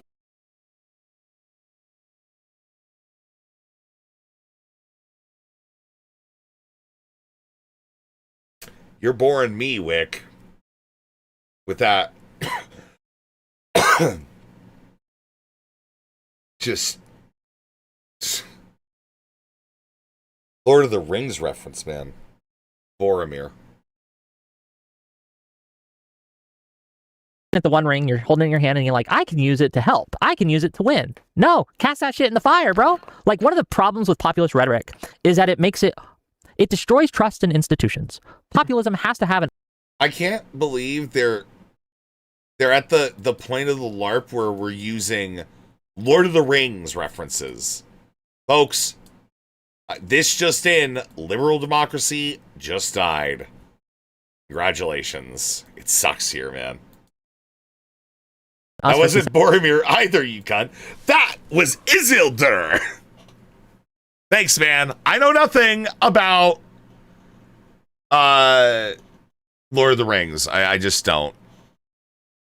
And dynamic. Otherwise, it's not populism. Sure, right? but if our allies all have the fucking One Ring, we have to. Or sorry, our enemies all have the One Ring. Like we're gonna have to use it too, Wick. I don't agree, and I think that this idea that we have to destroy the trust in our institutions so that we can somehow build back trust in our institutions isn't going to work. One of the reasons our democracy in America works has been our institutions, right? They have helped us grow and helped the American-style democracy project really take off and be the best in the world. And one of the biggest reasons MAGA is winning is because the trust in science is all-time low, trust in media is an all-time low, trust in academia is at an all-time low, trust in Congress is at an all-time low, trust in the executive is at an all-time low, right? Like, if we want to get out of the MAGA era, we have to actually defend our institutions and say, no, sorry, sir, that rando college graduate with a bachelor's in communications does not actually know how to solve these problems. But that 60-year-old who's worked in this industry for his entire life might have a solution or two, right? Yeah, and those solutions have lost us 2 elections to the literal fascist party, you dipshit motherfucker. And then you had to bring the left in 2018 to fucking fix it. Sure, then our Democratic candidates need to actually go on stage and say that. Yes, no, Because I feel like that's why I said we have a messaging problem. Yes, you're right. You're right. Sure. But it's not. But it's hard to win primaries saying that because of the populist wave. It's just sure, but I feel like that's a bit of a defeater. Like if Haley Stevens was up there, and I think she was kind of trying to say this by calling him a podcaster, but I think you need to be a lot more blatant and in the voters' face about it, and just be like, this guy has never done anything in like actual the Congress or the Senate or public office. Yeah, but he did. He was. Oh my God, he was a fucking epidemiologist. He was like he managed the health systems for the state. 60 years of not fixing it. Seems like they need to be removed sooner. Exactly. Raymond's fine. Yell about which say about Crowley say contact centers. Thanks, buddy. All right, you're good, buddy. We'll So see it's like in 40 really, minutes, man. I know he kind of had whatever it was. But she needs to go out there and just be harder about it. So I don't know. Yeah. But when she does promote her work in the actual political industry, people like Jolo will say, "Oh, she's just saying that she's endorsed by Obama." No, she was using that to show, "Hey, the president of the United States really liked my work with his auto industry package for this state that I helped to govern, I helped to get through, I helped to implement." Like, these are all positives, and I feel like we're living in a world where being a politician is seen as a negative when it should not be, right? I think that. Yeah, but why is it seen as a negative, Wick? Is it possible that one of the reasons why there's zero faith in institutions, in electoralism, in voting, in democracy, is due to the lack of motion when these people do take power? And that's why the populism wave exists, why it probably is going to continue to occur. It's who is going to take that. And unfortunately, yeah, people are tired of, like, you know, do-nothing Democrats. You know, like, just tired of this, like, when they go low, we go high. Michelle Obama, like, you know, thank you, like, bullshit. People are fucking sick of that shit. They have been for a very long time. Call them fucking pedophiles. All right, stop this shit where we're trying to be nice to fucking Republicans. These people are, like, stand fundamentally against everything. All right, if you believe about the U.S. aid and the 15 million, like, projected deaths and stuff, we would literally just call these people deathmongers.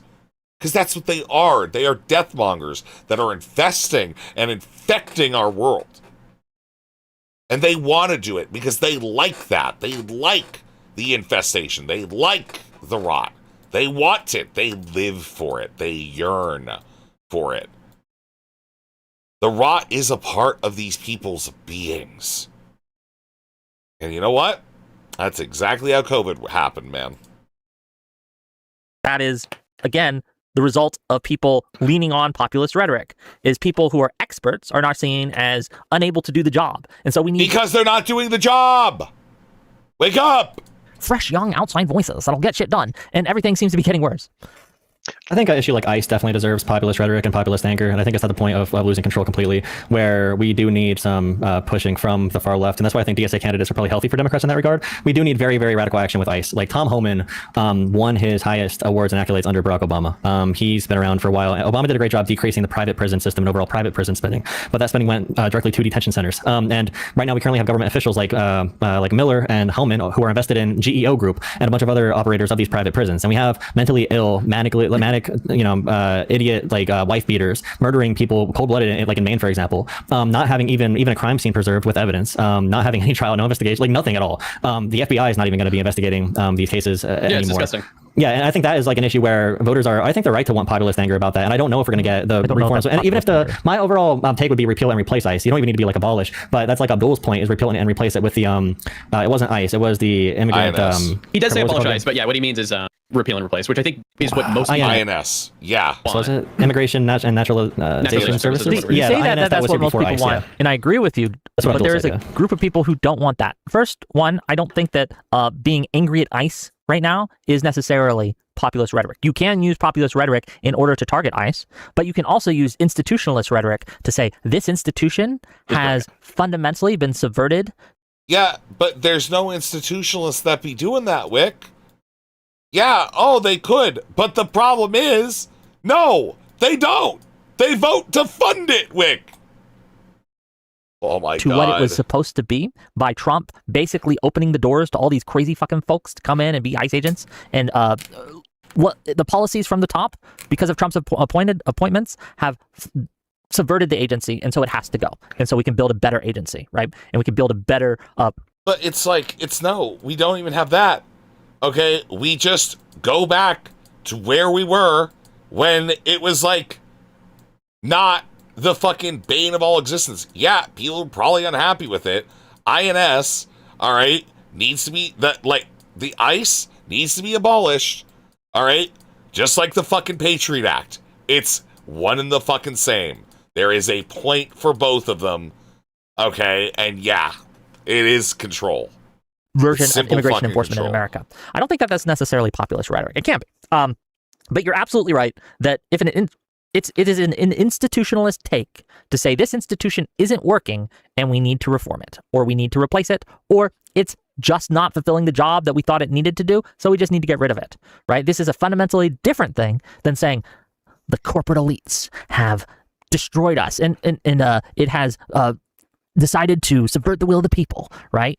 These are different types of messaging, and I think that we need to be careful with how we message for either. Maybe this things would that define we my have point better. So I think we need, this might be a good take to get things stirring a little bit. I think we need people like Kyle Kalinske to get ICE reformed. I think we need agitators who say a bunch of crazy shit, who have huge platforms, to say this is messed up in a really emotional way that gets people really fired up. That's not just like, oh, I'm doing a You don't policy think analysis. people are already of the... fired up about like people getting shot on the street? I don't think Kyle Kalinske is adding to the firing, honestly. No, but he's helping. He's moving in the right direction. I looked at his page earlier today. He's making like 15 anti-Trump videos for every one anti-Democrat video. I'll take that ratio any freaking day. And people like him are being rejected by liberals, mostly online. But everyone I know watches Kyle Kalinske. Everyone I know watches. Because I don't think Kyle Breaking Kalinske is Points, like a Democrat. I don't think that kind of he's part explains of your the takes. team. Everyone He's you know. honestly just a political pundit. It's young people. It's young people who are like being motivated to join like the DSA and who like Zoran Mamdani and AOC and Bernie Sanders. And these young people are gonna grow up to be political actors, and we need an off ramp for them from the DSA, and we have to at least abide by some things they believe to be very true about politics. Can I ask you a question, Jola?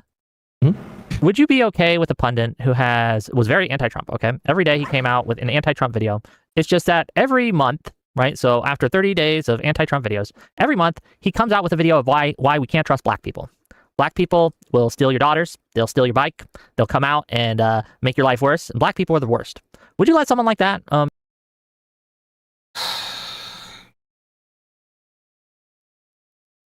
He said the thing. Black people will steal your daughters. They'll steal your bike. They'll come out and make your life worse. And black people are the worst.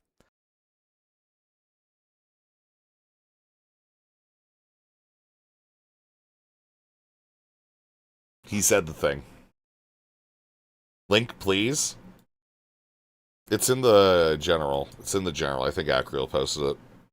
In your party? Or would you say that it's okay to watch this guy because he's primarily anti-Trump? I would say, now here's the difficult thing. So I would compare that to spreading a video of like Sauger on Breaking Points, maybe, where I would maybe use them as a tool to maybe not de-radicalize, but to suppress the voter turnout of idiots who would follow someone like that. So even if it's not, and this can be a debate also about freaking, I don't know how I feel. I'm leaning towards negative about Hunter Biden on Tucker Carlson's. I have not seen the whole thing. I've seen clips, but so far Hunter Biden's like, oh, we had a great time. Is this a yes or a real no? enemy of Israel. Well, it requires a lot of nuance because the actors were. Can you say yes or no first, and then we can get the nuance after? I think the coalition, no, but are they useful? Yes. Okay. This is part of the One Ring thing. I don't think we should be using people like that. I'm glad you wouldn't let them into the coalition. I appreciate that. But I think that you're playing with fire when you're using people like that, right? You're saying, well, we're creating this beast, we're feeding it, we're giving it attention, we're giving it impression. I just don't understand how a bunch of people are simultaneously the greatest threat to the Democratic Party, but they're also leech scum who just consume and have no actual meaningful power. The way they talk about democratic socialists, man, is the same way that Nazis talk about Jews. All right? Simultaneously strong and weak. All right? Simultaneously the worst, but ineffective and useless. And it's just so weird, man. We're giving it views, we're spreading its clips. I think the Republican Party is strong. I think the Republican Party is extremely strong. I think it's a all hands on deck sort of experiment right now. All right? Where it's just wake up, shut the fuck up, move on. All right? But hey, whatever. People are starting to do well with the thing and they don't get along with this other guy. I guess that's just what we need to give up on, man. Fine. Fuck it. These things. And we can control this beast, Fascism, right? I know. think that you're making a mistake when you do that. And same with Kyle Kalinske, returning- right? I think that people who are promoting Kyle Kalinske, he is someone who I consider an anti-Semite. I think that he's very anti-democratic. What? I think that I worry about his aversive element. I consider him and... She said, oh, yeah, no, that happens. Yeah, people are attacked in their bed by demons. That's... Yeah, I mean, that does happen, but... The thing is, So Wick thinks Kalinsky's an anti-Semite now. Okay. All right. Okay, so... Okay. That's some good company for me, man. Yo, thank you for the 150, Andy. Yo, let's go. We're a Kalinsky anti-Semite. That's kind of cool. That wasn't supposed to be the alert.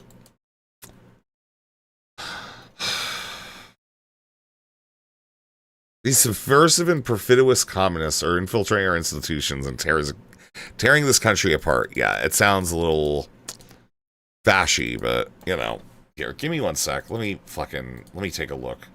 I don't know why. Somebody else said that the alerts were off today, so. Oh, no. Sharing him because he's anti-Trump most of the time is like saying, well, we can control this forest fire. It will never get out of bounds. We know it has, a potential to be disastrous, but, it really is helping us in some ways. We don't need to do this. This is not necessary.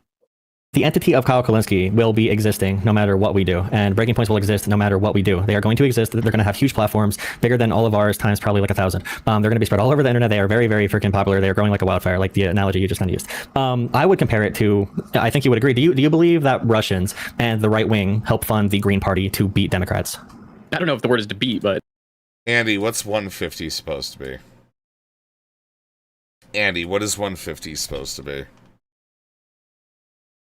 Can you tell me? Erudite blacks? Okay. Alright, let me find that. Thank you.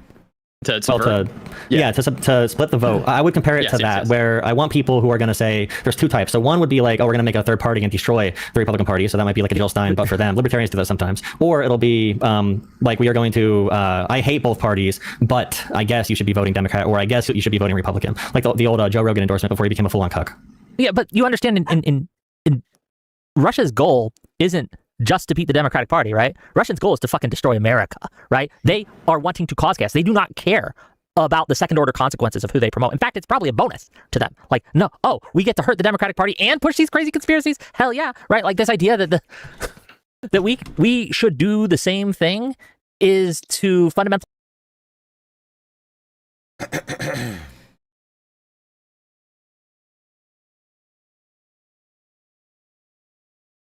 We don't hate black people. We just don't like them that much. Thanks for the 150, Andy. misunderstand that we, as people who want to have America grow strong, are in a fundamentally different place than our adversaries across the ocean that want to just destroy us all. They want to destroy MAGA too, right? They want to destroy it all, right? So I don't think that we should be doing the same as Russia. I think that that's... They got MAGA into place already. Now they want to dissolve MAGA, dissolve it into the J.D. Vance, Peter Thiel, completely Russian-owned party. Right now it's like a competition between a couple different forces of foreign powers to control the Republican Party, which is really fun. And part of Laura Loomer going to Ukraine, which now the lefties hate Ukraine even more now, which is insane. And I wish Dylan was here. That'd be a good person to have here for that conversation. But I don't agree to this framing that the lefties like hate Ukraine more now. I think that's like absurdist. I think it's absurdist. I think it's alarmist. I think it's like a crazy thing to say. I feel like there are some people who have like critiques of like the kind of NAFO-y people and shit. But like, I think by and far, most people are like, yeah, Russia's the bad guy. Russia's doing the bad. You know, like, I find it like, I find it absurd that it's just like, it's so easy to understand like the framing that if like you are like a liberal and you want to frame this to the left, you just frame it through the lens of literally just imperialism, because it is Russian imperialism. And then you also have to like figure out with like other types of imperialism that people really fucking dislike, you know, and figure out how you can like drive like a similar, you know, a similar message for both. But, you know, yeah. I would just say that when I'm talking to people, I've gotten a surprising number of people to not vote Republican by showing them a Joe Rogan post. But before he was a complete cuck, like I said, even Joe Rogan doesn't like this guy. Or even right now, I can get a Republican to not vote Republican, and you can say like there's second and third orders that can like really destroy us about that if they are successful in making the Republican Party even worse. But I can get Republicans to not vote Republican right now by showing them a Tucker Carlson video, which I do think is very dangerous, and that's the whole Hunter Biden conversation. Then you have to have a conversation about how likely do you think it is that would be successful, and who are the figures you're pushing, and what are they saying. So like Sauger from Breaking Points, I think he might just be an asshole that can help us like say negative things about Republicans sometimes. But I think Tucker Carlson is very powerful and dangerous to play with. So I'm anti like Hunter Biden doing that for that reason. It is I would only be anti Hunter Biden if he only went on there and he like jerked off Tucker Carlson the whole time. He kind of, I mean, they went in on the Israel point. Yeah, the Israel point, even after Hunter Biden's like, we both related around the one core issue that Israel is the one that leaked my nude photos and destroyed my father. Israel, yeah, they went fully into that. If he just went on there and jerked off Tucker Carlson, I would say that is absolutely bad. If you're going on these platforms, you should be somewhat adversarial, and you should have a real conversation and at least show the audience at least what the fuck does that mean? Can we just stop fucking pretending? All right, was Destiny when he went and gave this Fox News thing, like arguing about like how Hassan is like ruining the fucking country and the Democratic Party? Was Destiny doing that? Was he being adversarial to Fox News? Or is he running with like more fucking right-wing schmear campaigns to like, destroy any sense of democratic unity? And he's been used like a pawn for Fox fucking News now, man. Shut the fuck up. Shut the fuck up, you stupid fat fuck. I'm sure he did something. Fucking weirdo freak. Don't look up. But yeah. Overall negative in my opinion. I need to watch it. I have like a unique hatred for Mooten as a human being. I think Mooten is actually filth. I think Mooten is like legitimately just fucking filth. I hate that guy. I despise him. All right, he disgusts me as a human being. He is revolting to my senses. God, I fucking hate Mooten, man. Ugh. Blech. Gross. Gross freak. With gross freak behavior as a human being. Ugh. Yeah. Anyways. I'd like to try to unpack Wick's metaphor there, where the idea of someone who had 50 videos that were anti-MAGA and then one that was anti-black. And I think that obviously is designed to morally load some of this in a way that isn't quite analogous, because it offends us very viscerally to the concept of being racist is so obviously wrong. But socialism and progressive ideas are not so obviously wrong. They're not as malignant and irrational as that. And there's a lot more people that are open to those ideas today, whereas I don't think I might have to chew on this a little bit more, but what I'm trying, go for it, Kyle. It's been an insidious process, right? The Democrats have been accused of socialism for the past 10 years or so, which has made it a lot easier for actual socialist ideas to establish themselves as being acceptable within the a lot of people's minds of what the democratic framework should be. I think that's been one of the biggest problems with the way that the process has gone to this point, and insofar as bringing in the Socialist Party or the DSA into the Democratic Party, rather. So two things. One, it's been way more than 10 years. I remember Rush Limbaugh back in the day calling Clinton a socialist, right? I remember like they used to say this about Democrats in the 80s, and I'd assume the 70s as well, right? I'd assume the 60s too, with Carter. Right? Like, this has been a thing for forever. And two, fair enough. I do take issue with the framing that socialism isn't as obviously bad as racism. I kind of think it is. I kind of would argue that it might be, but that's a discussion we can have if you like. Let me try another tack with it here. So. No arguments, just gonna like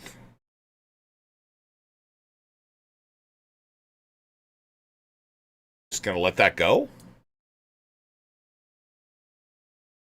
Imagine we are back in the 1960s where racism was more virulent and alive. You might choose the social media person, maybe there's some late night show and 50 of their jokes are punching against the right and one of their jokes is super racist. You might still say, I would rather these racists watch this guy and stay racist as they're already going to be, but move them more towards a rational position on these very important things. I think that's why I'm against sort of the moral loading of that question here. I think we do live in a place where those people are, if you're Kyle Kalinske, Kalinske fan, you're already going to be open to socialism. And so if you use a Kyle Kalinske clip to radicalize someone against Republicans, but they're already a socialist, they're already a Kyle Kalinske fan, I don't think you're really increasing the harm and increasing the amount of socialism in some serious degree.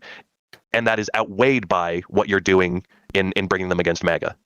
I think there's a fine line that we're going to have to search for in this political battle that we're facing. We need to be afraid of alienating too many people, right? Here's like even treating Jola here as an enemy to a degree would be bad. And I would rather have people like Pisco and Hutch having open communications, having open social relationships with people like Kyle Kalinske that are a little nearer to us and a little bit more rational than Crystal and et cetera. And I think we would benefit more from having those relationships and dialogues than shutting them off. Kyle is not on our side. He's on the side of content and content creation. I don't like when people say that like Kyle is like a Democrat. Kyle has voted for Jill Stein since like 2008. Yeah.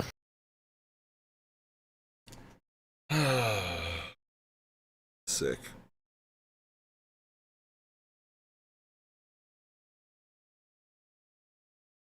There are no redeeming qualities about Mooten, but at least Alice is entertaining. I think she did okay with the protest. You know? I maintain that. I think her heart's in the right place. But like, yeah, I do think that there is like a reasonable amount of like, yeah, she's kind of fucking brainwashed as fuck. You know, that I think is reasonable to acknowledge about her. You know, the duck suit shit, yeah. I think she did okay at that. She was better than everybody else. She at least tried to talk to people, you know? Like, I don't know. I have like a sympathetic view of Alish. You know? And I have been wrong before. I will be wrong again. And I will get angry about something again with Alish. And then be like, no, I forgot. They're a horrible person.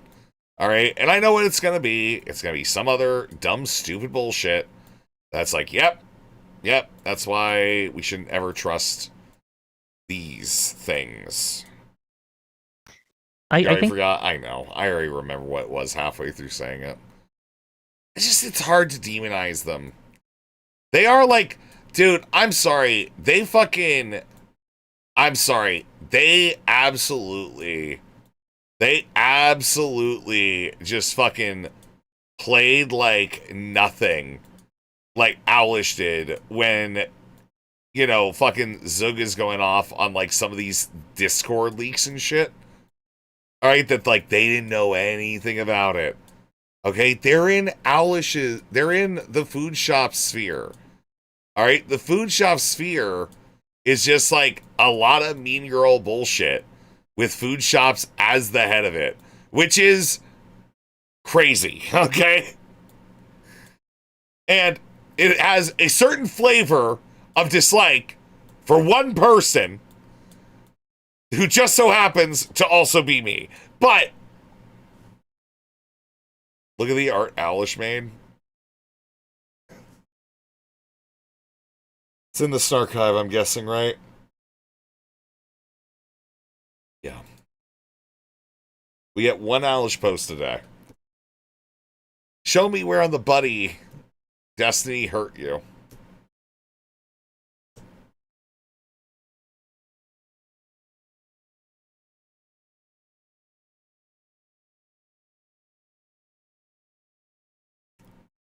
I don't really know what to say about this. And, like, can we get to the mean girl bitching part? Man. Yeah, we can do the mean girl bitching part.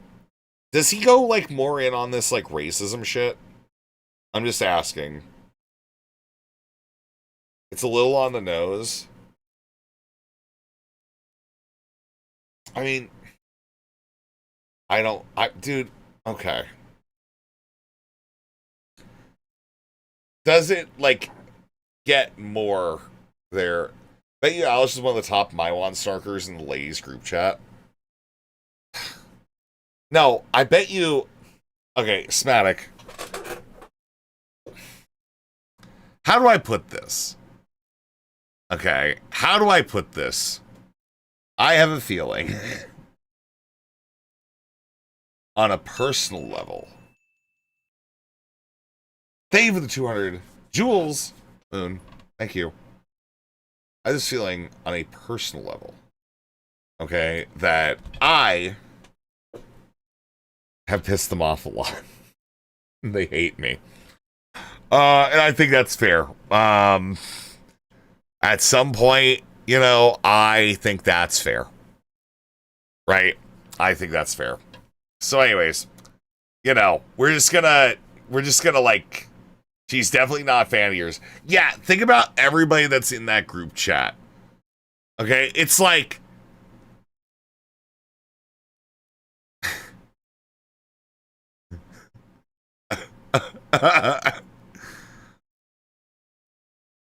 women I've left and women I've wronged.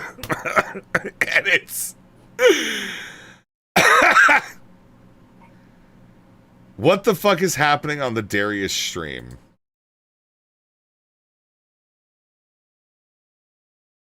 Darius is begging for money and he's in his underwear showing his ass. Oh, nope, he's pulling his underwear up his ass like a thong and he's doing squats. Huh. I am not showing this on stream. He is spreading cheek. Huh. That's concerning. Let's never watch that. Got you, baby. Got you. All right. Salute. That's upsettingly believable. I know. Yeah, we disavow. Yeah, I know. Now I'm thinking about it. I think they make road signs to warn kids about your moth.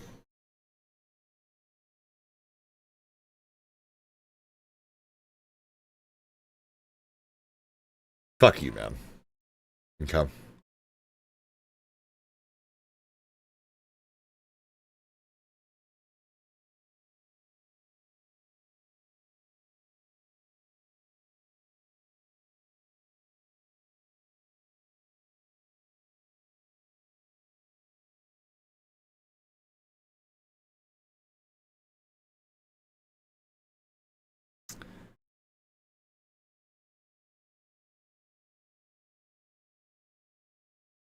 Okay, better. That was just like kind of freaking out a lot too much.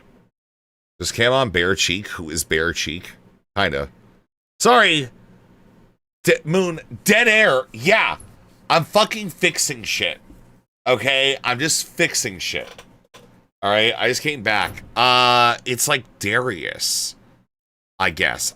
Darius, he lost 10 grand over whatever.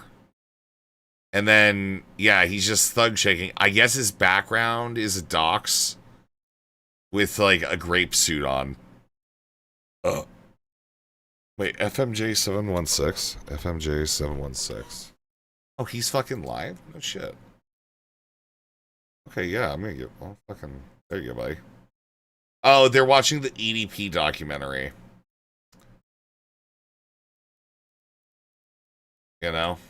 They're watching the EDP documentary. Okay. Do we want to watch that at some point? I don't really know a lot of lore. I have seen that there's like serious issues with it. But I don't really know all that much about EDP, so I think I would need like to do some research into like the inconsistencies, right? Yeah, with Stale and FMJ, yeah, I'm good. I've never heard of it before. It's okay for its absurdity. Yeah, they basically like make a child pedophile, a pedophile child. They make him look like kind of badass. So like that's like the issue. All right, you want the Mean Girl slap? Are we doing Mean Girl slap? Is that what we are of want to do?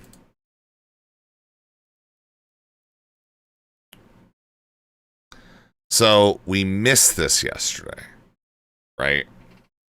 We missed this yesterday because we just watched Stardust not react to something while I played video games for like hours. And that was awesome. That shit, totally cool. Super great. Really loved it. Really enjoyed it. fuck all others, okay? So, food shops is in this, like, bloody DGG war, okay? Whatever, And personal interpretations. And on one side is the melting pot. On the other side is food shops. Okay? So the melting pot is this group that's headed by the Daryonic forces, the Darius IRL forces. Most of them are criminals, sexual degenerates, definitely pass people back and forth and back and forth and back and forth. Do you put the detector out to use yet? Benji? I want you to know. Yeah, I fucking have, Benji. Stop with the stupid fucking questions. Full doc, you need to do a kick exclusive. Yeah, I'm just thinking about it, right? Okay. I swear to fucking God. So, yeah, by the way, as a total side note, Ice Bean's the one that made this. There's some program that... Why would a pimp and flasher be a detective? Primordial. Okay. Alright, so anyways, we're gonna have, like, whatever, man. Whatever, dude. Okay, anyways. I'm so fucking tired. I fucking hate you. Oh my God. Alright. Surprising lack of undergarments. It's a fucking moth. I'm not putting pants on the fucking moth. Okay.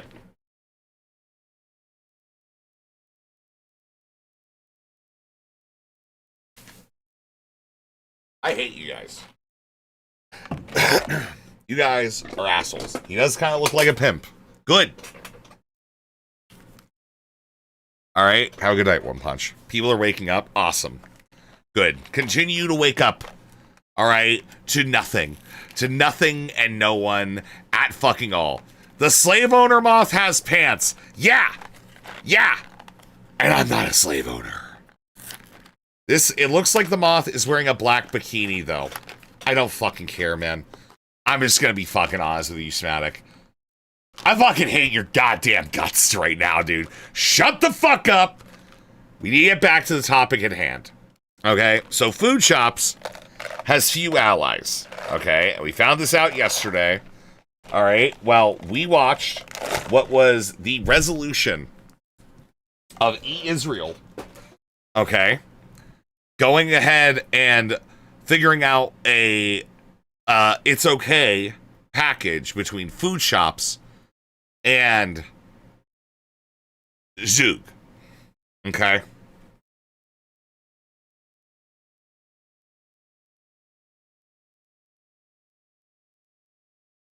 At least give the moth a penis, Resi. What the fuck? Clothes or penis? Pick one.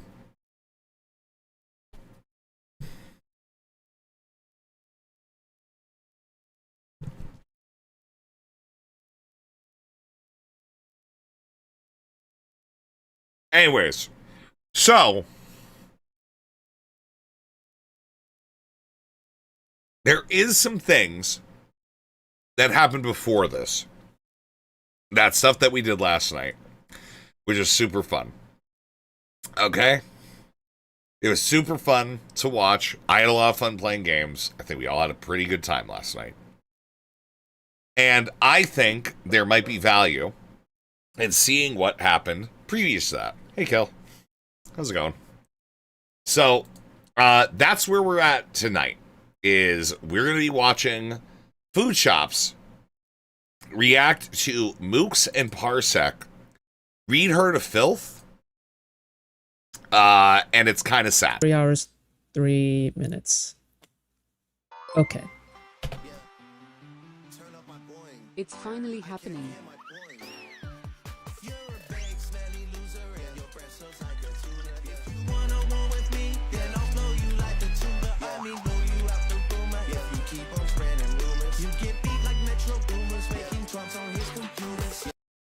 Oh yeah.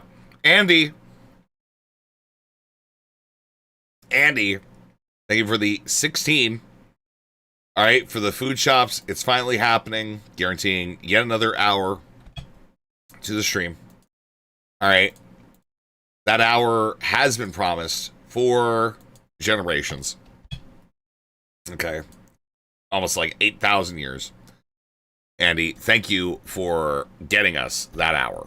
Okay, sorry, let me get my numbers right. There we go. So, that's what I want. I want to get some of the background because I don't know the exact reason why they're fighting. I know some of the stuff with, like, Zug, but the rest of them, not certain. Okay, so.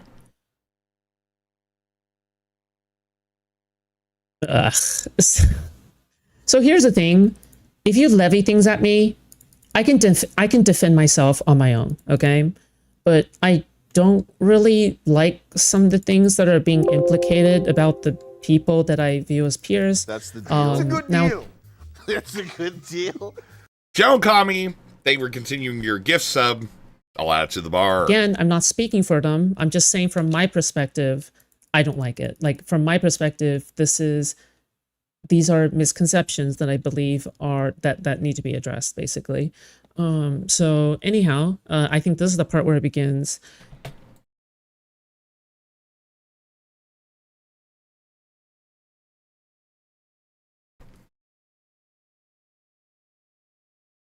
Bro. They have already tarnished my Moth. This is fucking insane.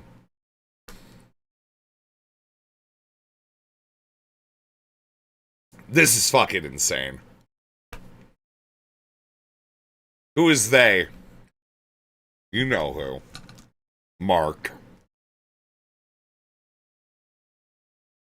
Marky Mark.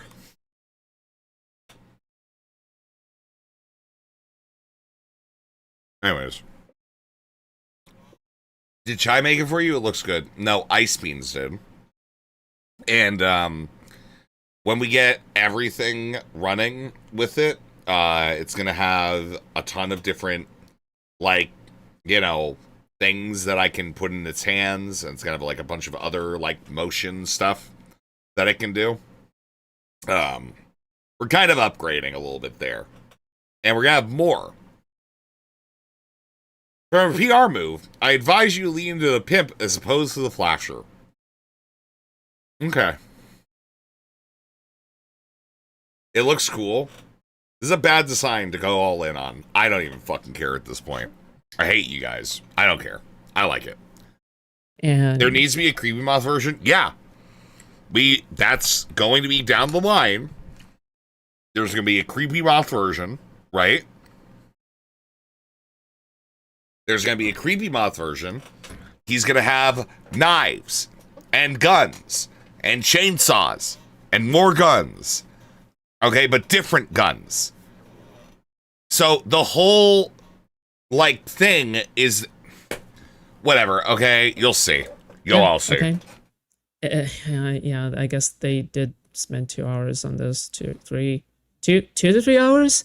Yeah, Jesus Christ. Okay, well, I just can't I can't spend my stream on this. Okay, I have to cover dickers because in reality nobody gives a fuck about like interpersonal drama beef shit, right? But if things are going to be spread around, of course I have to like answer, right?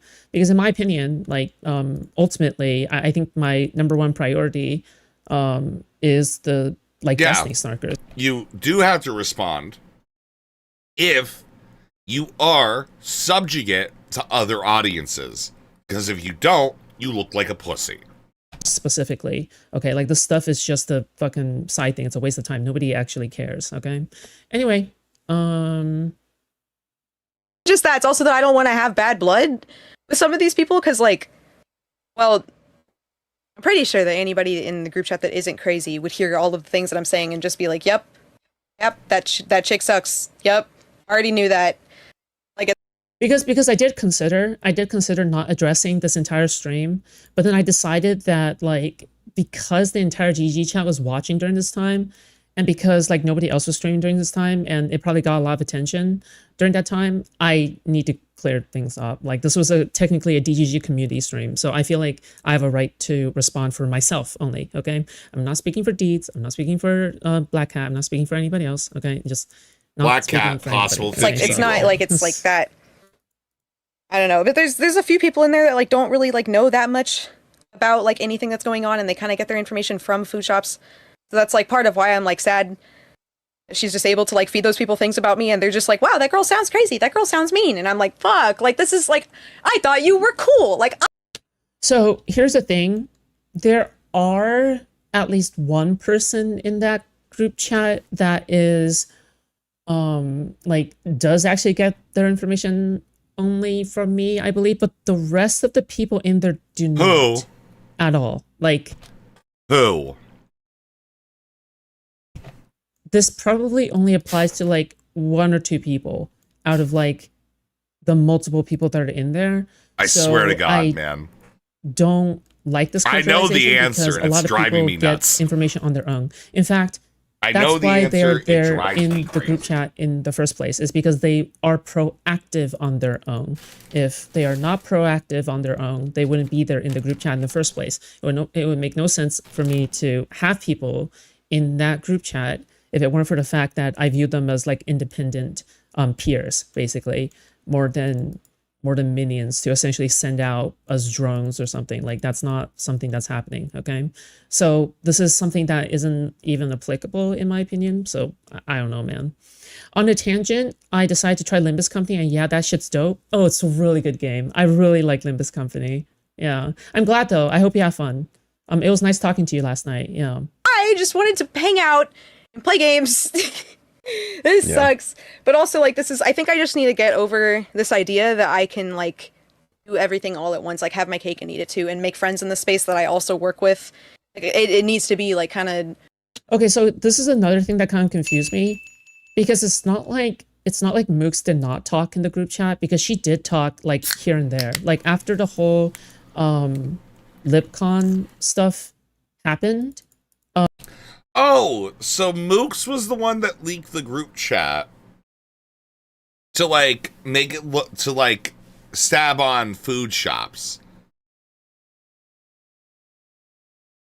Mooks is kind of evil, man. she was like clarifying Okay. some stuff in that group chat, sure. And I think that before she joined Darius's group, I think she was also talking like seldomly, but she was definitely the person who was participating the least in the group chat. Like this is just, like this is not like a subjective opinion. This is a fact. Okay. I think out of everybody in the group chat, I think she was the one that participated the least. And I don't think that, I think she was friendly with everybody.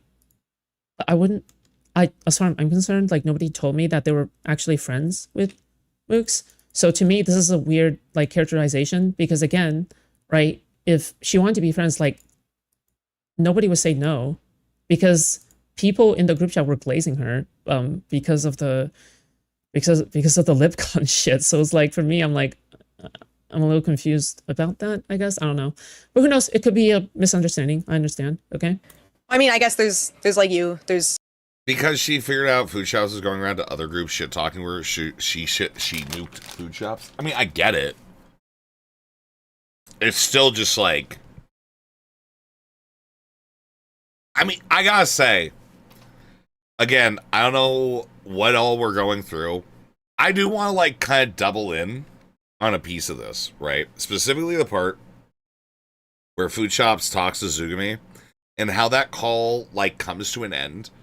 It shows like the exact way food shops is manipulating people, you know? It's crazy. a few people that are nice, but for the most part, I think most people are incentivized to not like consistently. I don't know, like most people are going to be swayed by like different shit going on all the time and like can't be trusted. And especially if like I'm trying to find other people that like the part of why like I had such like a weird scarcity mindset with food shops is how many girls stream about Destiny. Like I just wanted another friend. I say friend, like I guess we became more than that at some point, but like I just wanted another friend that wanted to fucking stream shit about Destiny that I could also like kiki with about like girl stuff. And like that's like I just think I'm not gonna have that. I'm just never gonna have that unless like maybe like I streamed.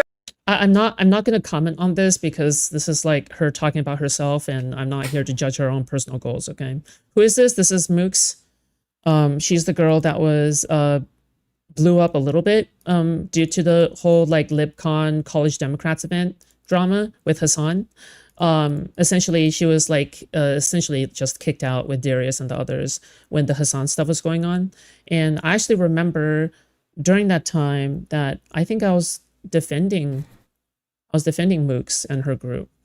And I think that when her YouTube got banned recently.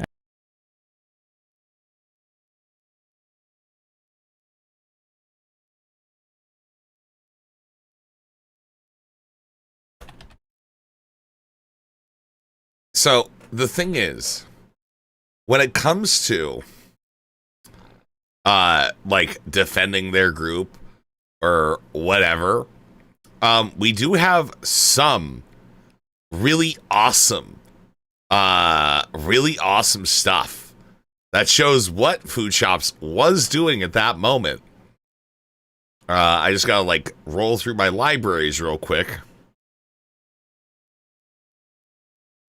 because it's taking a while to get to the thing that I want.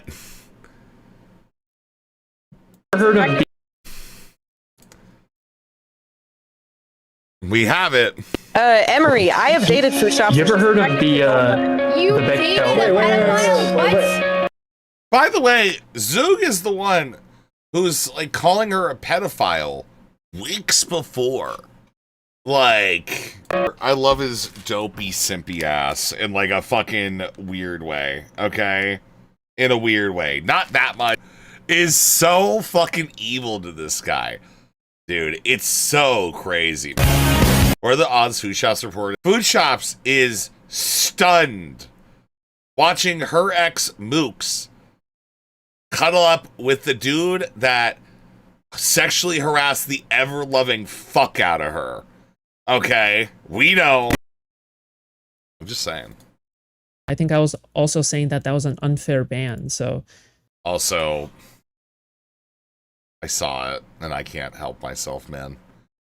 This is my favorite. This is my favorite one of the entire thing. I fucking love it.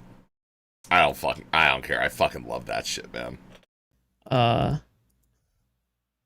don't know, man. Okay. Regularly, and then somebody like that like came like out of like seeing.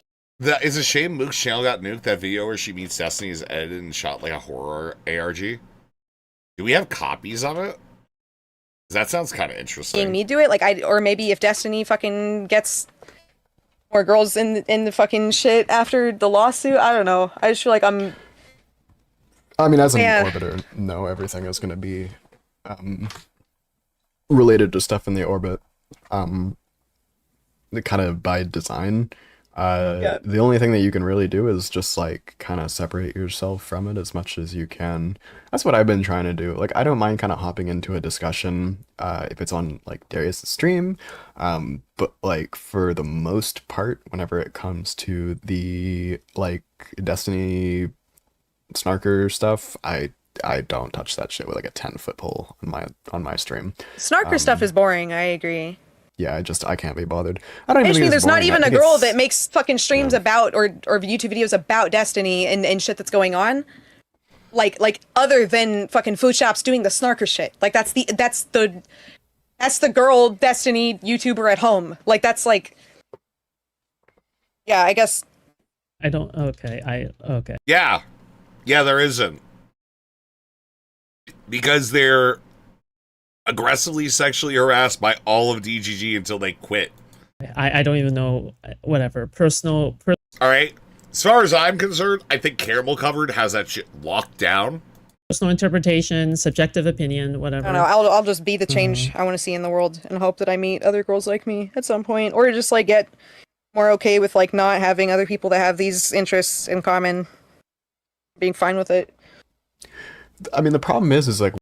Okay, I have a concern here, okay? So this is just me genuinely speculating. This is not me trying to undermine her or anything, but this is just something I'm a little bit confused on.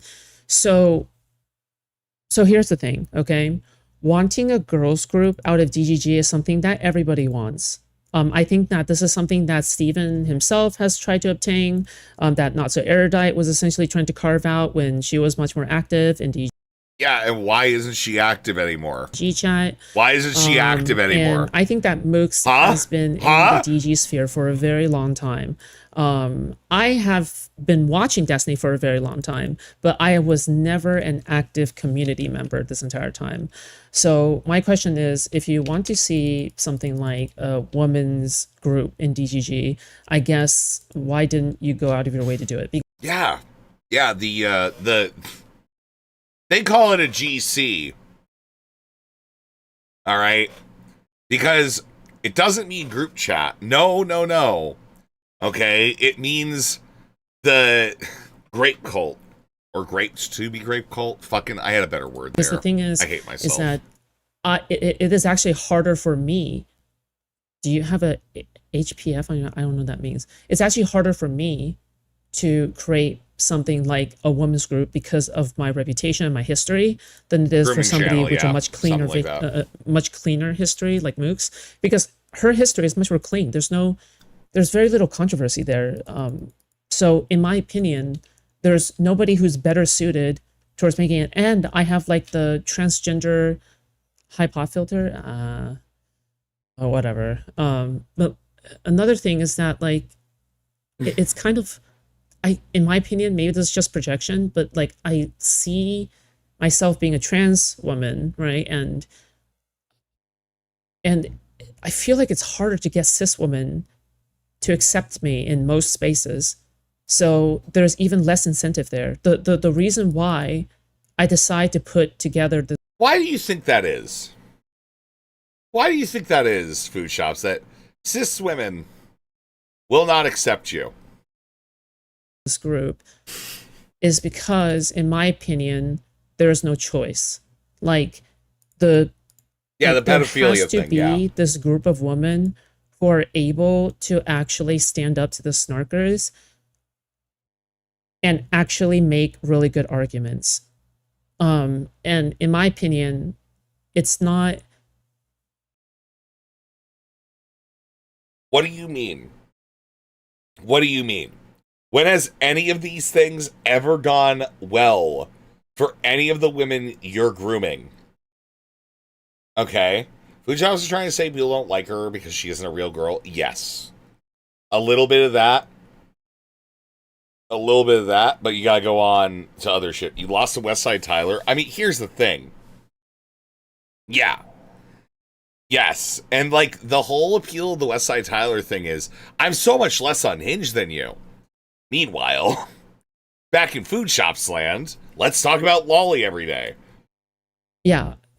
It's like, yeah, but it's, if you want to form your own women's group, there's nothing I'm going to do to stop you. Like, obviously, like, it's just like, I don't know, man. It's like no one's stopping you from forming your own group. I'm just confused, I guess. I don't know. Like, yeah. We definitely used to have that.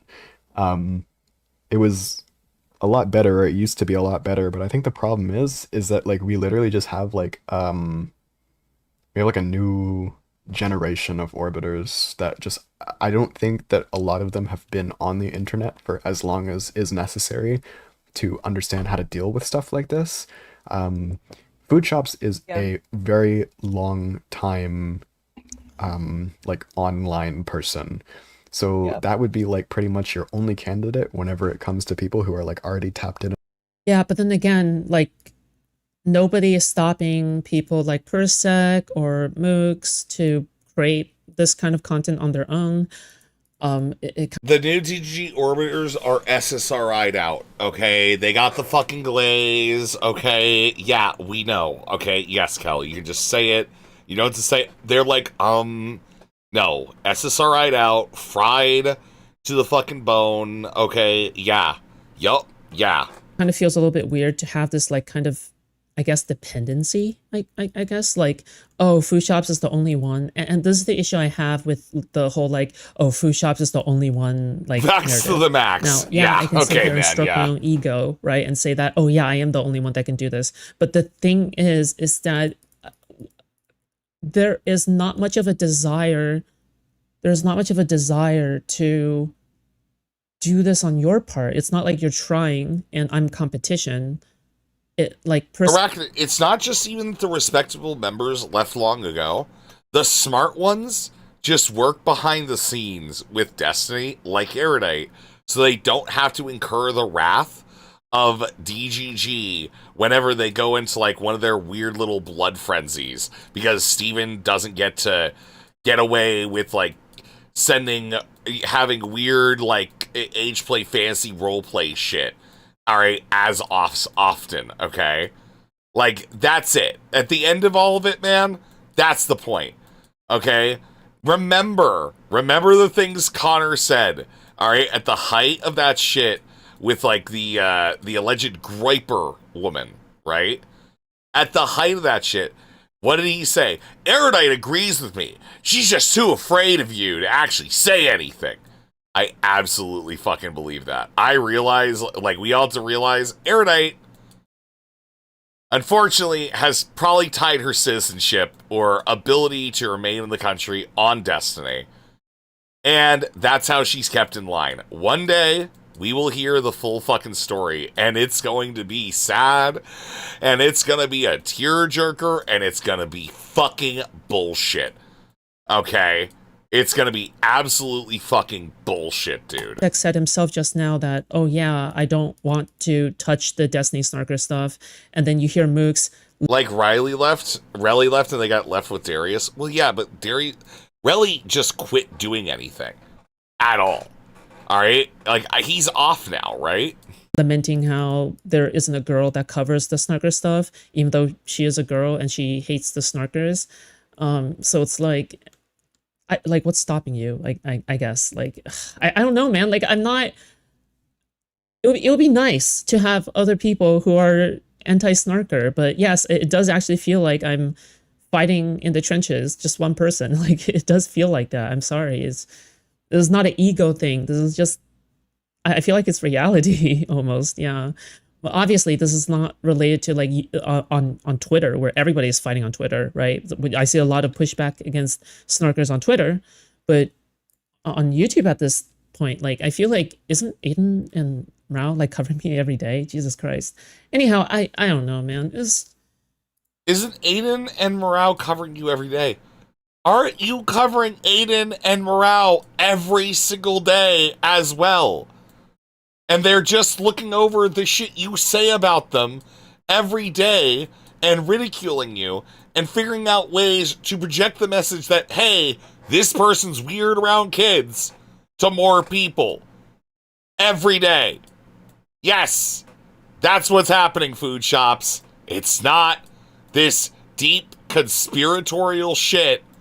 It is low-level conspiracy. Extremely low-level conspiracy. Enough to know about the space to where like you can just have a natural relationship with that person. But obviously do like the interpersonal stuff. I don't know how you're gonna really get past that. Like, but with all the new I've given up on orbiters- that. And she says she wants someone more focused on politics who is a woman in a DG orbit. No, but that's not entirely true, because I made it very clear that I'm not a politics person. Like, I'm... Yeah, that's she just doesn't not want been a you. thing. I think that's a fine thing to want in addition to your stream content. She's like I don't your know, dad. man. I'm not going to guess anybody or... Food shops, Mooks is like your dad, all right? She doesn't fucking want you, all right? It's that fucking simple, dude. Like, what are we going on about, man? Anybody's, like, fucking goals. Like, this is just... I'm just talking about the factual things that are being said, and I'm saying where my perspective begins to differ from what she is saying here. Understand? So again, like, this insinuation... Damn, man. Basically, overall, TLDR... Bro, don't fucking do this damn man shit to me at this fucking point. The things that this person has gone ahead and fucking, like, tried to proliferate, yeah, shut the fuck up. Okay, I see where your sympathies lie, Imperial.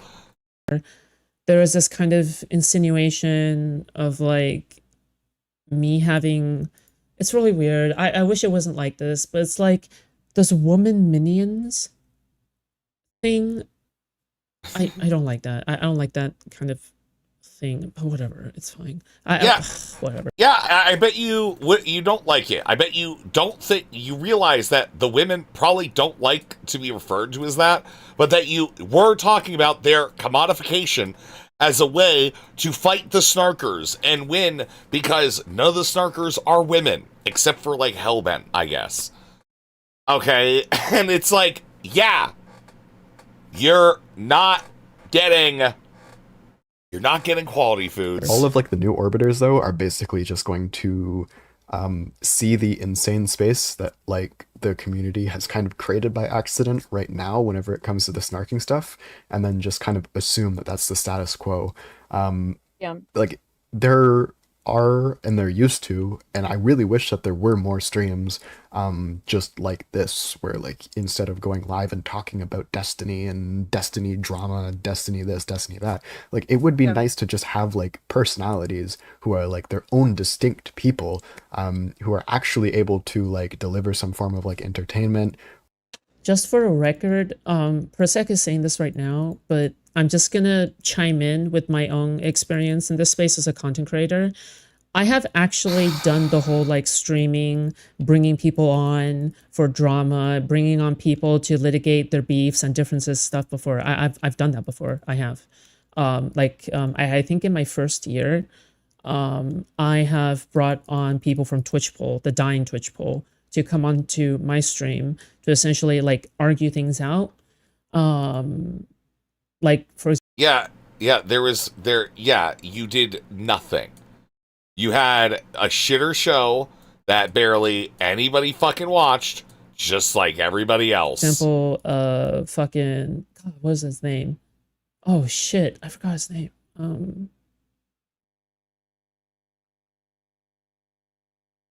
Fuck, I forgot his name. Whatever. But yeah, no, like I once held this panel show called Food for Thought. And what Food for Thought is all about is that it would bring on people from all over the space to a single panel where it's like 10 to 20 different people to like argue with one another. I once brought in Stardust. It was like such a shit show idea, because it was like, yeah, they were actually trying to, like, Food Shops was actually trying to cycle out like 20 people on Israel-Palestine. It was a shitty show idea that went fucking nowhere. And then shortly after, you know, fucking, that's when the Food Shops, you know, stream, the stream, you know the stream, I know the stream, we all know the old lore, we know the stream. Shortly after is when all that shit happened. And it's crazy. That stream was a shit show. Present Sunday, Zonia, all these people to litigate Brianna Wu's leak back then 3 years ago. And yeah, I don't know. It's just like, but that doesn't get you anywhere. That's not good content creation. By the way, you could have gotten somewhere with just talking on stream thing, but that's like decades ago at this point. The only reason why Destiny was able to get away with it. And you can still do it. All right. You can literally not depend on having a bunch of fucking morons on to say a bunch of fucking, to just blather around. Okay. To just blather around and say nothing other than just the most vacuous fart smelling this side of fucking, of God knows what. A good panel can have 4 to 5 people max. No, it's less than that. A good panel has 3 people. All right. Sometimes you can get away with bigger, but it is. I hate panels. I think panels are an abomination of God. Okay. I think that panels are the one thing that have caused more damage to this world honestly, than fucking Trump. All right, there. I said it. All right. I think Dylan Burns' hippy dippy was more effective at than Trump at destroying American democracy. There's no offense to Destiny. I'm not saying that Boom. he's a talentless person. I thought you liked Blather Round 2. I still do. It was I miss definitely it. easier back then. I'll say that. It was Let's have a definitely panel easier about it. No. Because if among the crowd of 10 people, okay, you're gonna like. I'm just gonna be honest. It's so much better just having your own show, putting out your fucking opinions. It's more work. You have to, like, again, I'm pretty sure the SSRI gaze that most of these people are under probably is not conducive to that. Okay? Like, this was like the thing. I saw a fucking poster, like, from someone saying, oh my god, does this Resi guy just talk for like hours at a time without talking to anybody else on his streams? What's the point of that? The point is, I fucking hate all your fucking guts. I think you're all scum. I think you're freaks. I don't want to fucking talk to freaks. The freaks I do talk to are the funniest freaks. That's it. having a lot of these people who are just talking about their lives, and there's this genuine connection there. But, hey, Fairy. But I think that heyday is pretty much over in the space. That's not how things work in this industry anymore, and I think that's just the reality. The reality is, I'm trying to be the most honest. The reality is how the industry works is consumption. All right? It's eating other people and making sure that they die. But before they die, you let everybody know how you were right. All right? And then as they die, you consume their corpse, you tap dance on their fucking grave, and the cycle continues. And hey, food shops, that's what's happening right now. I'm trying to be the most genuine I could. Oh, whoa. I thought the new off was going to fall over. He's leaning so much. Bro, can you stop? I guess, given the circumstances. And even then, it's like very, very difficult. Like, there's struggles along the way. And there's things that I have to watch out for. And pitfalls, essentially, I have to try to look out for, because I have to essentially moderate myself, because I can't be too crazy, right? I basically media trained myself. I had to, right? So, that's very important. I media trained myself by being humiliated routinely by Zonia, Queeman, that Reservoir guy, all right, and whomever else is out there. Yes, you absolutely 100% media trained yourself as a fucking joke. Right? There's no media training here.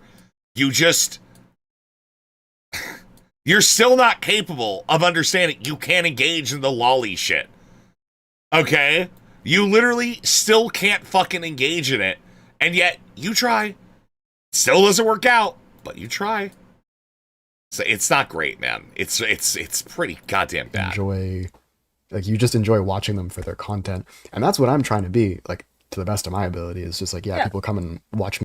But again, right? Like, I have no issue. I have no issues with them doing this, okay?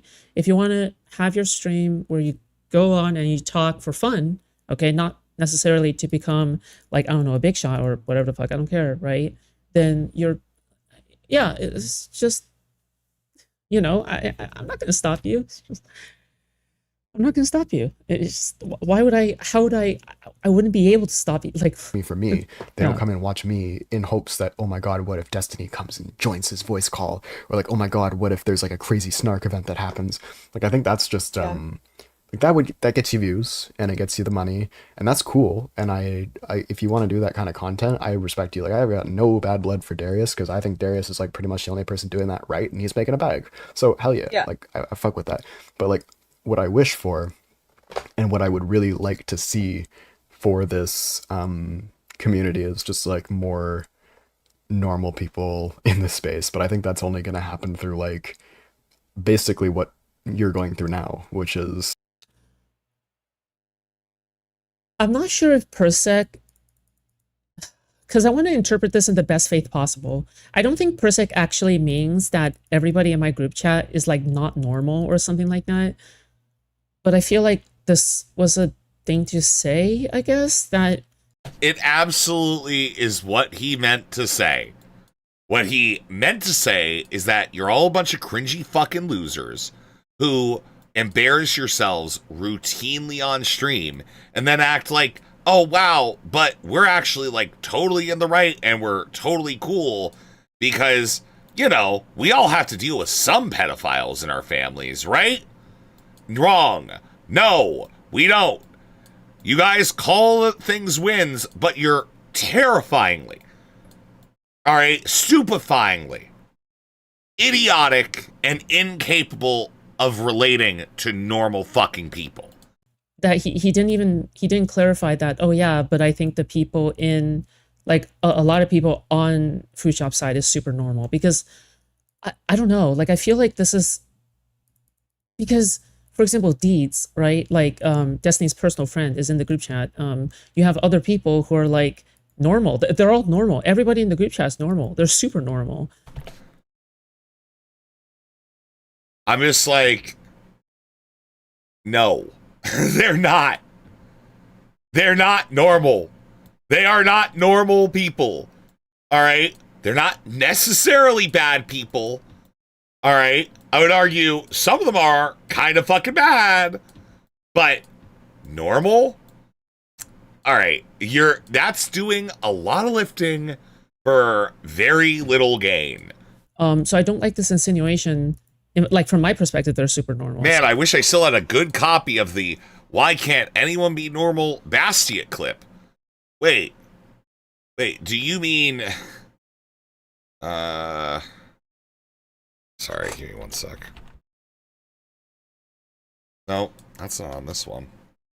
Hey, I have it.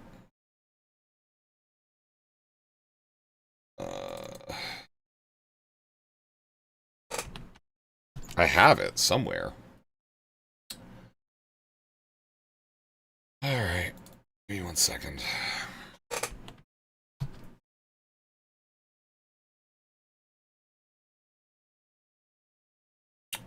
I have it somewhere.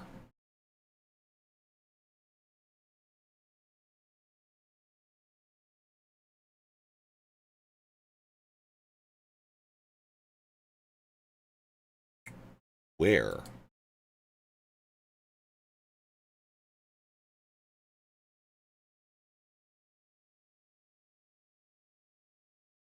Definitely in here.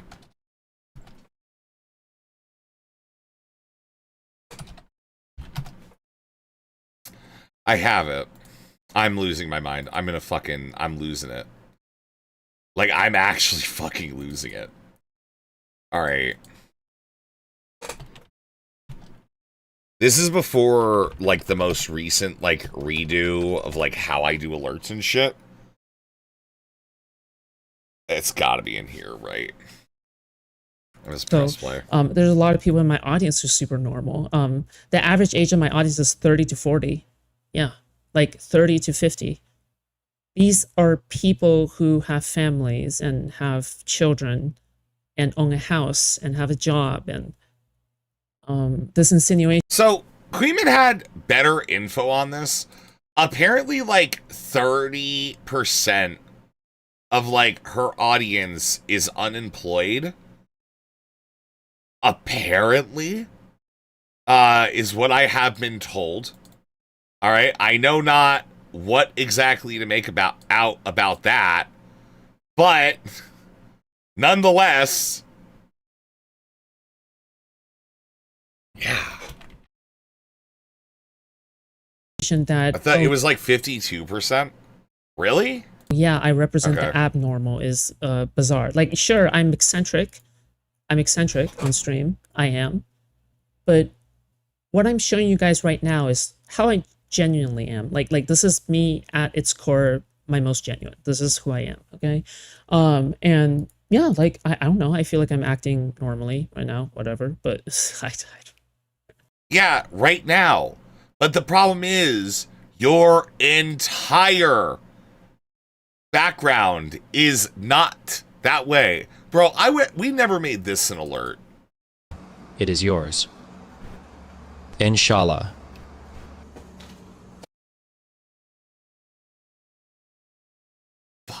I don't know, man. Sorry. Here, I'll show you. Fuck, this is not gonna, like, I know this is gonna disprove or prove it. Found it. Why can't anybody fucking be normal on this website? Jesus Christ, why can't any of you people be normal? Why is it like this? All the time here on Twitch and Twitter, it's always just some goddamn communist, and then somebody comes in and says, well, actually, slavery wasn't that bad. God, just be normal. Please, be normal. Be one of these normal people you're gonna deal with in everyday life who isn't out here just kind of just trying to refight the Eastern Front. My God. Being normal is realizing how performative this is. Yeah. Yeah. Yeah. Yeah. Yeah, a little bit. Anything, but like just having it out there is helpful. Okay. Here. Being normal is realizing Smatic said a code word, and I immediately knew everything he was saying. And not only that, I was able to, just through the process of like looking through all my files, find the exact thing he was looking for. And in fact, a much larger portion of the clip than is absolutely normally there. Being normal is realizing we are not fucking normal people. I have done a lot of polls. It's really for fucked my up. audience the past few months, and again, this is not as a way for me to disprove anything. This is just me just showing my audience specifically. All right. Okay, Single. Just you guys. Okay. 52%, LDR 7, in person 21, married 21. So 59% not in a relationship.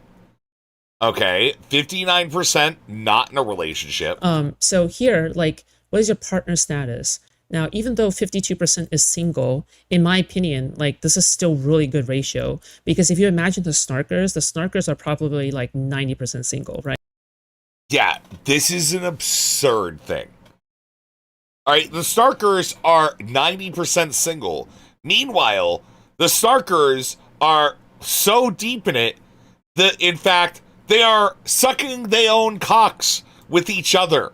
Shout out, Soul Suckity. We love you, buddy. Go to hell. Okay. During the Tao, is that bait? No, Long distance relationship is also single. I literally said that. I'll take a look after, okay? You did the poll? No, I'm not going to embarrass you all with whatever this, skullduggery is from food shops. So this one is like, when was the last time you physically touched? Literally within the 7 days. This is just a funny question more than anything. Wait, no, let's go back. When was the last time you physically touched another human? That doesn't include siblings or parents. Like, what is this? How do you have to ask this fucking question? That's a bad ratio? Yeah, 70%. 16% IDK, man, literally years. Okay, put a 2 in the chat if you have not touched a person physically in the last 7 days. Okay?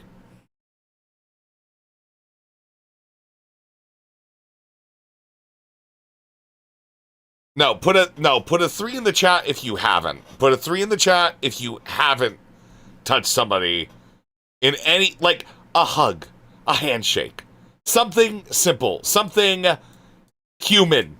Okay? That's the point of this. In the last 7 days. Bubble, buddy, I don't like you saying fuck here, bud. That's not good. Okay, we're going to have to send you to the non-fawn shrimp school of social rehabilitation. Okay? It's not great. All right, you got to clarify that, brother. He changed it to make me look unloved. Bubble, fuck! No, I don't mean that. Does yearning for companionship count? No.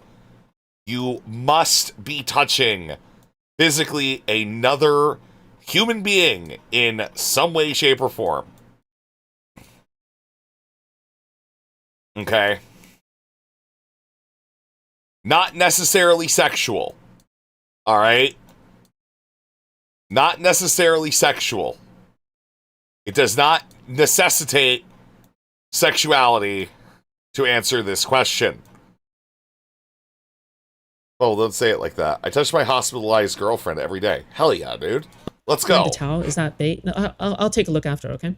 Ben, I don't like getting any human contact at all. I know. That's why Alice is afraid of you. So, this... It's also why we're afraid of you. And it's like, when was the last time you physically touched? Literally within the 7 days. This is just a funny question more than anything. And...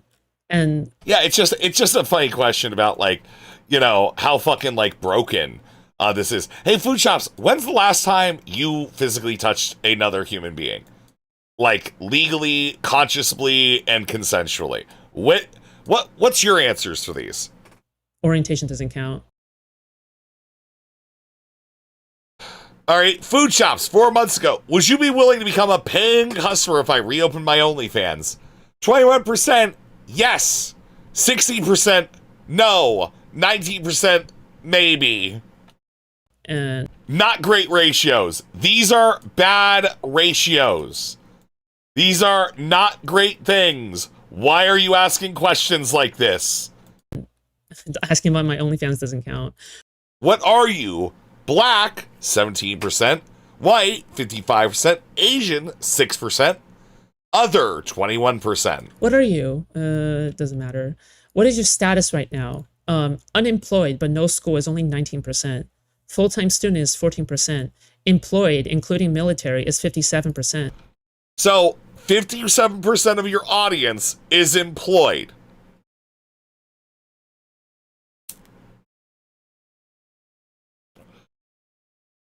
Why is Hispanic under other? I don't know if it's Hispanic. It might also be Israeli.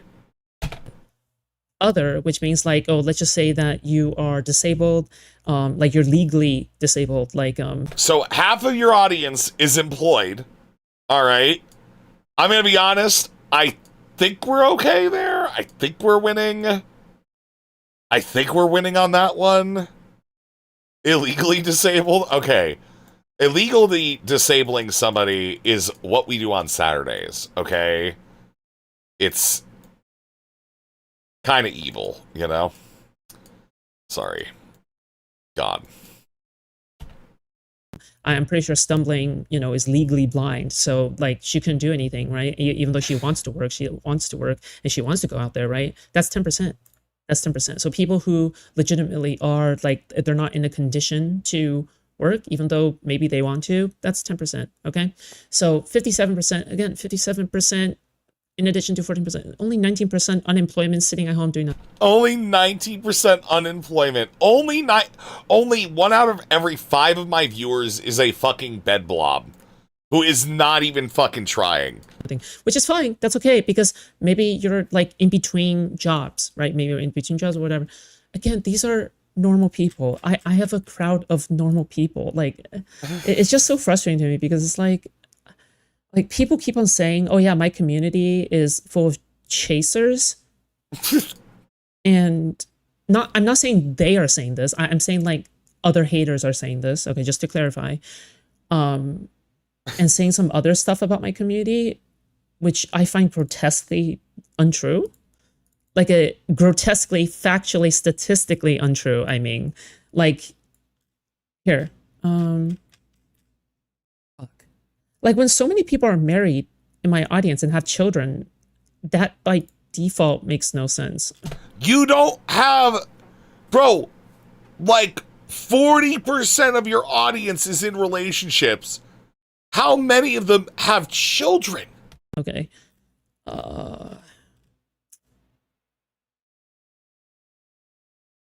Oh, yeah, here. So this is proof.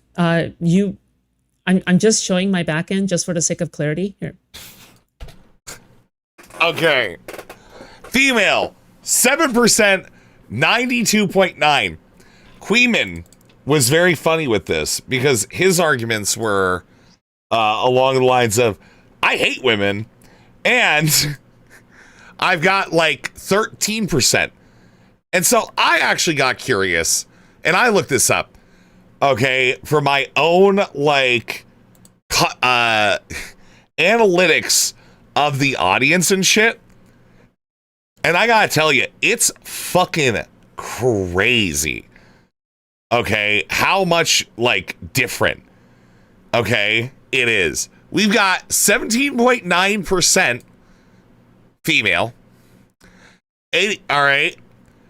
We have no one between the ages of 13 to 24 that watch me. There is no one between the ages of 13 to 24 that watch me. I have 0%.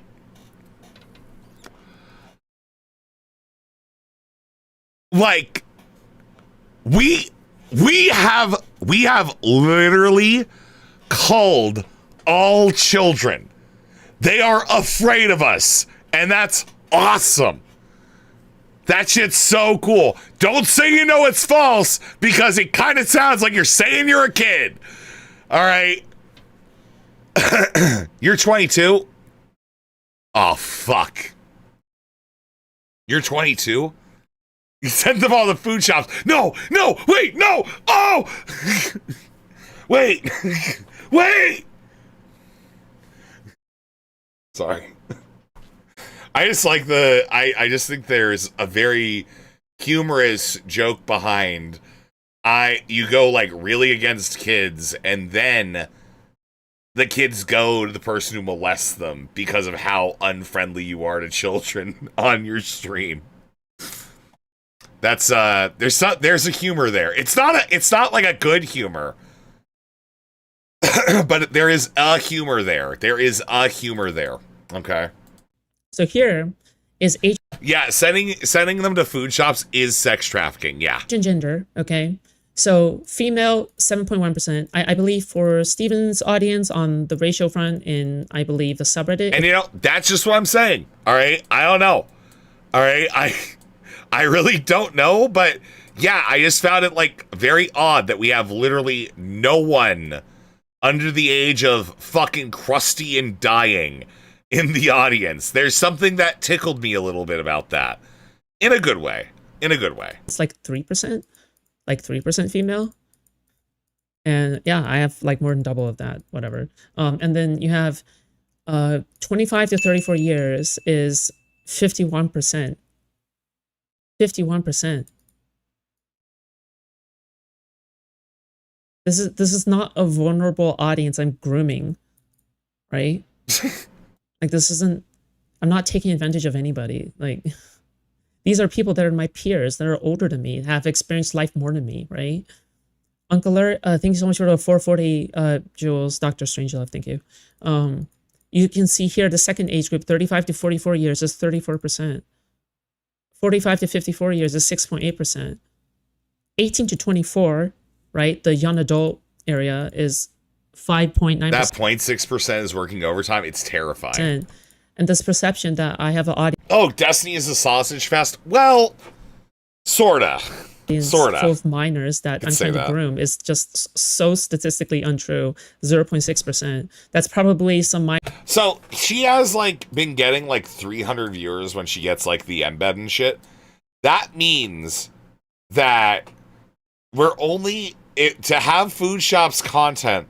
We only have to sacrifice like 3 kids a day.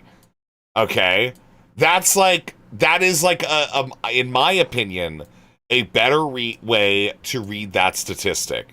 All right, it's only 3 minors who are being served up to some terrible evil god of evil, a Molochian character, if you will. All right, only 3 a day. You know, only 3 a day, and you get to have all the food shops content you want. All right, and you know, I guess some people are okay with that. Like, or some underage people who accidentally clicked on my videos, or maybe they are lurking and I can't control that. If they lurk and watch my videos, it's not like I can control for that. yeah, like this is what that represents. So to me, like, who am I going after exactly? I don't know. And 12-year-olds. Like the videos, here's the ratio here. If you look at the live here, the live again, similar values. Okay, again, there's not much difference, right? And this is not some altered screenshot or anything. I'm showing you the actual back end of my channel. This is stuff that typically content creators never show their audience because it's a lot of like fucking things that people don't really want to show. You know, it's private statistical information specifically for the content creator. But I'm showing you guys because again, I just think there's a misconception, right? Anyway, okay. Like drama within the orbiter circle, and then whenever that drama happens, kind of inevitably someone leaves or someone gets hurt or somebody leaves orbit, and then you're kind of like you start filtering right for the people who are either A, insane, or B, are like too normal, or like they're so detached from it that they don't really give a fuck about litigating this bullshit. Hopefully you get more of the B crowd. That's kind of how it used to be. And then you can kind of start having people in the space that aren't completely fucking insane and content brained and never ending drama farmers. Because there is a crowd for that, but it is. I'm just gonna say this, and if you don't believe me, that's fine. I don't like doing this. I don't like having. Wait, you don't like doing this? What are? You don't like doing this? All right, literally platforming and trying to act like, make up rape allegations against people. You don't like doing this all of a sudden, food shops. Oh my God, I couldn't imagine why, after all the shit you fucking done, you don't want to do this anymore? Food shops, why don't you want to do it? Are you losing your heart for the game, food shops? Food shops, you can talk to me, okay? We're we used to, I used to not think you were like the absolute most wretched, vile scum on the internet, food shops. All right, maybe one of these days we could go down memory lane and, with the wood chipper. To address DGG, like any of the DG crowd. Clean whenever, up the fucking paths. Like another hater wave, like pops up. Like to me, at the very least, it's very tiring to constantly address the hate. Like it's very tiring, okay? Like having to PR manage every single time instead of just focusing on the snarkers. Because I am a drama frog, but I'm not a drama frog for DGG drama. Yes, you are. Right? I'm a drama frog. Always have been. Against the snarkers, and it's pretty obvious, right? Like I don't know, it's just fucking, I don't know, man. It's not a crowd that like your typical like sane person, like sane person is actually gonna be there. Yeah. Like this guy, like this is like your snarker watcher. Like this is the people who watch food shops. This is like the people who watch Darius, right? It's like people watch because of the Destiny link. Why would they watch if no Destiny content? And like that is a good question, and I would implore you to like broaden your horizons, kind of thing. And I don't want to be like, I don't want to talk down to you, because like people like you, right, are why those streams exist. And I don't think you should even necessarily change, because if you're here for Destiny, that's cool.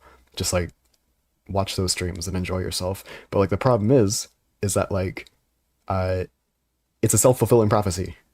What I mean by that is that like they will never feel like just going live and like talking to their camera is enough. And they're never going to feel like just going live and like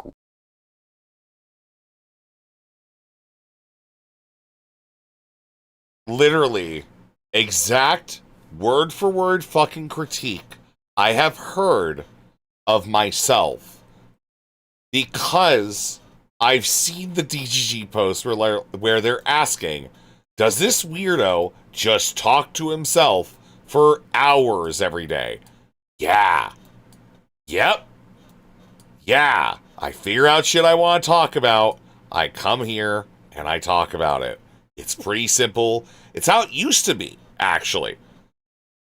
How it used to be is people would put effort into it, and you wouldn't need to go ahead and constantly use other people and those conversations to make content. You have always had this social sphere shit that Parsec's doing, but plenty of people do a one-person show. Okay. This is just, I'm not trying to little bro per sec, but like I feel like I have to call this out, okay? Who does that these days? I'm serious. Like, what streamer just comes live, talks to the camera only, and does that regularly? I'm saying, like, I'm not just saying like, oh yeah, they only spent one stream doing that, because I understand if they spend like 1 or 2 streams doing that, right? Like occasionally, which is fine, by the way. But I don't even think Steven does this. There's not even an old school streamer that does this. Yeah, because you're low energy, low talent hacks. That's it. Like at the very least, they're playing Minecraft or League. If you're talking about like the most normie streamers, yeah, I don't know. This feels like, because I don't want to say like a lack in experience of streaming. Fuck, I don't know, man. It feels, from my perspective, it feels naive. It feels naive. Okay, that's it. But whatever. Scrolling reels is fine, or like going live and like playing. There are some brutal truths when it comes to streaming, and I feel like you can't have your cake and eat it too a lot of the time. And I think that when you become a streamer, you actually compromise a lot. You compromise a lot, and you can't do everything from square one.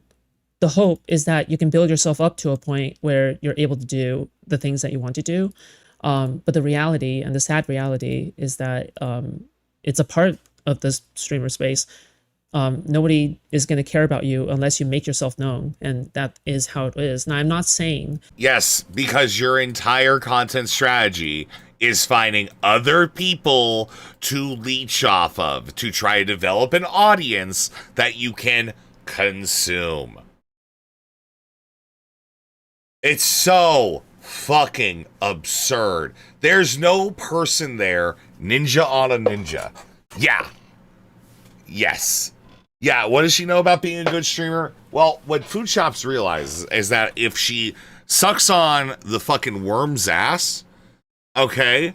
If she sucks on the fucking worm's ass, then, like, you're lost.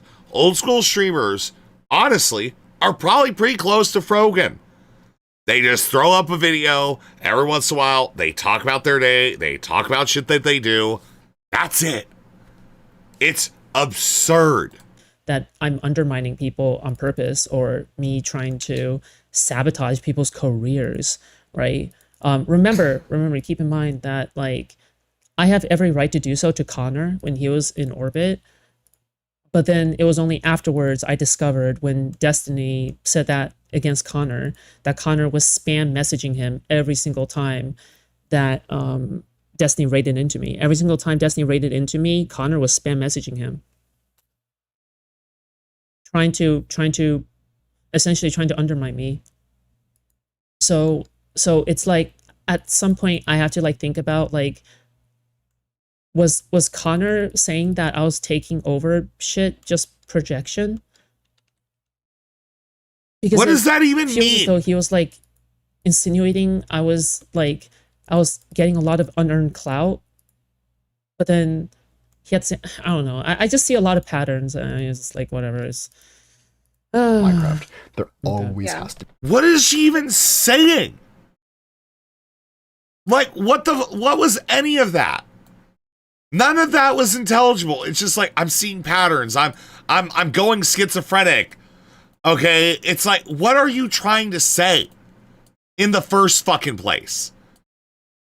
Like, be something happening, and that comes back to like what I was saying at the very start with like Mizkif and with like streamers like Mizkif, streamers like Food Shops, like there is a huge complex with these people, and what ends up happening is that, like, as a streamer, you either get burnt the fuck out and you stop streaming for a very long time, or the other option is that you will just endlessly farm. You will endlessly like clout chase. You will endlessly you'll endlessly like try to farm bullshit drama so that like you can have your content for the day. But then like that shit, man, like spiritually and just like in general, it kills you. It kills you on the inside, and you will. It doesn't. What's going on? What's going on with Parsec? Is blood okay? Like, what do you mean? Drama is not that supposed to be that way at all. It's just like shit that you just like kind of fleck off yourself with, and you don't. It's just there because it's kind of funny, and you enjoy it because it's kind of funny. You'll never feel like you're good enough, and you'll always go live like wondering like, I wonder if I'm gonna have more viewers than I did yesterday, or like, holy shit, there's another embed playing right now. I'm not top embed. I'm a fucking failure. Like, this is gonna plague you. I don't know how to. Yeah, and it's literally just, oh, dude, it sucks so much having to suck up to Destiny and, like, you know, be gifted a career just because, like, you know, this one dude doesn't hate me enough to, like, dox me, and he puts me in his embed so that I get a bunch of randoms, like, watching I don't me. know how to phrase it other than that. It's like, shut the fuck up, man. That would be my best advice, is just, like, step away from the drama. Because, like, the drama is, especially in this community, holy shit, it is cannibalized. Like, we cannibalize each other on like a regular basis. This just feels very like these are all the complaints that I also have, that the orbiters are cannibalizing each other. Like these are the exact same complaints I have. Like, man. Like, the only way for the audience right now that was watching me to discern what the truth is to look at the facts themselves. Okay, that's the only way, is you have to look at the facts themselves in order to determine what the truth is. Okay. The truth about what? And in addition to being good faith to both sides, I suppose, to be very clear, when it comes to cannibalizing, I'm very honest whenever I start a beef or a drama. For example, I'm not going to deny that I started the Zug stuff. I'm not going to deny I started the Dan stuff. I love that, like, at the end of the day, Food Shops is, like, the most moral. She's trying to make herself out to be, like, the most moral pedophile. You know, like, that's the whole goal here. You know, at the very bottom of everything, it's just making herself, like, you know, she's like, watched a lot of Lonerbox streams about Israel and Palestine, you know, and she's like, oh my God, wait, I could just do that with, like, my own, like, issues. I don't deny objective reality. Oh. Like, these are objective facts. Okay? Okay. But when something is not started by me, I will defend, I will definitely try to correct the record on that. Like, that is not something I can just let go, obviously, right? Because if I am being accused of starting something and I know that isn't the truth, like, I'm gonna have an issue with it. But I have no problem admitting that I started something if I did start something. I'm gonna put down myself. Yeah, that's just, I don't know. Like this kind of feels as though it's like a kind of like, okay, you know how it kind of feels like your portion of DGG is the rejects of every other community that no one ever wanted to deal with. And because you are so dejected in life, you surround yourself with the only people that could possibly make you look good. But even then, even they outshine you, even at times out expanding you. when you talk to a friend and you talk about some, just stop in. No, I'm not going to. There's nothing. It's going to turn into another 10v1 thing. I just don't want to. I want to be able to get my side out. Okay. That's it. That's literally it. I'm not going to, I don't want some kind of big, like, fucking clusterfuck shit. Dude.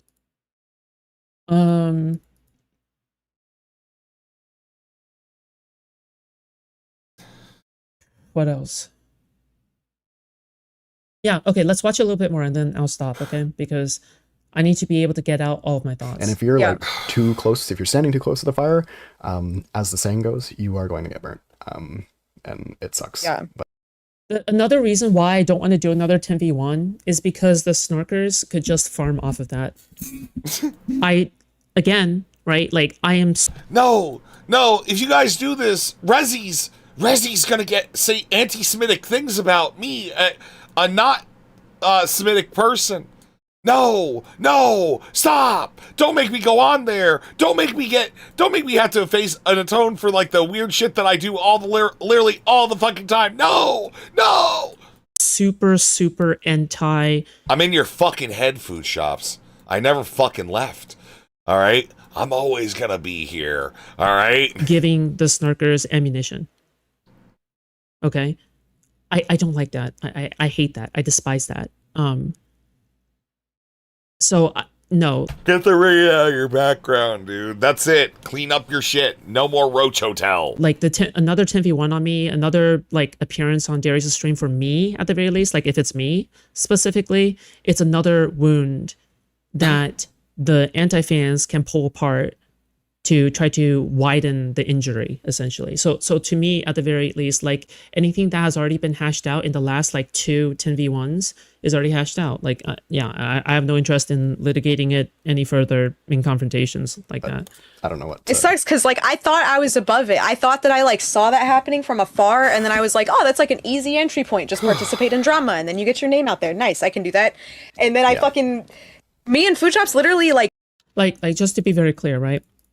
Like, for example, last night, I believe that Radiant came in to call me out in Kick Chat, and I extended to him an invite. I was like, hey, if you have a problem with me enough to go into my Kick Chat to snark on me, then why don't you come in and we can hash it out over VC, one-on-one VC, hash it out with me, just call me. There's going to be nobody ambushing you, right? He decided not to do it. Now, the reason why I think that's unfair, specifically, is because I did 2 10v1s. With Radiant being a part of that 10.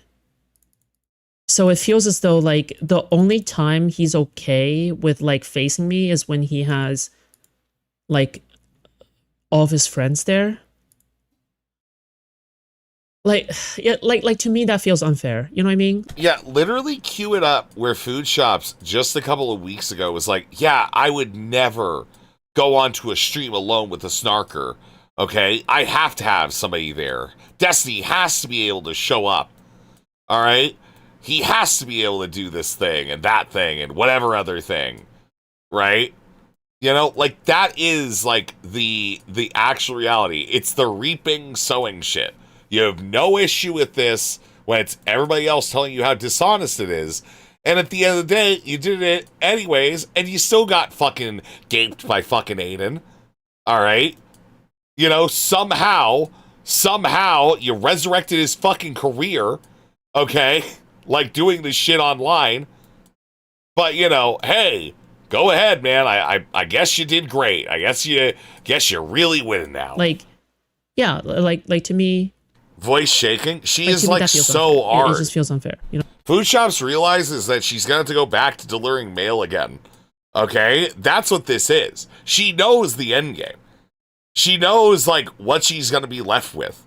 All right? Which is the ruins of, like, the most spurgy freaks in fucking DGG who are probably chasers. All right? To be clear, they probably are. All right, and no, I don't think they're chasing Food Shops either, just so we're clear. I don't think that's it. Okay, I think that Food Shops is just the one that's leading them. All right, and so, yeah, 100%. All right, Food Shops is a porn-sick freak individual, and it's disgusting. I mean, agreed in private. Like, why is it that the only context you'll engage me in is a dog pile? Why is it that you never do a 1v1? Like, it always has to be an environment where people have perms. Wow. And could. Oh my God, Food Shops. Man. Gotta love, like, you know, having all this, like, clarity and wherewithal to understand, like, why people don't give a shit generally about talking to the entire Destiny sphere. No one does. No one wants to argue with any of you fucking freaks for a goddamn fucking reason, okay? And I have no opportunity to nuance things out or hash things out. It's just, I give up. By the way, to farm that breakup. That's also why I'm so pissed that even turned into, like, a real drama with her actually being butthurt at the end of it, because we agreed together to farm it. and then she frames it as a fucking 1v10, whenever the goal was to have as many eyes on it as possible and to not treat it like a real thing. I'm just going to say this right now. Typically, when two people agree to farm the drama, I don't mean in that How'd the 1v1 callers go with Aiden Rao and Tyler? Yep. sense. I don't know, because typically there is communication right beforehand whenever somebody decides to farm a drama. For example, when Sneeko messaged Destiny to make an insult about Destiny's wife, right? Destiny gave Sneeko permission. I see that as like a mutual understanding of like, we agreed to farm the drama. When I said that I was open to the idea of farming the drama, I don't mean, okay, we're gonna like, you're gonna go batshit crazy. No, I expect like, hey, do you mind if my husband brings up, you know, private relationship shit in Gen Chat of the melting pot? Like, do you think that's okay? Like, are you okay with that? If I decide to do that, and do you want to farm that stuff? I expected that to be what is being communicated, like the same standard that Steven set for other people, essentially. I don't think I got any of that. So the only time is when we discussed and said we were open to the idea of like farming it for drama, but like I feel like the lack of communication. AKA everything that you see on a food shop stream is fake. It's all possibly fake. All right, and you know what, guys? The thing is, all the Destiny people, they really like me. All right, we're all just faking the drama. Okay, we're faking the drama, and like, you know, Destiny still thinks I'm like his best debater. Okay, guys, like, you know it, I know it, we all know it. Okay, no worries. Like, Destiny still loves us, guys. Okay, he doesn't think that we're a weird pedophile. Brand is weird. Okay, yeah, that's it. I don't know, man. Like the phrasing that I used was literally like become ingrained in the reality TV aspect of DGG verse. Let's have a huge fight. We need Destiny to litigate it. Like, it'll be fun. We'll be Mr. Girl in Lab. We'll be fucking Brittany Simon. Like, it's like, I was thinking that it would be fun to like do I don't know. It sounds. I'm not sure if the Brittany Simon thing is a good comparison, or try to strive for that. But whatever, that's beside the point, okay? Sometimes you think you kayfabe sync with someone and then they flip the script on you. Okay. I hate kayfabe. I just want to clarify, I really hate kayfabe. Okay? Me saying, because in my head, I was like, okay, it's like permission to farm the drama, but in such a manner where it's like real drama, not like, oh, pretend shit, right? Well, I guess it did kind of turn into real drama at the end, so it's like, you know, irony where irony is due, right? It's like, it sounds so fucking. I don't know. It didn't go that way at all. It absolutely did not go that way. And I thought that I could just like be above all of it, but then I was like, oh, I can actually get my feelings hurt here too. And I also thought like before even mess. But I hope you guys know that at the end of the day, like, I don't think people should care about this. I don't think so. This stuff is like, yeah, guys, please don't care about all the people that are saying this crazy shit. Please keep watching. I please really need you to keep watching. I cannot go back to having to work. I can't do it. Personal. Don't listen to any of them. Said, she said. People are like trying to sabotage each other in the background type shit. Like at the end of the day, like I'm okay if people talk smack. I guess the only thing is that if you have a platform and you have some degree of credibility that's been lent to you, I'm gonna have a problem with that. Yeah, lent to you. Like, yeah, of course I'm gonna. Like she earned her credibility. Okay. Right. Makes sense. I'm so confused. There was a desire to create drama to get views, then real feelings got hurt. Yes. So basically, here's the thing, okay? Yes, there is a loose agreement for that. It's not like a strict binding agreement, right? I'm just saying, like, we both agree that, hey, by the way, if it does come in public, I think we would both be cordial about it, and I think it'll be fine, right? But before, like, Mooks's husband posted that, like, private information stuff in Gen Chat of Melting Pot, I feel like I feel like you should at least double check with me, right? I feel like it's something that you should just double check with me, like whether or not like this is an okay avenue to go down. Like the lack of communication is, and you're placing it in the gen chat of a server full of people who hate me, and it's like, what? Because I wouldn't have okayed it. I think I would be okay with some other drama being litigated, but like, not that avenue. It's like, oh yeah, we agreed that, you know, the drama is fine. And then you go out and kill my puppy. It's like, but you said the drama is fine. You said creating drama is fine. It's like, no, not killing my puppy though. Like, what the fuck? But you said so. Notice that Food Shops has a dog, not a fully grown dog, a puppy, a child dog. Makes you think. And we agreed to it. It's like, okay. Messaging her, I was like, this is a drama YouTuber. I plan on existing in this space for a Starking, while. man. I've been I here love for a Starking, while. man. This is my favorite place on the internet. Like, other than fucking my place, obviously. But, like, this is, like, obviously it could create complications if I date anybody in the space. Like, I already knew that going into it. And then I was like, a fucking drama YouTuber? Like, this is going to be a bigger thing than that. This is, like, we're probably going to be yelling at each other in public at some point. And this is, like, I thought that I was okay with these things, and then now that it's happening, I'm like, oh my god, actually, I hate how much she manipulates situations and twists everything. Okay, now this is just unfair. Now this is the part that I find to be extreme, I guess. I don't know, she's low-key like implying I'm like some emotional abuser or some shit of the woman around me. Like, bro, okay, well, let's just keep listening. Okay? Like I thought that I did expect all the things that come with, like, I don't know, like whatever, like insecure, like lash outy type of person. Like obviously I feel bad for her because she sounds genuinely hurt and she's like crying right now. But what I'm also afraid for is that because she's crying, people won't listen to like me, and because it's like, yeah, I don't know. There's this like fear, I guess, but it's like, I don't know. Crying is pretty powerful. A fear of what? Being molested? Like, okay. And then she's saying that I'm like emotionally manipulated. I'm not saying that she is. I think that she's, again, I want to repeat, she's genuinely hurt.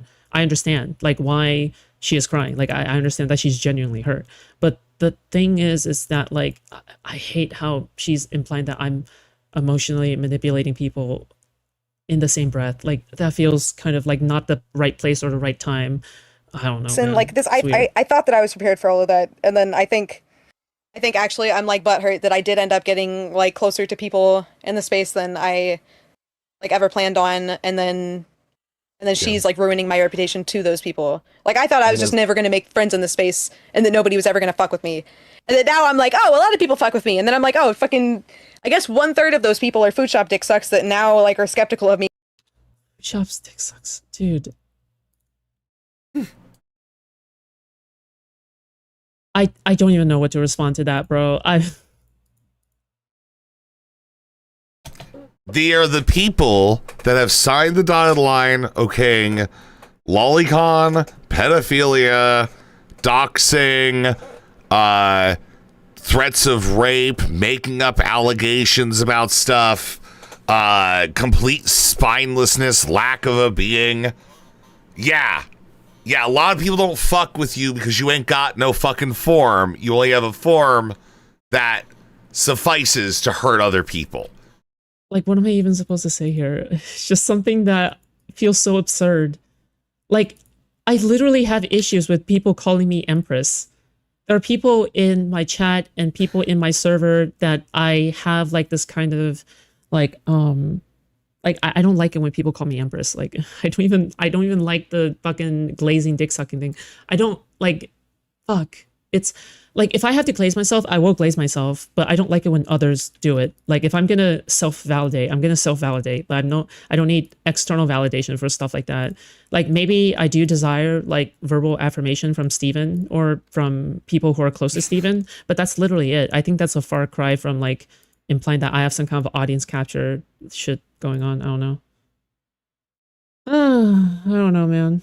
It's not saying you have audience capture. It's saying that the people that watch you are very specifically the worst of the fucking worst, and that no community on the internet wants any of you. And DGG is looking around and saying, well, maybe we could make it work without the weird lolicon pedo freaks. Okay, that's it. It's not complicated. Pedophilia or bestiality. Going back to puppy, pedophilia or bestiality. I don't know, man. I don't fucking know, Nate. I don't have a good answer for that. I'm sorry, buddy. I don't think she's a bad person. She is. At all. She is. But I don't think you are I'm too. a bad person. Yes, you either. are. You are also Make a bad sense? person. I think this is like unfortunate and tragic rather than I'm like insinuating I'm some kind of manipulator. I think that she has done bad things. I have done bad things. It's not perfect. And, you know, like, obviously, I don't think it's equivalent. Obviously, like, I don't think like, oh yeah, we are equally culpable. Like, I do think that I am the bigger victim here, but it's like, bro, I don't know, man. Like, dude. Because she told them I'm evil. You are. As much as I like, as much as I kind of like clown on Radiant sometimes for being a bit of like a content cuck whenever it comes to this sort of thing, like he is like objectively correct. Outside of like the content stuff, he is objectively correct. Like, yeah, sometimes this stuff isn't good to do. And it's, especially when it comes to like relationship drama, I don't know if Destiny was like drunk that night or I don't know if he'd been drinking. I don't know if like he was just fired the fuck up for some reason, but like 9 times out of 10 you guys start bringing that shit up and like he will immediately always go like, whoa, like, hold up, hang on, what is this worth litigating? Well, he did message Like, is everybody and then somebody- make sure like Yeah, and I was also honest about that. I was like, yo, Steven, I wasn't okay with this. I'm pretty sure I said to Steven in private and in public, and I made it very clear I wasn't okay with what Steven did there. Yeah. So yeah, yeah. Really humiliating food It's shops. not like that's some kind of like super fucking humiliating food shops. Can't believe you were put through that kind of thing. I've expressed. I can't. Nickel and food shops have the same brand. Sure, it means something. It isn't just a coincidence. Nate, thank you for the 5. Don't say that Kel and food shops have the same bangs. Kel's bangs are way better than food shops ever fucking were. Do not talk about Kelly like that. That's fucked up, Nate. You're a son of a bitch. Okay, just so you fucking know. Uncalled for, bro. Unfucking called for. My displeasure. You don't have Because to I don't lie, they're let gone now. my Shh. view of Steven blind me from what I view as a genuine issue or like a mistake on his part, in my opinion. So yeah. this is okay to do in public. We're all farming. We're all having fun. And Yeah, like, everybody is this said something yes. that's like, is somebody gonna get hurt here? Is this like okay? But if everyone said yes, then I mean, like, yeah, I'll go ahead and farm it. But Yeah. Like, I just thought that It's if you're crazy that like DGG, right, makes this like ritual about harassing women and relationships, and food shops can't like keep it together. How that's gonna also apply to her. going to say yes to that, then you're not also going to go to like all of our group chats afterwards and talk about how I'm evil or whatever. Like, what the fuck is that?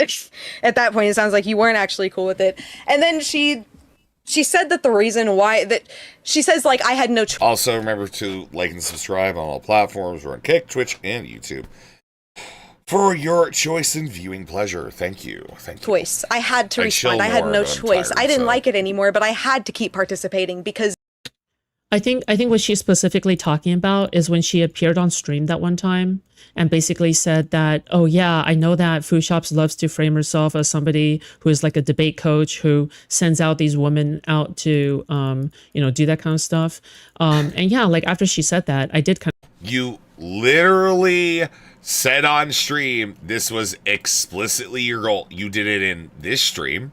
You did it in previous streams, that your goal was to raise a bunch of women to argue with the snarkers, not because you respect women, but because it would work really well for your side to have women arguing for Destiny. Because for some reason, women think that Destiny is a creepy, beady-eyed little fucking freak gremlin.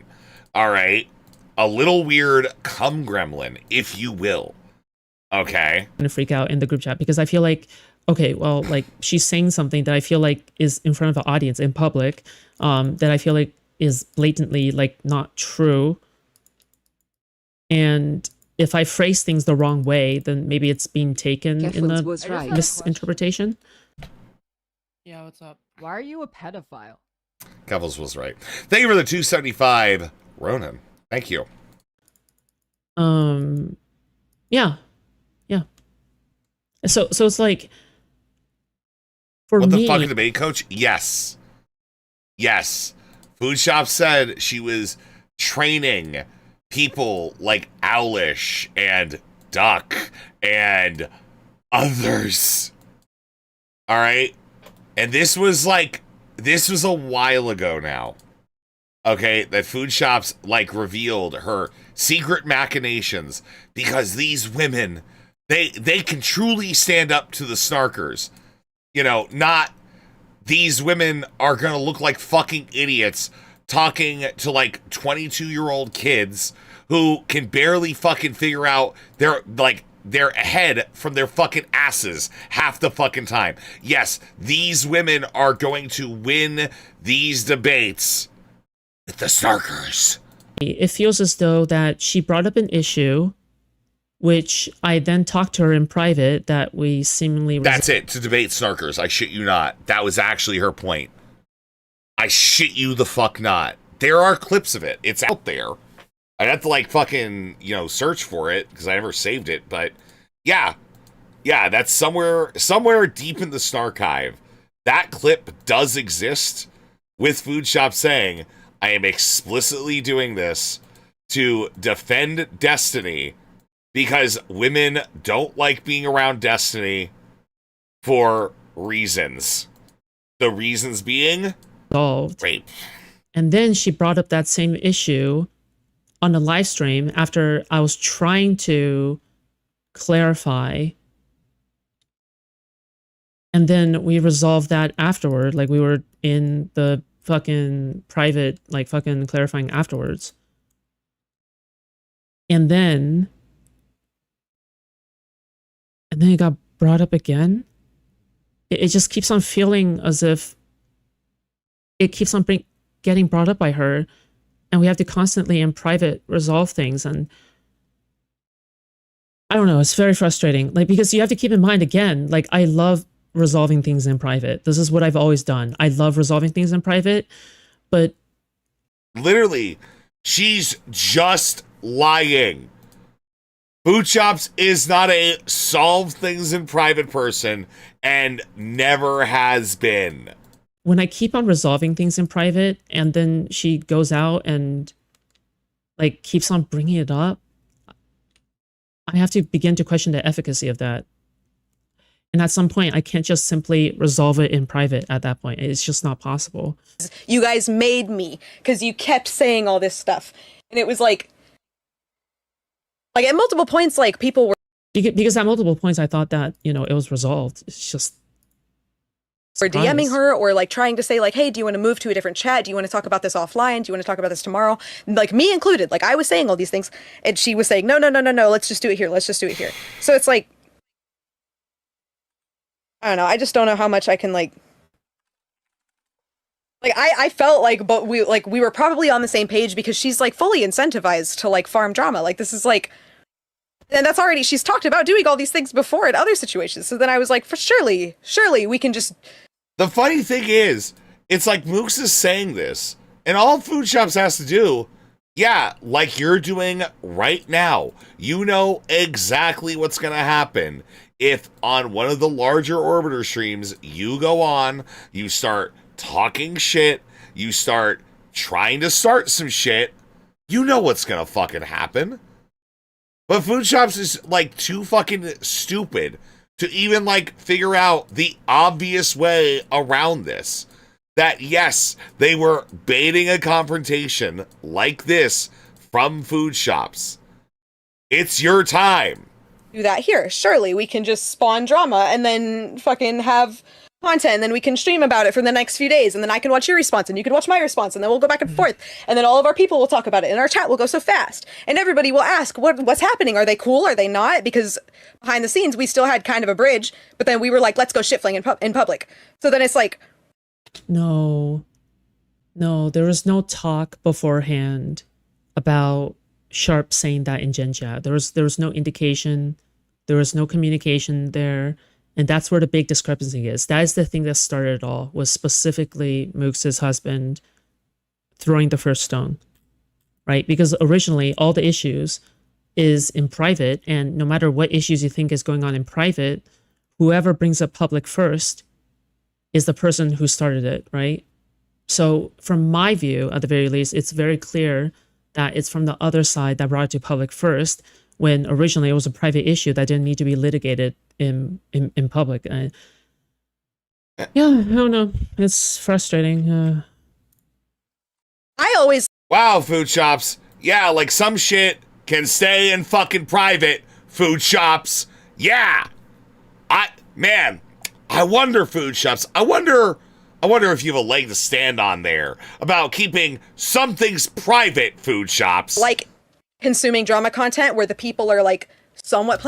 Like Food Shops, better IQ, zero charisma. All right, all that IQ went into fucking figuring out how to be just a good enough coder that they could claim they had a career once. Playing it up because it's fun to try to figure out what's real and what's not. And I was wanting to generate something like that. And it was more like, yeah, I don't know. I get that it's like probably pretty obvious, like from the outside looking in, like after the fact, to be like, yeah, you shouldn't litigate relationship drama in public. Yeah, like I feel like clip farming your personal life is a big red flag for me. I mean, in hindsight, I also made the mistake of agreeing to it loosely, right? Does that make sense? Like when we were talking at the time, because we're... By the way, the clips are of her saying the hard R on stream, of which we know there are at least five times that she has said the hard R on stream. Because we are both strange people. One within the last 2 weeks. Typical human beings. Like okay, it sucks. It feels weird. Like I don't want to come off as like weird or anything like that. Like, yeah, well, here's the thing: you're not a normal human being. You're a lolicon who says the hard R N-word because you feel like it. Like Mooks and I are eccentric pedophiles. Like, that's just the way we are, okay? But there are lines, right? Half of the time, like nobody was being serious, and then some part. Is Theater's rating right now? Oh my god. Just want to cover Dickers after this, bro. Okay, wait, 223. Okay, so I'm done with this for now. There's another part that I kind of want to show you guys that feels a little bit weird that I kind of want to talk about. And yeah, I don't know. It just feels kind of weird. Okay, so. Did she really call FMJ the hard R? I don't know if it was FMJ or if it was just her generalized racial animus. Just sucks. That she feels. I couldn't tell you. Okay, is this copyright music? I mean, I wish I could say I was surprised, but yeah, I don't know. I feel like once you get enough people in the same place, it's like only a matter of time, I guess. Or I guess like not even that. It's like when you make a like an exclusive hangout area that's like, I guess like centered around gossip and fucking yeah. It's like advantageous to be in it, and then you also get protected from like the other people that are in it. Yeah, I mean, unfortunately not too surprising that people try to like pull up the ladder.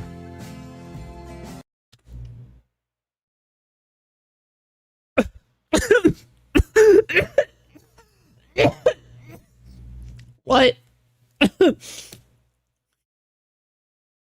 What? Pull up the ladder.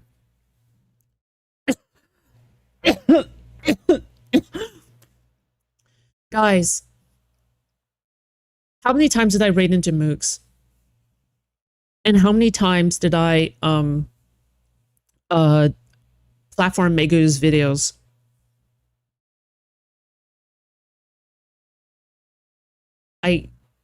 I don't even know what to say here. It's like, this is like, fuck. I'm not sure whether to call it lying because it's just so blatantly untrue in public. Like, oh my god. Like, I've always said, like, I want more women to come forward and become content creators. This is something I've always said. Yeah, I don't give a shit about that. I just want to make content and talk about shit and talk shit. Yeah, I think you got the wrong fucking mentality here, Foods. I've tried to encourage other people to try to come forward and become like YouTubers and stuff like that. I've raided into mooks who knows how many times. And it's like, it's just so frustrating to hear this because they know this. They know these facts. And yeah, I don't know. I just feel kind of... Yeah, I thought it was just supposed to be like a, I don't know, like a thing so that if...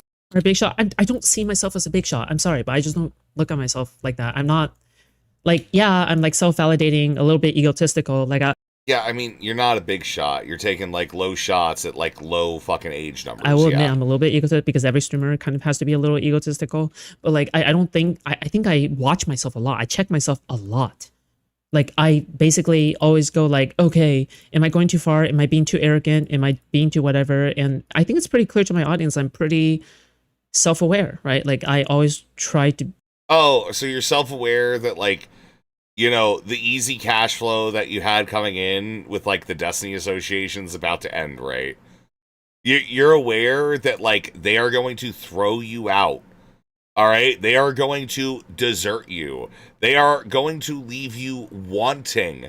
All right, like for literally anything at all. You know, just a crumb of a fucking raid, like the vestige of a DGG embed. You will be praying for it. Be as self-aware as possible. Like, I never want to be like one of these arrogant dickheads, I guess, right? On a kick. There was like an emergency event and like we could bind together. It just became like a daily... Arrogant. Like, you're not arrogant. You you haven't like realized you have engaged in yet another drama space that will chew you up and spit you out with the rest of the spurgy fucking freaks that you dragged in. Gossip thing. And like, by the way, the part of why I feel so comfortable like talking about food shops, the best part about that is those spurgy little freaks are going to have a little bit more wherewithal, and they're going to figure out a way that they're going to keep their associations because that's what they want. They don't give a fuck about you, dude. About it is one, because like everybody else in this group chat has already fucking talked about it publicly. And also the title of it was literally assume shit will be leaked. So this is that fucking y'all assumed. I'll better assume I'm leaking it. Cause I don't think it even makes sense. Especially if it's being used to like shit talk like the small amount of girls in the space that like aren't in it. Yeah, it's not good. I don't like the idea of like insinuating that I'm like manipulating a bunch of women. You are.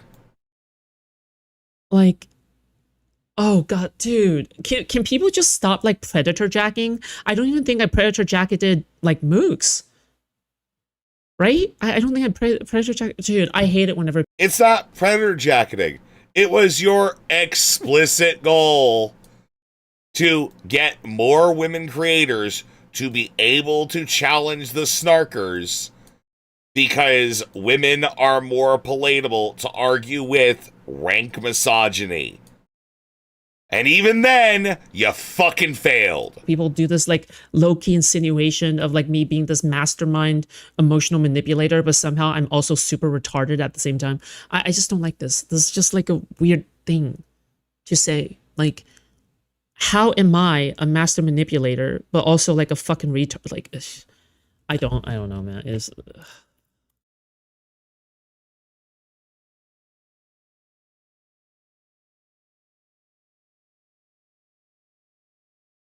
like, I don't know, man.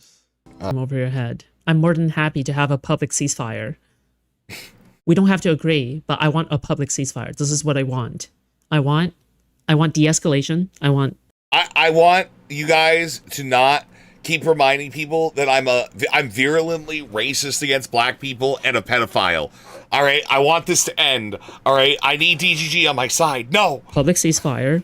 In addition to no more sending Darius or Steven behind my back packets of like snark material to get them to burn the bridge with me in private. Because here's the thing, I'm more than happy to have a ceasefire, but the issue is that doesn't actually stop like people around mooks, I guess, trying to essentially snark me behind the scenes. Like, that is the real issue I have. The real issue isn't just the mook stuff, because if it was just the mook stuff, like, okay, once this drama cycle's over, it's done, right? But then you have like people in the back essentially like trying to snake me, and it's like, that is the part that I actually have an issue with, because when I heard from Darius and Destiny about like the stuff that was sent to them about me, specifically from certain people,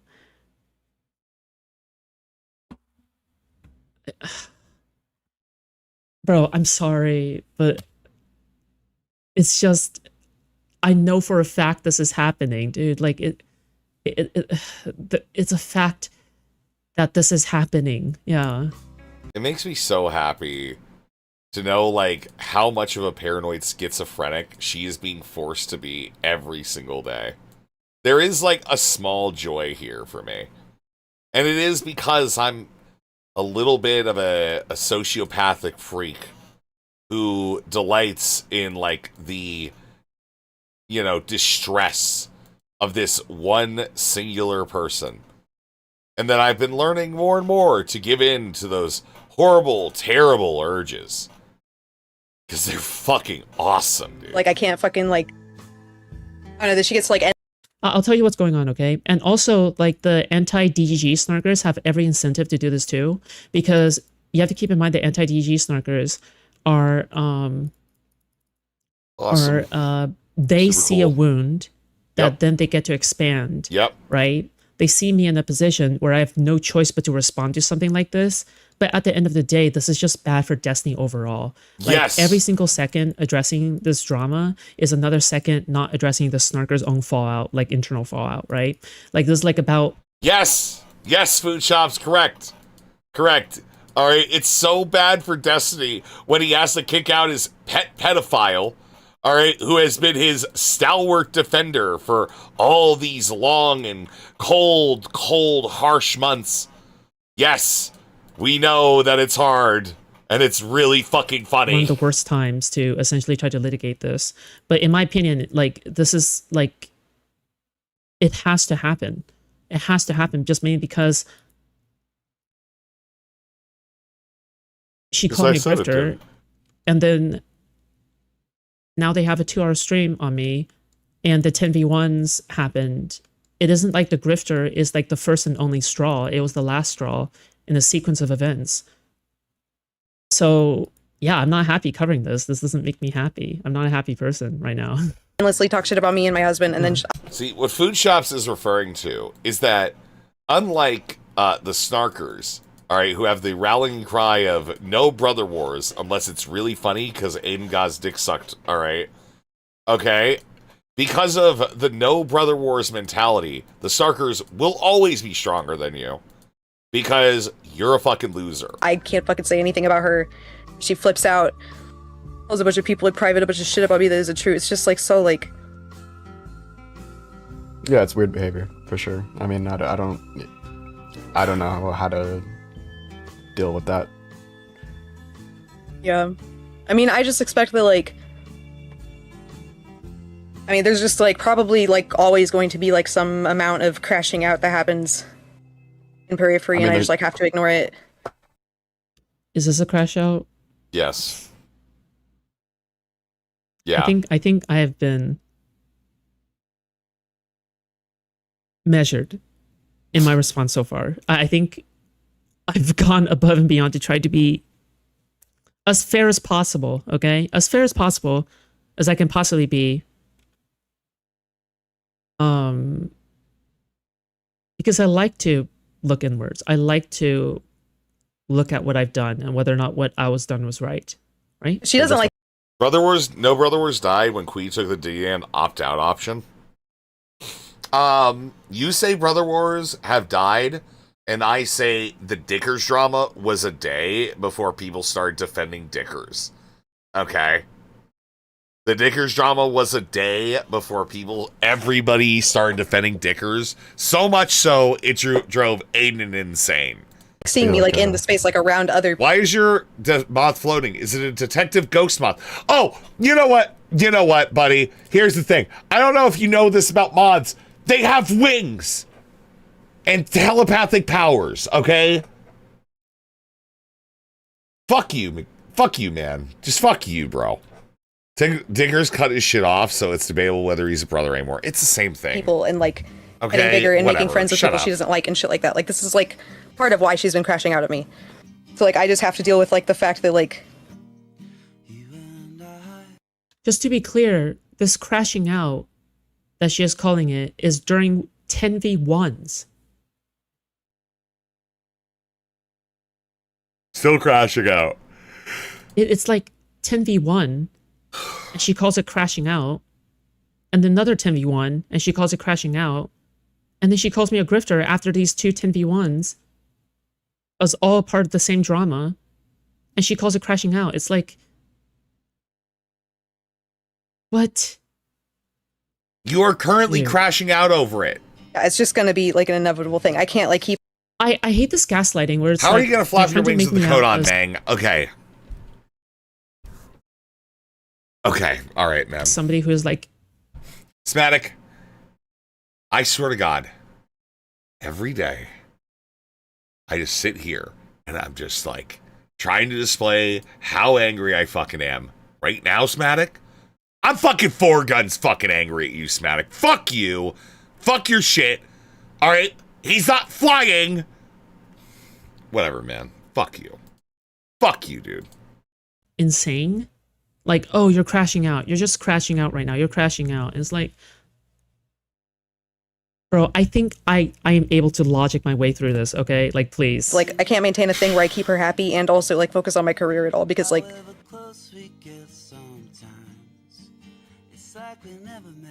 Yeah, I don't know. She's just, like, fucking sabotaging my reputation before I even, like, fucking exist anywhere. It just sucks. It's funny that she says this because Yoon is somebody who is specifically an anti-food shop snarker. And he basically wedged his way into Mooks's orbit. Sorry, she, my bad. She now. She wedged her way into Mooks's orbit and then just basically started snarking me in private in Mooks's circles. And it's like, who went after whose reputation first? Like, is it not reputation ruining as well for Mooks's husband of all people to snark on me? The jewels give you money? Yeah, from everything I've been told, yeah, they give me money, yeah. In Melting Pot Gen Chat, is it not like reputation ruining whenever I have to like address this and I have to try to bandage wounds? right? Is it not reputation ruining when people? Thank you for the Uncler Twisty for 440. Thank you, Twisty, for the 440. Thank you. Tiwasit 213. Message Something. Darius and Destiny, these like. Wait, what are you talking about? Sorry. And he basically wedged his way into Mooks's orbit. Sorry, she, my bad. She now. She wedged her way into Mooks's orbit and then just basically started snarking me in private in Mooks's circles.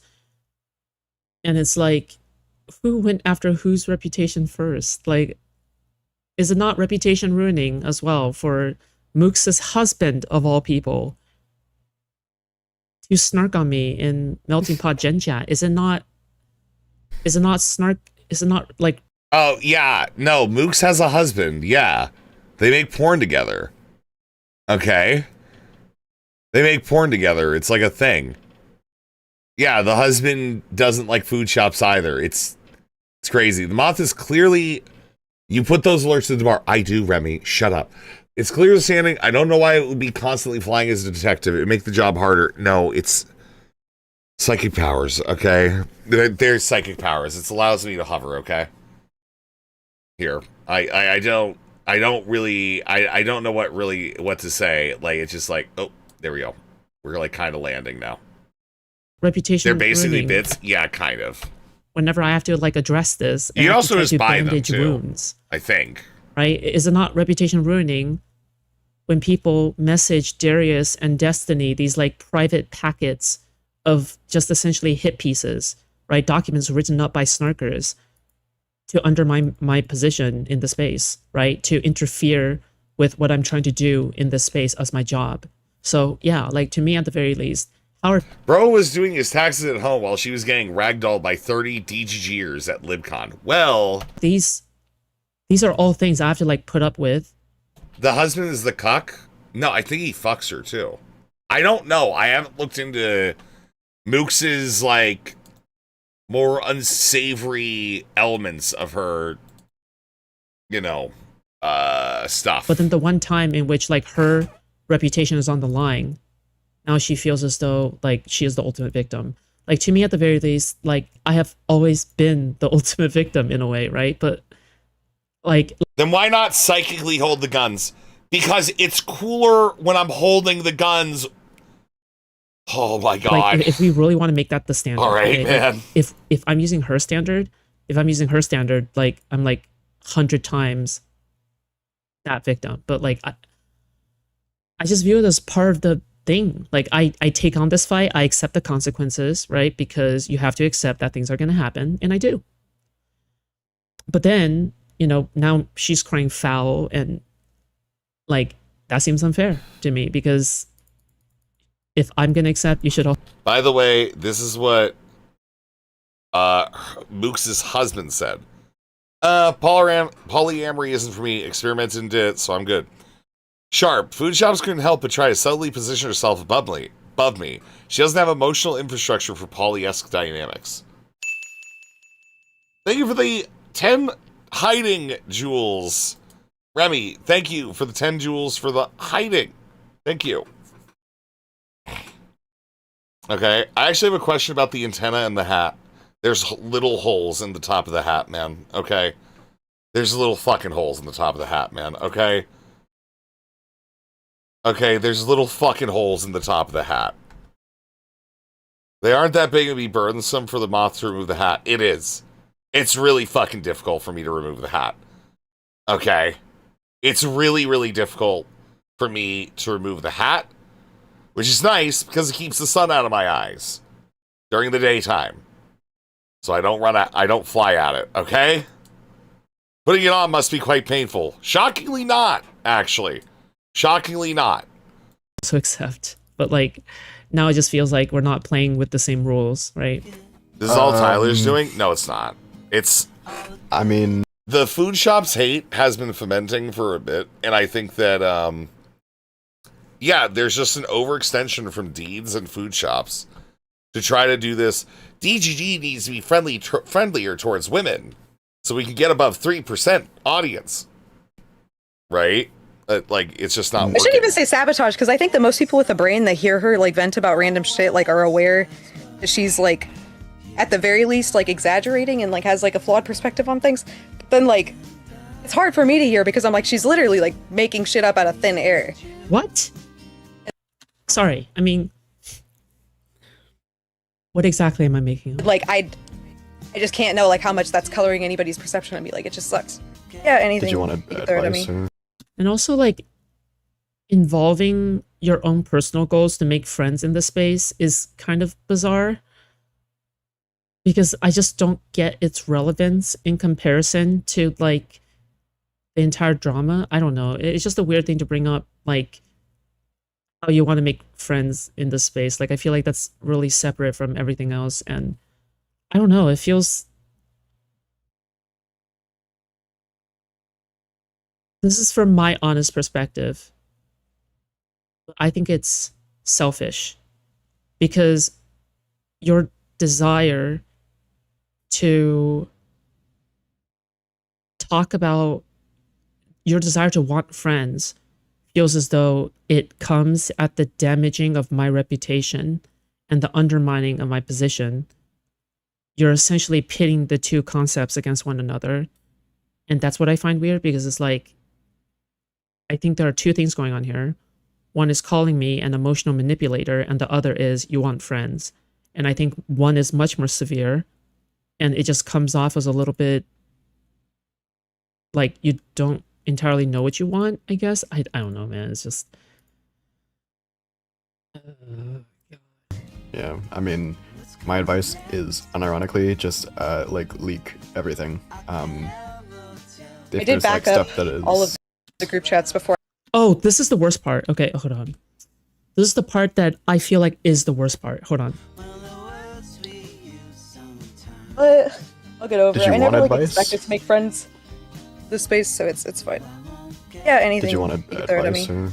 Yeah, I mean, my advice is, unironically, just, like, leak everything.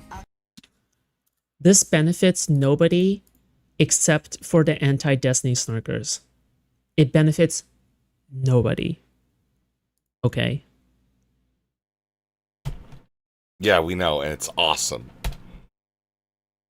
Not Persec, not Mooks. How many times has she said that her and Destiny are still friends? Well, you have to understand that she is fighting, okay? She is fighting against Destiny, who literally, as food shops, is like putting this shit out. All right, Destiny is in DGG chat, okay, saying, "Smile, holy shit, the SS Darius just targeted the wrong ship and unleashed a full salvo." Yeah, the wrong ship. Mm-hmm. Yep. Nobody. Definitely You're the also wrong one. leaking Yeah. group chat. Mhm. Okay, like you're advocating for leaking a group chat that has like everybody like talks about coordinating against the Destiny snarkers, not against Zug, not against them. Okay, they're talking about coordinating against the Destiny snarkers. You're just basically leaking the battle plans. That's a Yes. huge compromise for something like this. You're essentially saying, because of this drama that most people do not give a fuck about, you're willing to screw over Destiny. That's not okay with me. This is another hard line I want to draw. Okay? It's one thing to keep this drama in the DG sphere. It's another thing to give Destiny shit and make my job harder, essentially. Okay? This is not okay. Because if the drama is a... Yeah, like, now do you guys see why I have to address this? Is because I can't just let Persec say, like, oh, well, you should just leak it all and just let that go unchallenged. Like, I have to get my take out there. Like, this is not beneficial for literally anybody. The fact that it's already this public is already an issue. But the sides that are, the people that are trying to escalate it is not on my side. My side is not trying to escalate things. Just know- Because you don't have a side. You've got deeds and Owlish and like one other person I know of. Okay. Notice how constantly I'm responding, not the side that's escalating, right? But who's the one that suggested to leak everything? One person per sec, right? Like, that's an escalation. That's a clear, like, initiation of escalation, right? Okay. Because the thing that Mook says afterwards is also very crazy.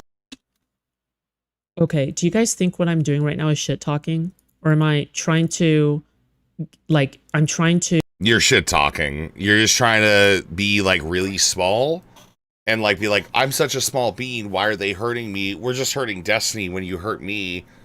Like, you're shit talking. To essentially steelman her perspective as much as possible. Well, like, what do you think I'm trying to do right now?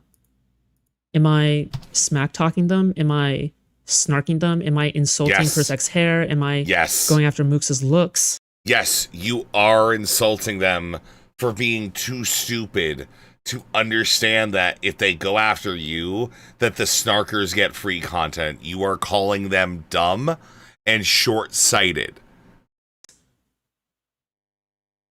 What am I doing right now? I'm responding to the claims that they are making that I have problems with. I'm not doing the snarking thing where I'm going after their appearance. I'm not doing this behind their back either, right? What am I doing right now? I'm out in the open. I'm on defense. Yes, I'm constantly on defense. It's so tiring, okay? Okay. Could have always just tried to not be a fucking pedophile. It probably would make it a lot less tiring, you know? And then if you kind of like let it slide, then it'll keep happening. So I don't know. Like, what? Yeah. This is something that Yoon genuinely wants. Like, people who genuinely want to see my career destroyed. People like Kaiser, people like Yoon, people like God, who the fuck is that person who also came in to debate me? Prime Mind, I think. Incel Demon Prince, IOBOBC, right? These people in DG chat, not the snarkers, in DG chat, who genuinely want to see my like shit destroyed, right? Like, this is exactly what they want. And I feel as though like there is some degree of like shit going on here where it's like, I don't know, man.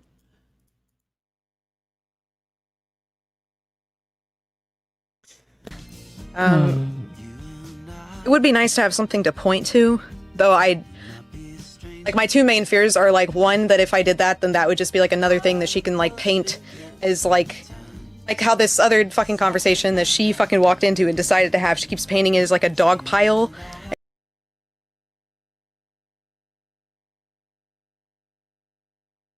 Okay. I mean, if you want to, that's fine, but anybody can look at a 10v1 and think it's a dog pile easily. But So like, I just have to deal with like the fact that like, I don't know. I don't know how to be like an inevitable thing. I can't like keep like, I can't maintain a thing where I keep her happy and also like focus on my career at all. It's literally like making shit up out of thin. Also, you guys might have missed it, but this is the other really important part. Okay, hold on. Like, I just can't know like how much that's coloring anybody's perception of me. Like, it just sucks. But I'll get over it. I never like expected to make friends this space, so it's fine. Yeah, anything. Did you want advice? Or, yeah, I mean, my advice is like, I'm not gonna lie, I actually think Mooks is being super manipulative as well within this, which is like crazy to me. You know, I do think that she's doing this like, oh, it's just so hard to be me, and it's so hard, and I don't have anything. Unironically, just like if it was anybody else, I might defend it. It's just Food Shops is just so fucking pathetic. Hope and cry and seethe, man.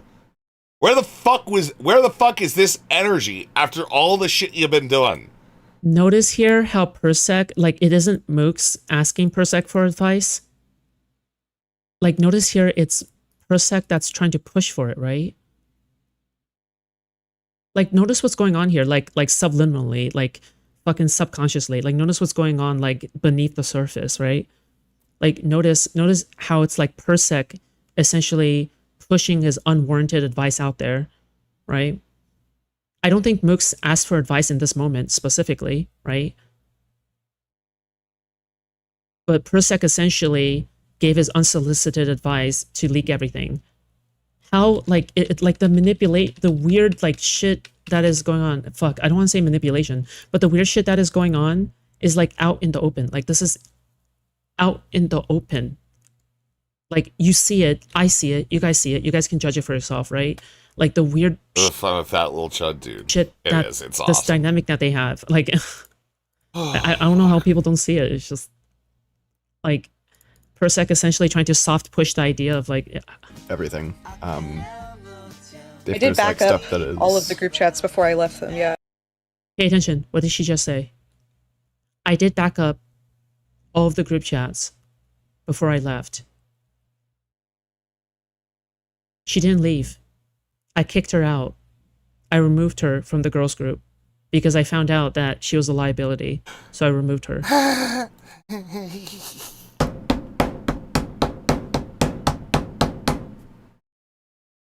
This is awesome. This is awesome.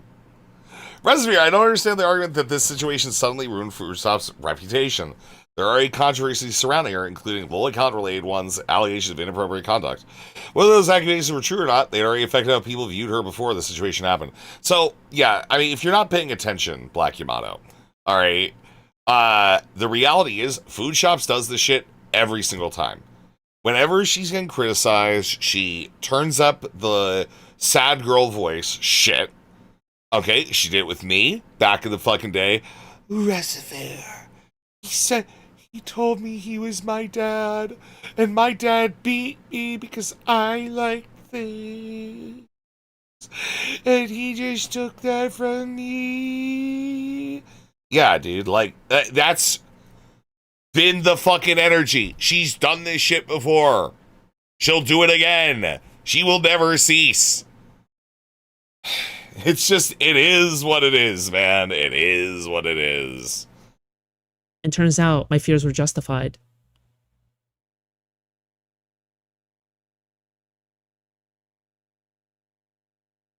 We are not sending around a Mooks, okay? Right, because there is something evil about Mooks, and don't underestimate it, man. so if she didn't leave, she left another group chat. She left the group chat with me and some personal viewer friends that I have made. But the second person, the second group chat, the girls group chat, there's two group chats, okay, that she has gone now from, okay? Number one is the one she personally left with like 4 other people, okay, including me, okay, with like personal viewer friends. The second one is the girls group chat. I personally removed her from the girls group chat because I thought that was like a fucking security risk. And it turns out it was. Because if it's true that it was midstream last night when if it's true that last night I removed her, she shouldn't have the time. She shouldn't have the time to make all of these screenshots and back up the logs. Do you know what this implies? Right? Like if you're like connecting the dots. What this implies is that she has been in there this entire time logging things without telling anybody because she wants to save dirt to her computer. Yes. Like this is a moment that is so easy to miss. This is a moment that's so easy to miss. But I think that once you notice it, it feels feels crazy because notice I think this is something where like I try to imprint onto you guys like ways to detect things that are being implied, right? Like you have to keep in mind the reason why I love this space, like the entire joy that comes from solving these mysteries is that I get to play detective. It's fun playing detective, okay? You ain't no fucking detective, bitch. You have no idea. When things busy with school and stuff, it's probably a good thing. Sad girl crying tactics, especially on dumbasses like me. Yeah. Yeah, these people are all, like, in my opinion, relatively horrible pro-doxing freaks. Are being, like, said under the surface. Pro-harassment. Infer little things. Yeah, is she judging someone for storing information? Yeah, Food Shops likes to like describe herself as a bad debater who just gets all the information for everybody else to have debates. But yeah, there's something wrong with her logging shit. There's something wrong with all the rest of us logging stuff, dude. That are extremely interesting. It's only her. She's the only one that can have the information. I backed up everything. That lesson. Okay, if I reveal to you guys that I removed her like mid rant last night, she didn't really have that much of an opportunity to back up all of that stuff, right? Unless somehow I don't know, like setting up everything to like fucking log everything and whatever. Like I think that's something in which you have to have like experience to do. But then the fact that she says she backed up everything, what does backed up mean? It feels as though like she used like some tool, maybe? Some tool? And the only people who tend to use tools like that are people who either want like some degree of like fucking self-assurance just in case, or is people who are genuinely trying to use,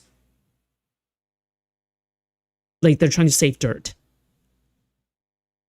Yeah, that's the game. Congratulations. What are you learning? Like, what are you doing? Yeah, that's the game, dude.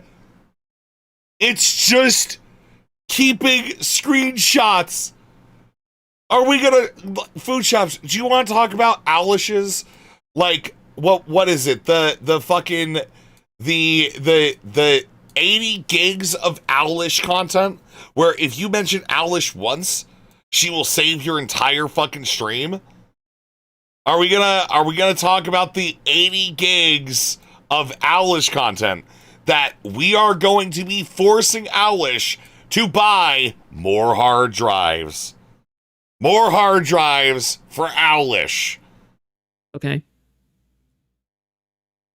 And if my speculation is right, and she is actually saving stuff the entire time in there, when she was just lurking, the least active member, by the way, to me, that points towards, like, I think the only interpretation really is just premeditated malice, basically.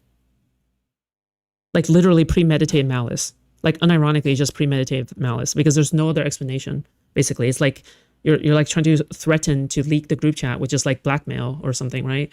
You're threatening to leak the group chat if I continue to, like, you know, defend myself. Like, this is such a crazy thing to say. And I'm just not sure how many people catch this, because this is like meant to be like a personal, emotional moment for Mooks, or whatever, right? But I think that it's important to listen to the words that she is saying, not specifically the way that she is saying it right now. Does that make sense?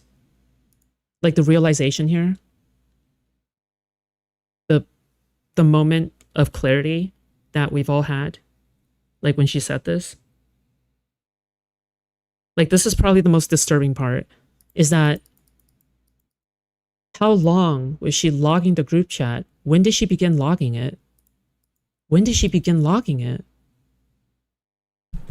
What's the problem? 80 gigs? Yeah, it's some, like, obscene fucking number, dude, okay? Again, I take some pleasure in the Owlish stuff, but, like, yeah, they are logging in the worst way possible. When did she begin to back everything up? When? Because again, you hear it for yourself, right? She backed everything up. How did she find the time? How did she find the effort? How did she expend the energy to do that? I don't know. Just did her fucking she has job. already started way back then. That's it.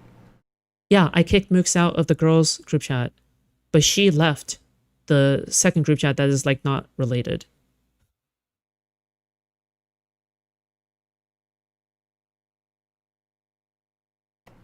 This is just Very, very bizarre. Could be a misunderstanding, could be a misphrasing, but this is just a very bizarre thing to say, in my opinion, okay? Because I understand misspeaking.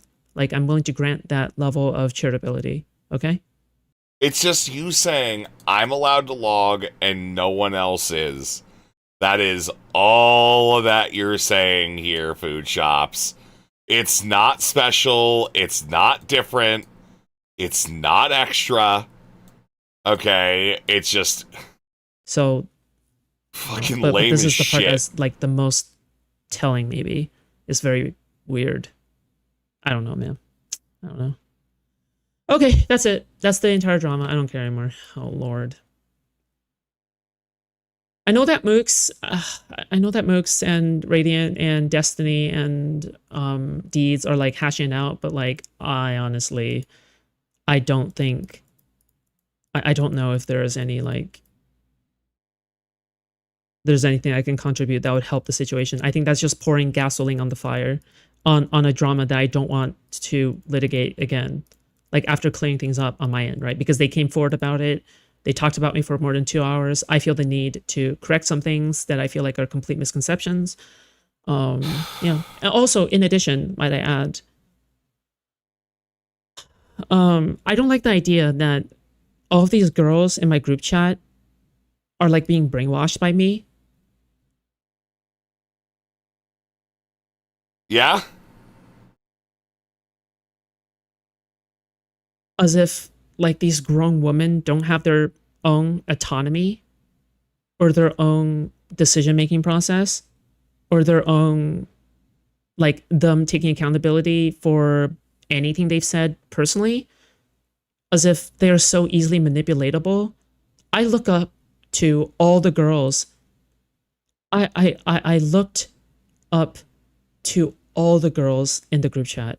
I view them as my peers. Not people, not minions, okay?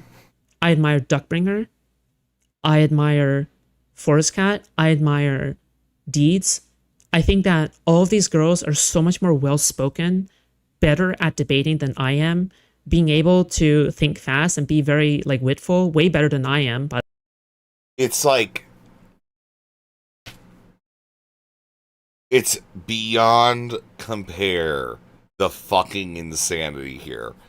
I was training these people to argue with snarkers, but now they're so much better than I am. by the way, in any anti-fan debate, Forest Cat, bro. I'm just simply the data hoarder. That's the role I play. I'm just simply a cover person. Food Shops is trying to fucking be me. And it's so fucking cool. All right? It's so cool. Your data sucks. Your documents suck. All your friends get R'd by the stupidest fucking people. So, and I suck at debating. So, Yeah, it's like, yeah, if she looked up women. Yeah, we're talking, 34, 40-year-old girls, dude. yeah, of course I'm going to look up to them. This idea that I'm like somehow manipulating them behind the scenes, is just patently untrue.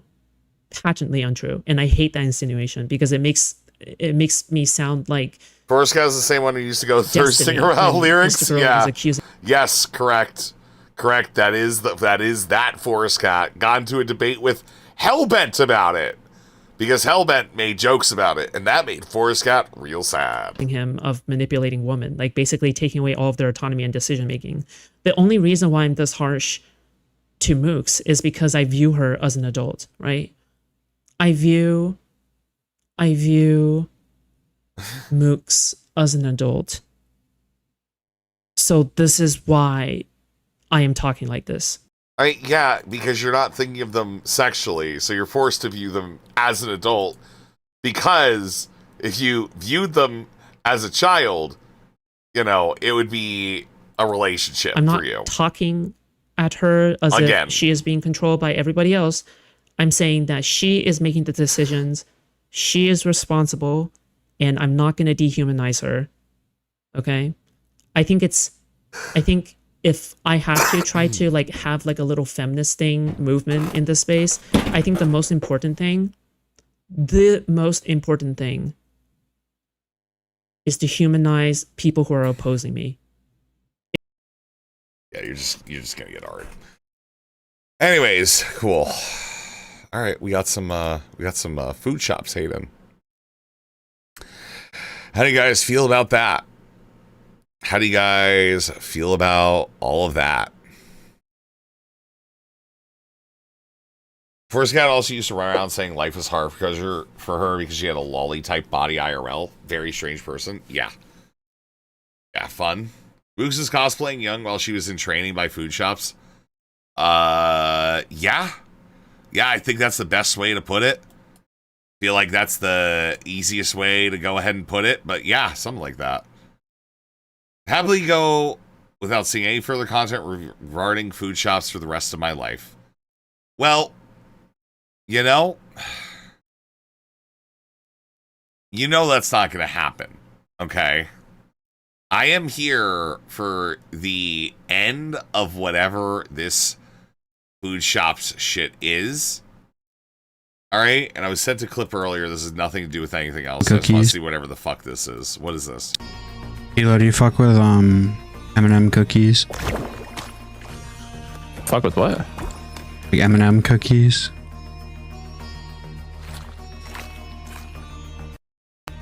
I think I do fuck with M&M cookies, actually. Oh yeah. All right. Oh, I kind of want to see her shit on Dickers for his stupidity. I kind of do too, but that's not the snark for tonight, right now. Okay, that's snark for another day, maybe. All right, I'm done. I'm tired. I'm going to sleep.